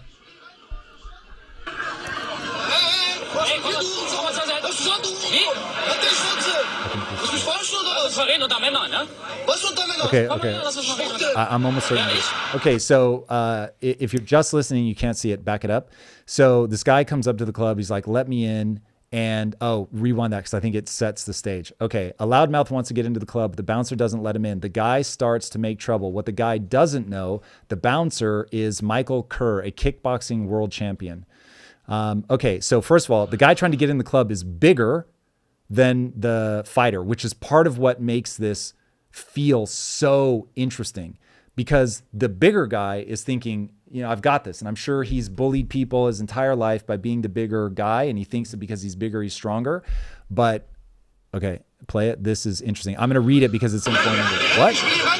Hey, let me into the club. Hey, what's up, son of a bitch? And then the guy walks in and touch deposit. And so the bouncer pushes him back and the guy says, don't touch me. And he calls him a bitch multiple times. Don't touch me, son of a bitch. Shut up. Do you want to kid me? Let us talk boldly like men do. What? Like men do, sissy. Who? Do you mean me? I will fuck your mother. All right, pay attention. Okay, so the yellow is the kickboxer. Pause it. Rewind it. So the bully said, I will fuck your mother. Okay, you're going to have to pause it each time because it goes by too fast. All right, so the kickboxer says, pay attention. 1, my mom is too old for you. 2, you can't fuck me because I am hetero. And then the other guy says, I will fuck you. It isn't possible. I'm not gay. Keep playing. And listen, I know you from somewhere. Okay, so look at this. The guy's already calmed down because the energy is so different. It's so weird. He doesn't know how to compute. This guy's not afraid of me. Keep going. What, you knowing me? From where do you know me? I know your face, says the bouncer. I think I know your brother. Which brother? What for a brother? You made trouble here already before, says the bouncer. I never made stress in my whole life. Okay, this is the bouncer again. Your brother's name, Rami, is. Okay, I don't think the rest really matters. But he ends up not having to fight. When you see that kind of energy, it so throws the other person off that they don't know how to make sense of the situation. Now, I am well aware that Hamas uses terrorist tactics. They are more than happy to die for their cause. And so you're not going to be able to use the normal playbook. But the thing that I think Trump often loses sight of is you're speaking to Hamas, but you're also speaking on the world stage. And you can tell that he doesn't have the energy of the person who is supremely confident that they're going to be able to deal with this. This is complicated. I'm not saying what I'm about to say is easy. I'm just saying this is the kind of thing you want to aim at. Imagine you're Israel. You know you've got in your back pocket all the cell phones, all the pagers. You've got a thing like that saved up in your arsenal. That's when, and I get it, they couldn't because Biden was president at the time, but I'm just the ideal scenario of how you want this to play out. You've got that thing in your back pocket and you say, guys, we're drawing a line. This day, this time, you're giving everybody back, including the bodies, or all hell is going to break loose. Not in all caps, just nice and simple. If they miss the deadline, boom, they all blow up. You go in, you swarm, you do whatever all hell breaks loose is going to be. You just do it. Like you're not saber rattling. You just do it. And you do the most gangster, like full blown, all in attack all at once. And you just play that card like to the nth. Then the next time that you go and say, dear whoever it is that we have conflict with, you've seen how we move. I'm telling you right now, you want to back off, do whatever the thing is. And then people know you're not bluffing. Your bite is far worse than your bark. When you draw a line, you stick to it. It's just been this really awkward thing here with him drawing lines that apparently Israel wasn't on board with. I don't know, but like it is diminishing his stature on the world stage. It even makes me, somebody who like wants to see him win, because obviously I want America to win. It makes me go, this doesn't feel good. This doesn't make me feel like you're in control of the situation. Yeah. And I really want to kind of loop back in like the general world stays about that, because there is a fight right now to minimize Islamic extremism. And I don't think Hamas has as much support as we think they do. So let's check out what Prince Mohammed said at the Future Investment Initiative. This is the Crown Prince of Saudi Arabia. Go back to what we were, the moderate Islam that is open to the world, open to all the religions.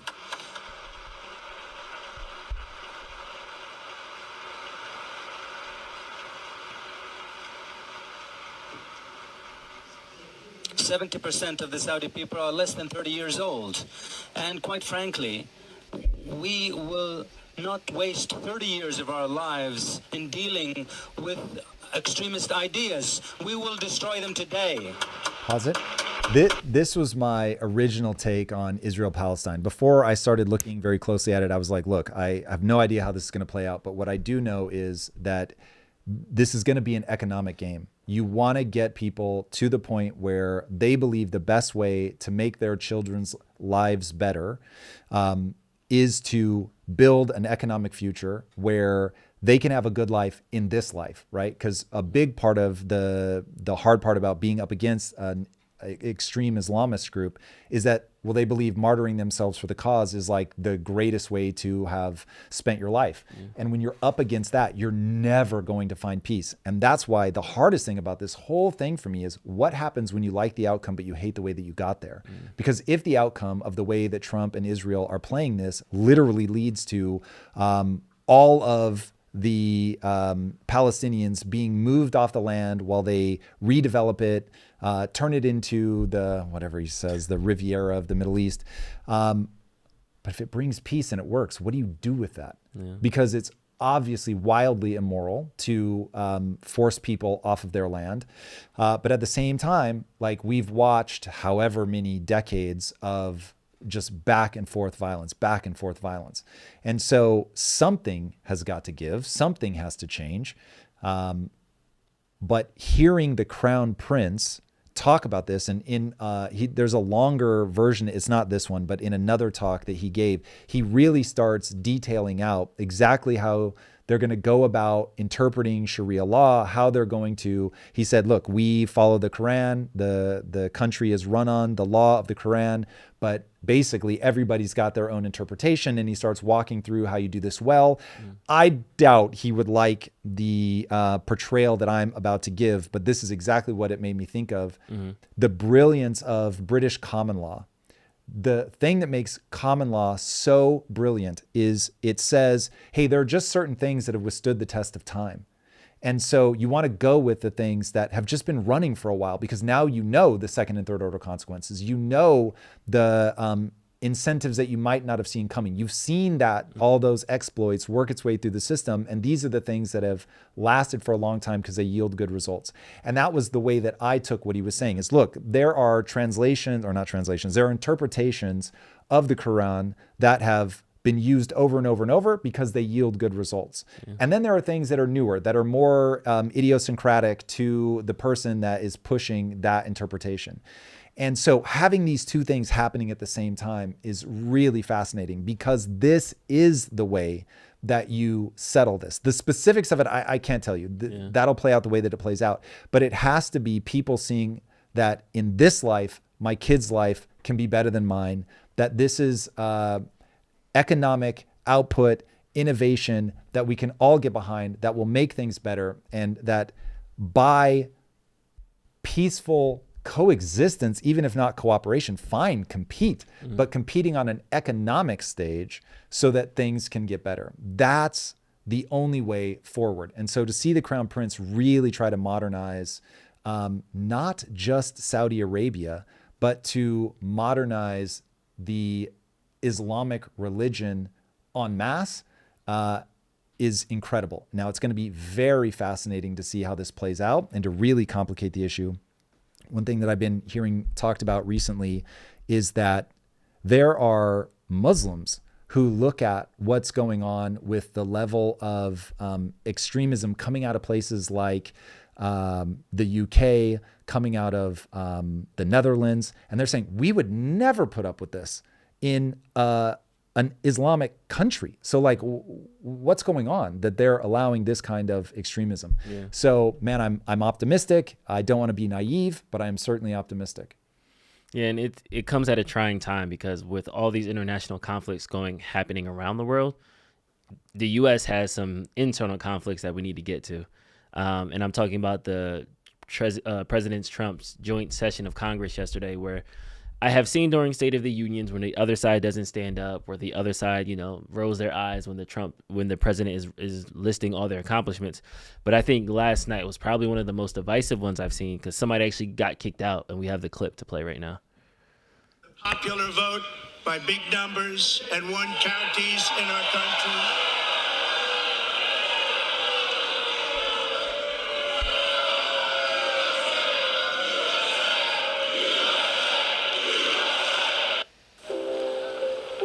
All right, there's that. Well, go ahead and play it because we need to get to that. But what happened? I thought you were going to have this knocked out. I am on the laptop. We'll figure it out after.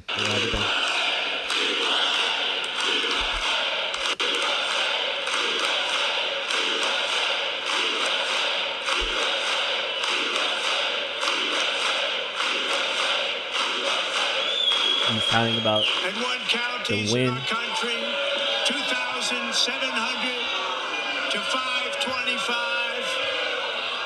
on a map that reads almost completely red for Republican.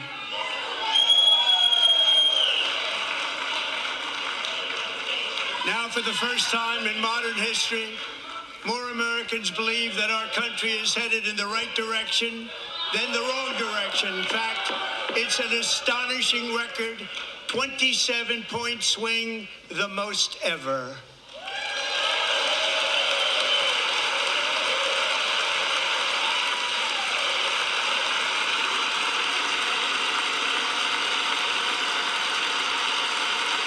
Likewise, small business optimism saw its single largest one-month gain ever recorded, a 41-point jump.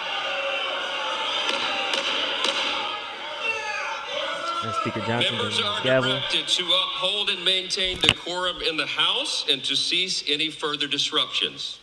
That's your warning.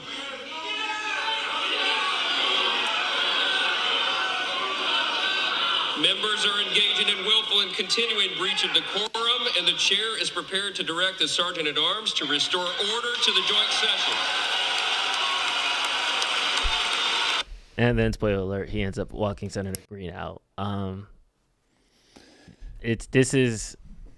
I've never seen that happen before, and I've been following politics for a long time. I think it's getting to a point now where the pettiness is getting there, but UK Parliament, Japanese Parliament, just pettiness.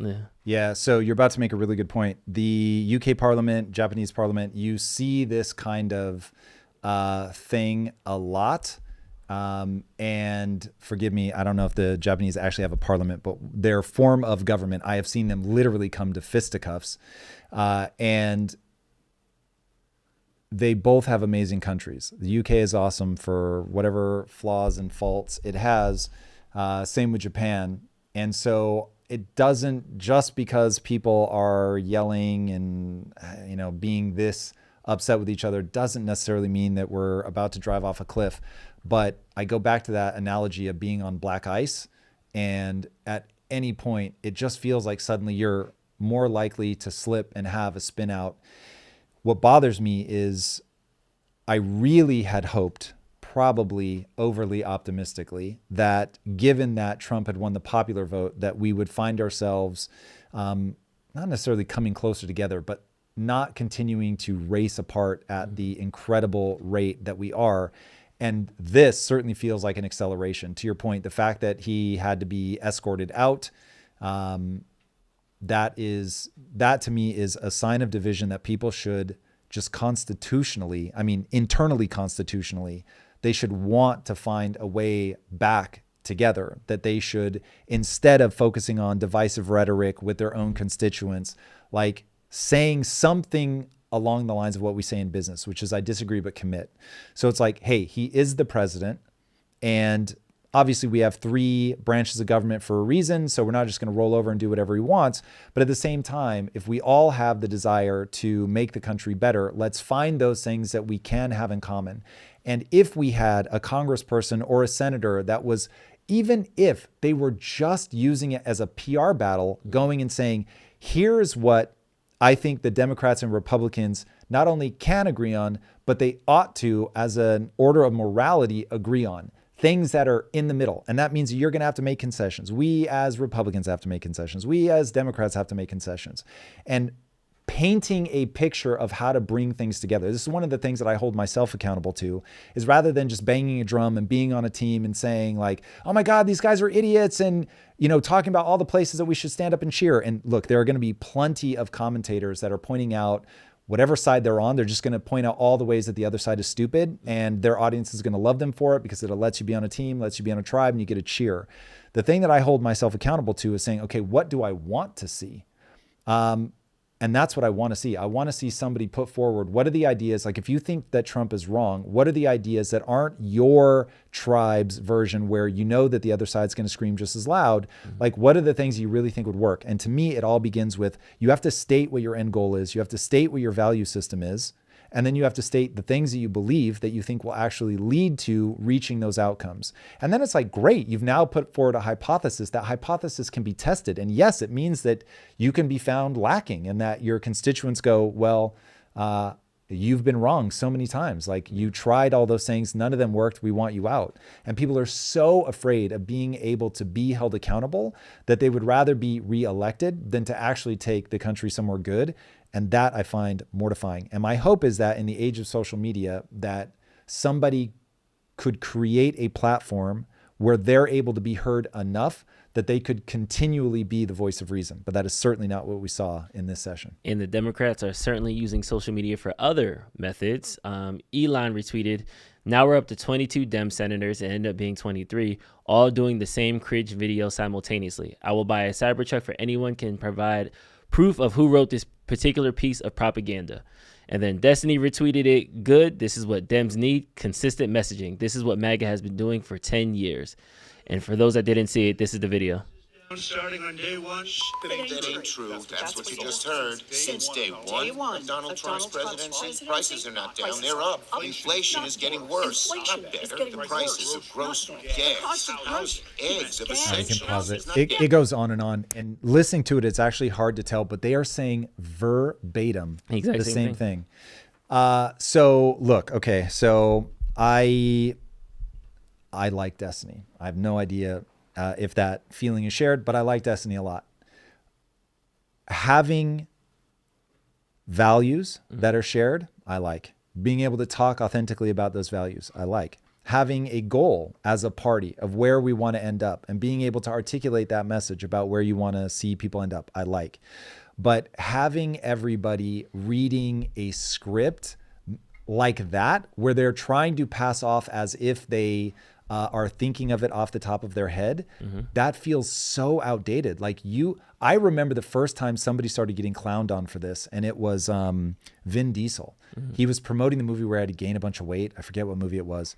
And he told the same story the same way over and over and over. And I get it, because I do the same thing. Like, you'll get a story that you're so used to telling, you say it the same way over and over.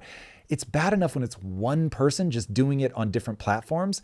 It's something else entirely when everybody in your party is saying the same thing, because it makes them sound like NPCs. It makes them sound like they're on rails. The thing that people are responding to with Trump is that he thinks for himself. Say what you will, man, but you are getting Trump. Like, he cannot help but reveal himself. He is always like, I'm like, dude, he's telling you how the machinery of his mind works. He's telling you how the machinery of politics works. He can't help himself. So I think for the Democrats to be able to even the playing field, you've got to get people in there that themselves really understand, like, this is what I believe, this is where I'm trying to get us, this is how I think we get us here, that can speak extemporaneously, that don't mind people coming after them. I mean, something Destiny himself is extraordinarily good at. You can put him in the most hostile room ever because he thinks for himself, because he understands how all the pieces connect. You can't anticipate always what he's going to say. He will surprise, certainly me, routinely. This is somebody who has a high functioning worldview, whether I agree with everything or not. It's a high functioning, cohesive worldview. And so you can come at him in any way that you want, and he's going to be able to handle himself well. And you're not seeing that out of the Democratic Party. And so I want to see two sides that are approaching each other as equals, that really have players of equal ability on both sides of the fence. But on one side, you've got clearly people that are not afraid to think for themselves. And then on the other side, you have people that are literally sticking to the script, which is the very thing that people were pushing back on. So I'm like, oh my God, you guys are going to end up in a death loop. If I could try to stillman it for a second, what's the difference between like a business having a sales team that all has the same exact script and saying, okay, go recruit, go sell these products for us? Isn't that what the Democrats are doing with these identical videos, that they're just trying to say, hey, this is the message to our constituents. This is what we want everybody to know. Everybody cover these 3 points. Here is a script so you know exactly what to say. Go in your office and record it. Okay. When you have a salesperson and you say, all right, here's the script. All you have to do is read it. They're magic words. Just say them to people when they ask you a question.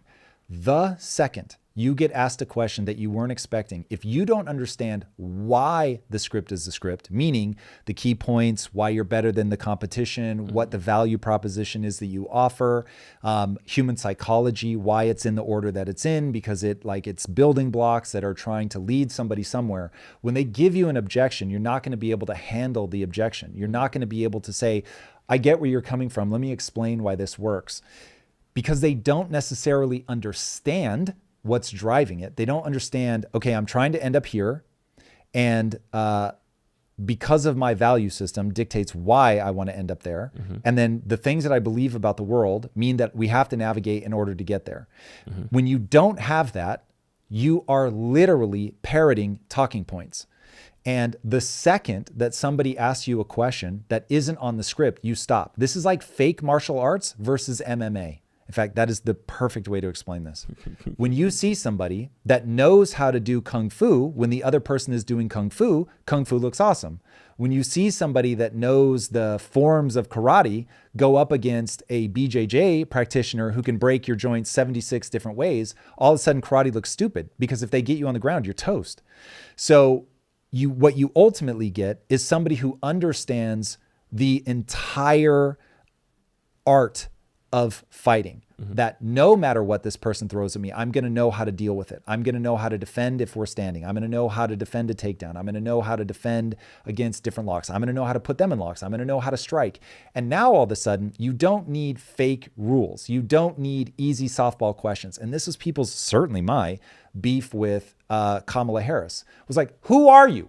I want to know what you really believe, because you're going to be in a meeting with Xi Jinping and he's going to say something that's not on script. And if you're looking over your shoulder, talking to your handlers because you don't know how to answer it, because you don't know how all this stuff adds up, you don't have your own thoughts about it.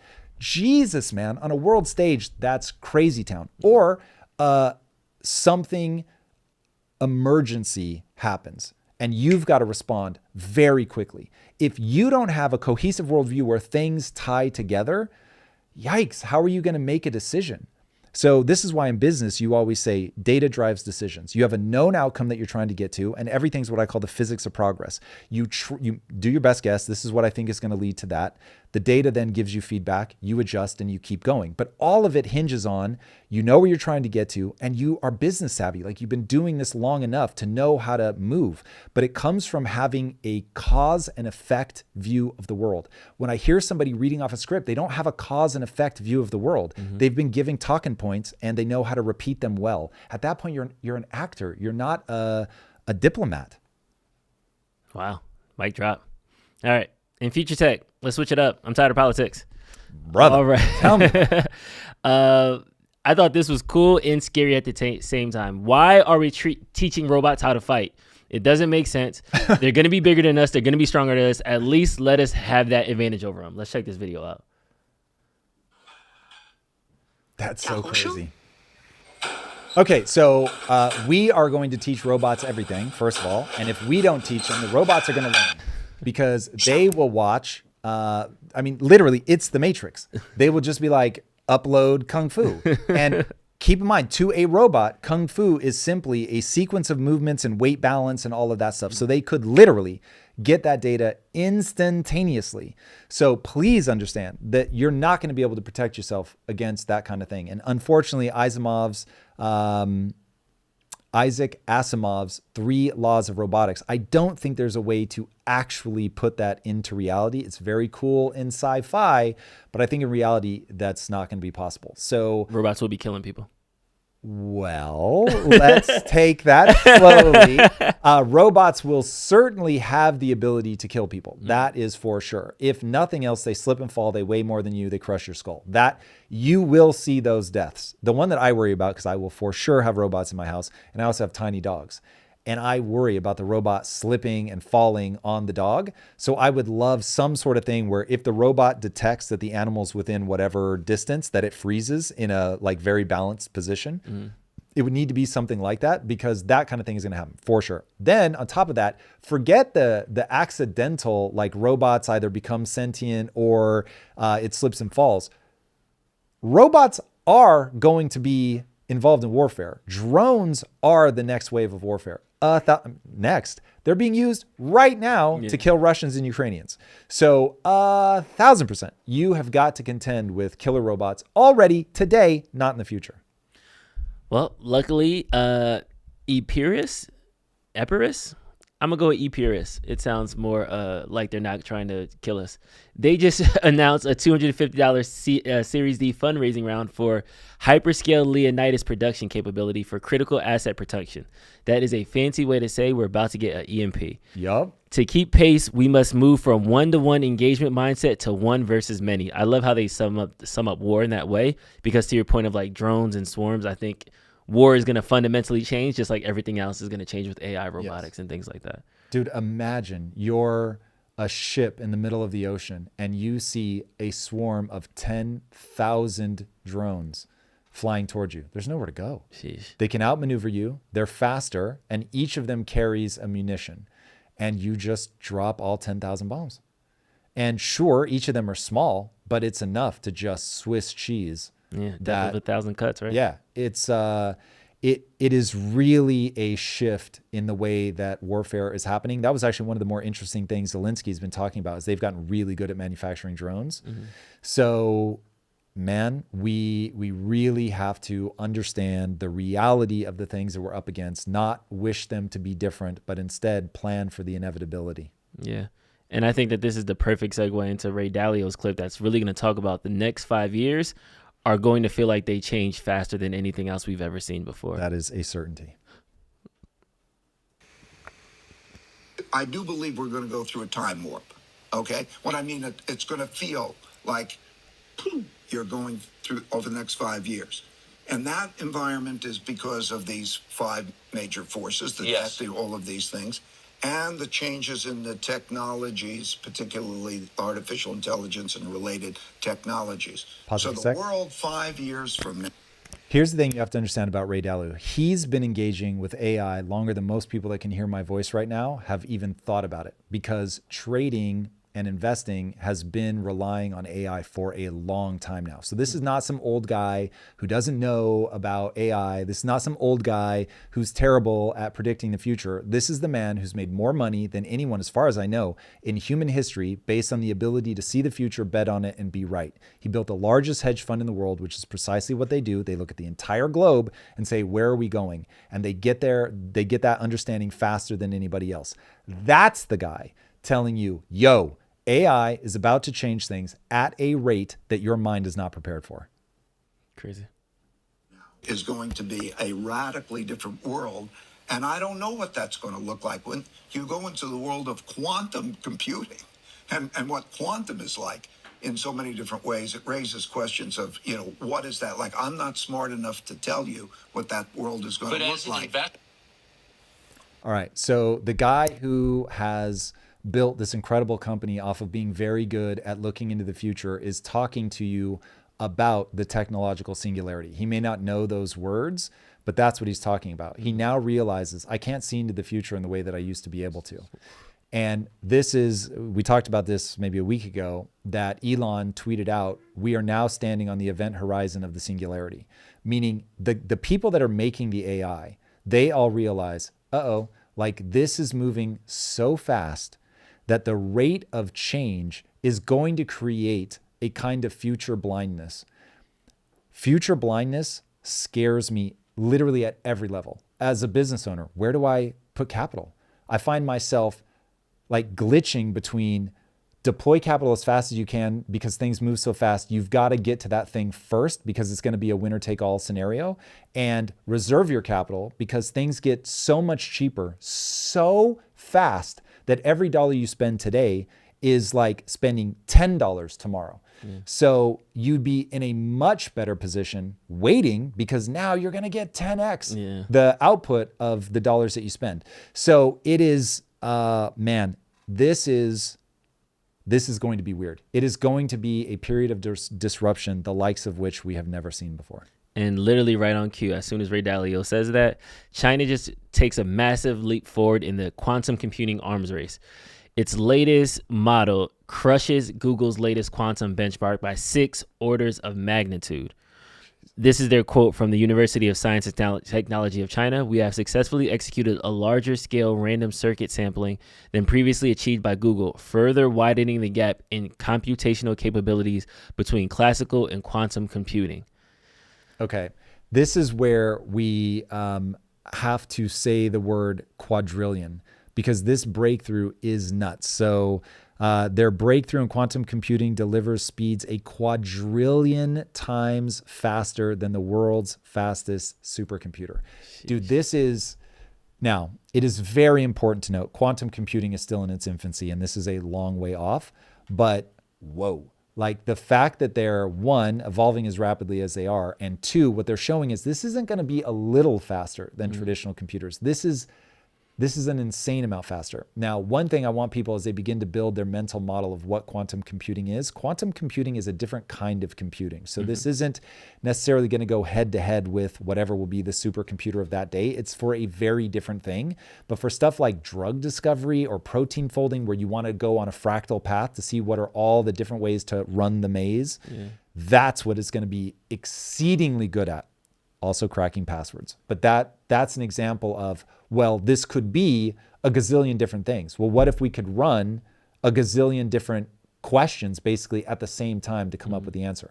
That's why people always go to, oh, this is going to break encryption. Yes, it will. Again, there'll be plenty of time for people to adjust, and the good guys will have this faster than the bad guys. So it is a never-ending arms race, to be sure, but it isn't the sort of all terrifying boogeyman that I think people are going to hear when they start hearing about quantum computing. More than anything, like this is exciting to me that we're actually making tangible breakthroughs in physics in the level of like qubits, like a thing that's like there that we can actually do something with. It's crazy. But speaking of races, the space race just got a lot more interesting. This is crazy. I didn't even know this was about to happen. Elon just launched Odin, which is a SpaceX Falcon rocket, and it's a private spacecraft on a mission to scout an asteroid packed with platinum and other rare metals. So here's the plan. It's 1 million miles away. Odin is chasing down asteroid 2022 OB5 over 300 days. Scanning for treasure. High-res images will confirm if it's a cosmic gold mine. Next step, landing. If it's rich in metals, a second mission will drill straight in. Astro Forge Gold. Refine 1,000 kilograms of space metal in just 3 months and bring it back to Earth. The days of digging up our planet might be numbered because the next mining rush is in space. Wow. I have to give a shout out to my boy Jeremy. Me and him not even friends no more, but I have to give credit where credit is due. He called this like 4 years ago because it was when Virgin launched their space program. Jeff Bezos launched their space program and SpaceX was taking off. He was like, why are all these billionaires? I was like, why are these billionaires going to space? He's like, because there's a bunch of gold just floating up there. Like there's so many minerals up there that we just need to extract. If we learn how to extract, there's so much more. He said trillions. I don't know if he was being, facetious or not, but there is orders of magnitude more wealth in space floating than there is inside of our Earth. Now, of course, if we would have dug every Earth, every drill, it might be equaled out. But with what the resources that we have now, with Trump trying to go to Canada and other places to grab minerals, if we can find it in space, this has to be like a win, right? Drew, in ways that are hard to grapple with. We are living in a sci-fi present. It is absolutely fascinating. But yes, there is, I mean, depending on how close we need them to be, and that will come down to how fast we can get our ships to travel. But for sure, in the vastness of space, it just becomes a question of distance. But there is way more out in space than there is here in Earth, because you have to wait for them to hit Earth in order for it to be here. But yeah, I mean, this is absolutely incredible. What I love is that Peter Diamandis and Elon Musk had a conversation about this years ago at this point, but Peter had launched a space mining company, and Elon was like, it's not the right time. And I always thought that was so fascinating, that one of the things that Elon is unbelievably good at is going, oh, I know where this teleporting puck is going to be. So they say, don't skate to where the puck is, skate to where it's going to be. But things are moving so fast now, to me, it's always felt like the puck is now teleporting. And Elon just has an ability to go, I know where that's going to be. And so it might not be for 12 years, but he'll run the math and he'll be like, this is when it's going to be. And these are the things that we're going to have to do in order to be prepared to get there. I mean, it's really, really incredible. This is why I say, think from first principles, run the math. Don't get overly excited. Don't be like, oh my God, we're going to mine asteroids and it's a huge opportunity. He goes, okay, but knowing what I know about physics, this is how long it's going to take us to get there. And I mean, apparently he was right. So this is unbelievable, because if we can bring things that are very hard to find here down to earth, again, that whole idea of we want to drive the cost of things to zero. The goal isn't to like, oh my God, I've got $1 trillion worth of this stuff. The goal is to bring so much back that it's like tin. It's like meaningless. Now you just make whatever you want. Remember, the goal is to have a thing. The goal isn't to make the money so that you can go get the thing. The goal is to have the thing. And so we've been playing this game forever. And look, I'm Captain Capitalist. Like, I've tried to play the life out of the capitalistic game. I've had some big wins and it's amazing. But at the end of the day, I just want the stuff that it leads to. I don't need to have more stuff than somebody else. If I can have all the things that I want that make my life awesome, I'm here for it, man. I am here for it. And so this is one of those things. AI, robotics, being able to find rare earth minerals off planet and make that stuff now super common. Oh my God. Like, this is exactly how you get the world of abundance that people want. It's crazy. Also, shout out to Mass Effect, because that was a point in the game you used to go to other planets, have to mine them and take resources. And that's the first time I was like, oh, we're going to other resources, to other planets to get stuff? That's interesting. Let's go Mass Effect. And now this is like a future. It's crazy. So when you said science future, it like triggered something with that. I like it. And shout out to No Man's Sky, who I think is the modern day version of exactly that. Nice. If you've ever played. I haven't played No Man's Sky. Nice. The most hated game when it launched, people lost their minds. And those guys just kept their heads down, kept developing, kept making it better. So shout out. Very impressive what they've done. Now that we talked about the future of space, I want to talk about the future of algorithms. This is Jack Dorsey, Twitter's and Block's co-founder. He had a very interesting perspective of how our scrolls might change. Like, keep pulling the thread on what people want to use it for. I'm a big believer in, I think it's less about free speech. I think it's more about, do we get to choose how the algorithms are programming us? Because the algorithms are definitively programming us. And it's very, very hard to tell what an algorithm is going to do and predict what it's going to do. And that's where the danger comes in. But if I can choose what algorithm filters my tweets and what I get to see, and I have, instead of like an app store, an algorithm store where I get to put these on my timeline, then I have a lot more agency in the content and the experience. And I think it ends up creating a much healthier relationship with the technology. And I'm not just speaking about Twitter. This is for YouTube and for financial technologies. We are being programmed. These algorithms know our preferences better than us. That's only going to increase. How do we increase agency at the individual level? It's by choice. It's by being able to turn off the algorithm. It's by being able to choose different algorithms. It's by being able to make my own algorithm. That is so right on the money. I really love that idea. I think here's how people want to start thinking about this. So you're going to have an AI, your own personal AI. You're going to be kicking off data from your Oura Ring, from your 8-sleep bed, whatever. And you're going to say to your AI, hey, find me an X algorithm that lowers my blood pressure. find me an X algorithm that helps me bring my stress levels down. And all of a sudden, instead of seeing all the political fighting, you end up seeing like optimistic things, hopeful things, educational things, whatever the thing is that makes you feel the way that you want to feel. And people will finally realize something that I've been beating the drum on forever. You're having a biological experience. If you focus on tuning up your own mind, your stress levels, the vision you have of yourself, the future, all of that stuff, it is like taking a drug. You can so dramatically change the way that you feel by what you focus on and what you think about the things that you focus on, that it is the difference between dying young because you've been so stressed out and living a longer, healthier life. And so you're beginning to have more and more of your data in real time. And if you had an AI that's able to then effectively manipulate the world around you to make it a better experience as measured by data points that you tell it to care about, now all of a sudden it's like, oh, this customized version of social media is actually incredible. And you can switch your algorithms on the fly. And so much like now you would do a search and say, show me cute pets or whatever. I would say to my AI in natural language, hey, AI, I'm laying here in bed with Lisa. We want to watch some cute videos, pop them up. We want to watch funny videos, they'll pop them up. We want to watch videos on relationships, whatever. But it's not just going to randomly show me videos or show me videos that are most like. It's going to show me videos that either correlate to a data response that I wanted to pick up on, or like I could say, optimize the next 30 minutes for laughter. And so it's reading either the sound in the room or whatever signals I'm kicking off at a data level of that. And it's optimizing for what we've asked it to do in real time. And that the depth of the relationship that people are going to have with their AIs, the ability to control feedback via algorithms is going to get extreme. And I think it's going to be incredible. Now, the only law of history is the law of unintended consequences. The question becomes, what happens when everybody's life is that individualized? Like, it will be so atomized. I don't know. But my guess is it's better than what we're doing now. I love social media. I would never want to go backwards, but I also don't have an addictive personality, so I find it very easy to pick up and put down as I see fit. Some people obviously do not.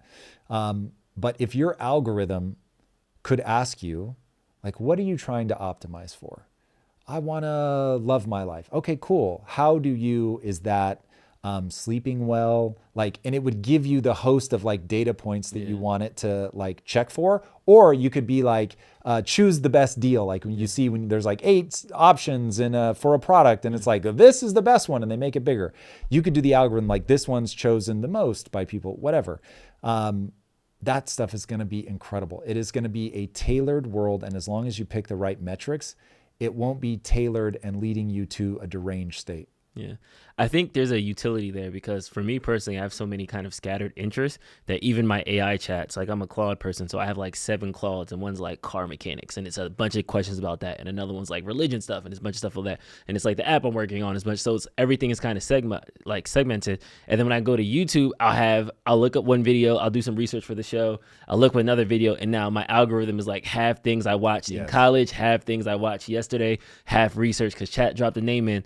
And I think I like this scenario that Jack is kind of proposing because I could just kind of go and click and be like, okay, work mode, boom. And then now it's an algorithm for everybody that's associated with the show. Or like, okay, personal mode, boom. And now it's all the personal growth videos and things that I watch personally. And you can kind of customize what you want to see at that point. And I think that would also add additional utility to the platforms themselves because this whole like, just keep them on the platform, rabbit hole them to death. Everybody gets caught up. We go through the spiral, but at the end of that spiral, everybody feels worse. And I think that's the part that they're squeezing the juice, and then they're just kind of like, all right, well, we got them. And they're like dismissing us, where I think that there's another way to kind of utilize the interaction with the algorithm that could be more beneficial for both the person and the platform long term. No doubt. Yeah, it's interesting. All right. This was like super cool. And as a Star Wars person, I definitely want your opinion on this. So YouTuber remakes $1 million VFX scene from Star Wars alone in a week. I'm going to guess this was a lot more than $1 million. And that just sounds good in the headline.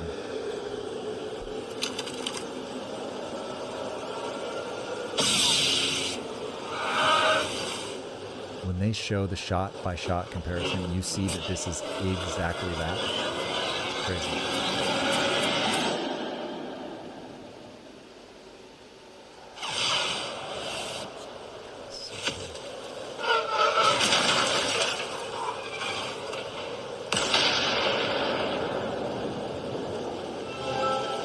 All right, this is where you're going to actually look at your phone so you can see this. This is the shot-by-shot comparison, and you see it is perfect. I don't know. I might spend a couple $1 million for that smoke. I have to say that the dust is pretty cool. That's the one thing Star Wars has over the remake.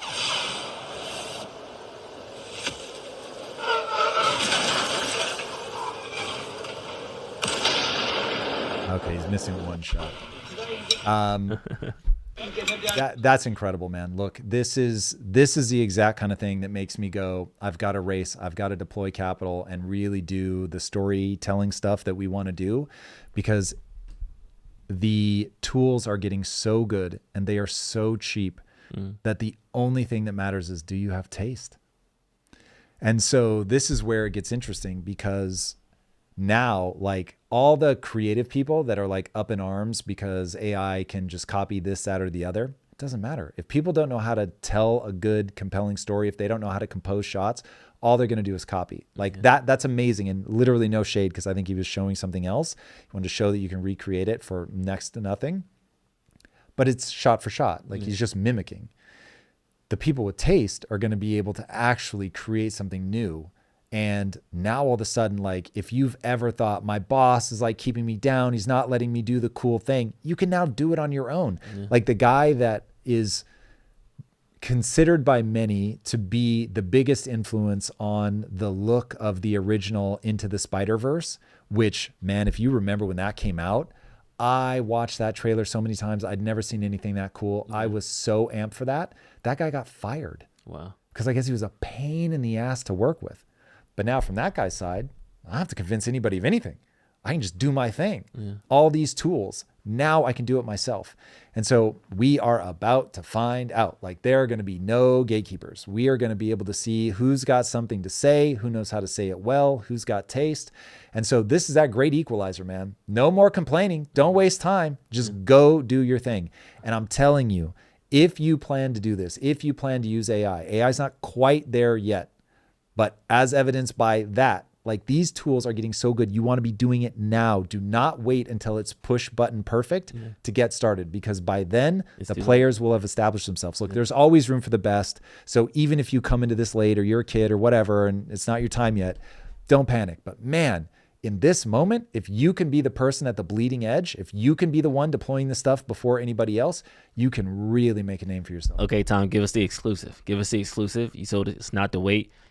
What do you think he used, like, program-wise, if you had to, like, check it? Like, what AIs do you think he used to recreate? Well, I'd be very curious to know if he's actually using AI on this. That I don't know, because it's too perfect in terms of the match and getting AI to match. The only thing I could imagine is if he were doing a video overlay, but I don't think he is. I would like to think he would consider that cheating. So my gut instinct is that he's doing things like, and I haven't researched this, so I don't know. But if I had to recreate this, I would do the following. So I'm going to get my background, which that could be entirely fake.